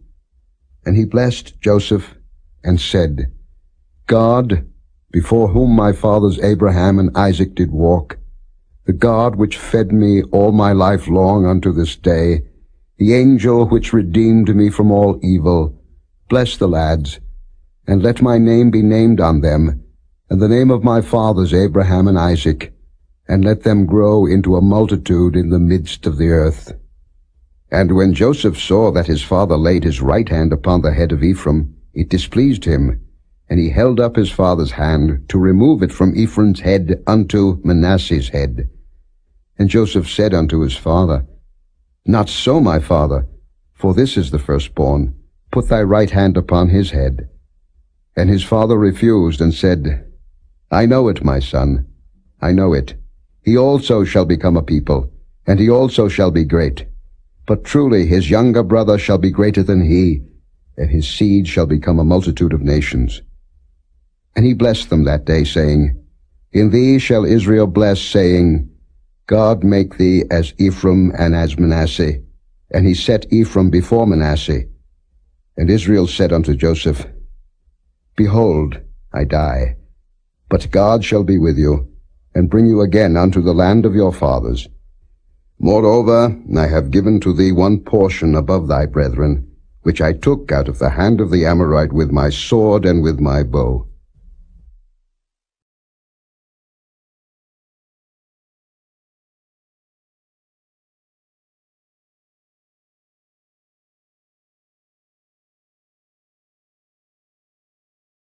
Chapter 49. And Jacob called unto his sons, and said, Gather yourselves together, that I may tell you that which shall befall you in the last days.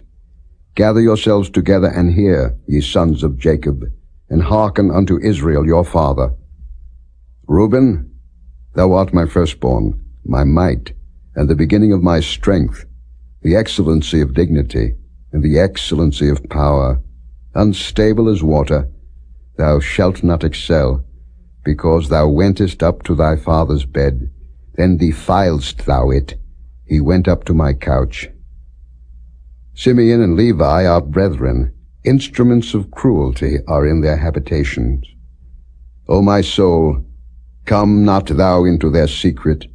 Unto their assembly, mine honor, be not thou united. For in their anger they slew a man, and in their self-will they digged down a wall.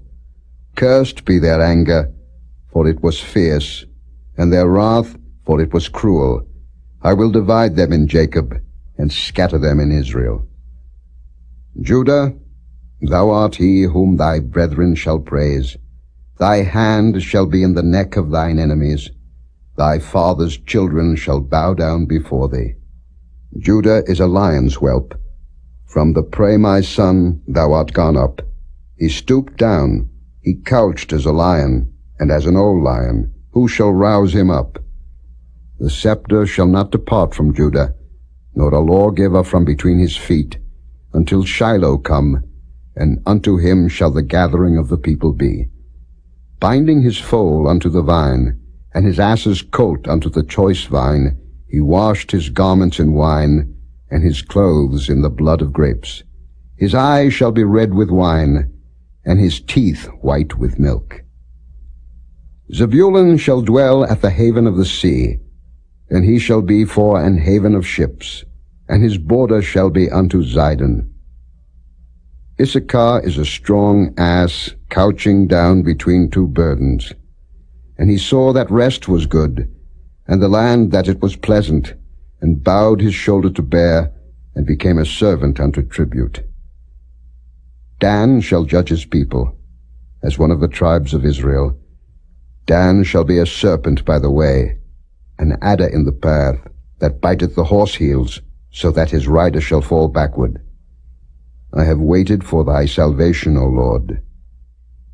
Gad, a troop shall overcome him, but he shall overcome at the last. Out of Asher his bread shall be fat, and he shall yield royal dainties.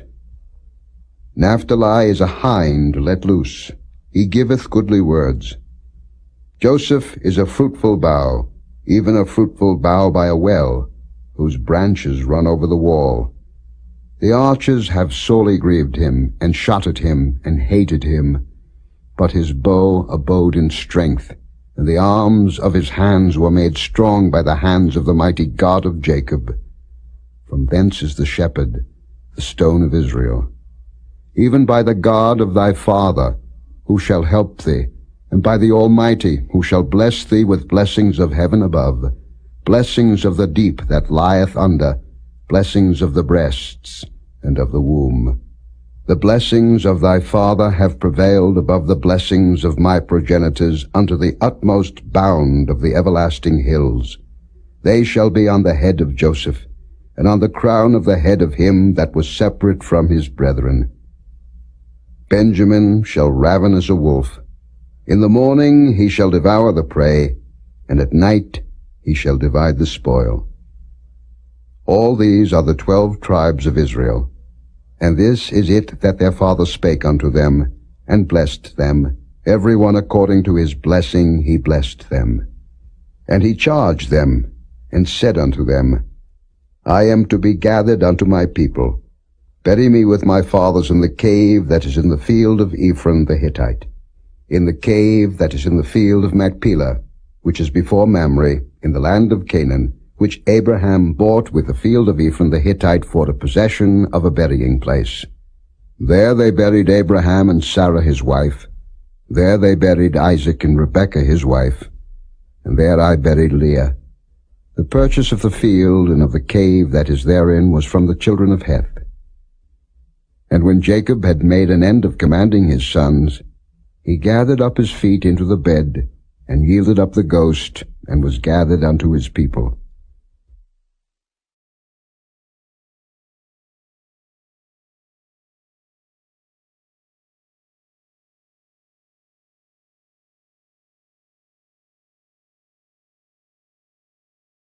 Chapter 50. And Joseph fell upon his father's face, and wept upon him, and kissed him. And Joseph commanded his servants the physicians to embalm his father, and the physicians embalmed Israel. And 40 days were fulfilled for him, for so are fulfilled the days of those which are embalmed. And the Egyptians mourned for him 60 days. And when the days of his mourning were past, Joseph spake unto the house of Pharaoh, saying, If now I have found grace in your eyes, speak, I pray you, in the ears of Pharaoh, saying, My father made me swear, saying, Lo, I die. In my grave which I have digged for me in the land of Canaan, there shalt thou bury me. Now therefore let me go up, I pray thee, and bury my father, and I will come again. And Pharaoh said, Go up and bury thy father, according as he made thee swear. And Joseph went up to bury his father, and with him went up all the servants of Pharaoh, the elders of his house, and all the elders of the land of Egypt. And all the house of Joseph, and his brethren, and his father's house, only their little ones, and their flocks, and their herds, they left in the land of Goshen. And there went up with him both chariots and horsemen, and it was a very great company. And they came to the threshing floor of Atad, which is beyond Jordan, and there they mourned with a great and very sore lamentation. And he made a mourning for his father 7 days. And when the inhabitants of the land, the Canaanites, saw the mourning in the floor of Atad, they said, This is a grievous mourning to the Egyptians. Wherefore the name of it was called Abel Mizraim, which is beyond Jordan. And his sons did unto him according as he commanded them. For his sons carried him into the land of Canaan, and buried him in the cave of the field of Machpelah, which Abraham bought with the field for a possession of a burying place of Ephron the Hittite, before Mamre. And Joseph returned into Egypt, he and his brethren, and all that went up with him to bury his father, after he had buried his father. And when Joseph's brethren saw that their father was dead, they said, Joseph will peradventure hate us, and will certainly requite us all the evil which we did unto him. And they sent a messenger unto Joseph, saying, Thy father did command before he died, saying, So shall ye say unto Joseph, Forgive, I pray thee now, the trespass of thy brethren and their sin, for they did unto thee evil. And now we pray thee, forgive the trespass of the servants of the God of thy father. And Joseph wept when they spake unto him. And his brethren also went and fell down before his face, and they said, Behold, we be thy servants. And Joseph said unto them, Fear not, for am I in the place of God? But as for you, ye thought evil against me, but God meant it unto good, to bring to pass, as it is this day, to save much people alive. Now therefore fear ye not, I will nourish you and your little ones. And he comforted them, and spake kindly unto them. And Joseph dwelt in Egypt, he and his father's house, and Joseph lived 110 years. And Joseph saw Ephraim's children of the 3rd generation. The children also of Machir, the son of Manasseh, were brought up upon Joseph's knees. And Joseph said unto his brethren, I die, and God will surely visit you, and bring you out of this land unto the land which he sware to Abraham, to Isaac, and to Jacob. And Joseph took an oath of the children of Israel, saying, God will surely visit you, and ye shall carry up my bones from hence. So Joseph died, being 110 years old, and they embalmed him, and he was put in a coffin in Egypt.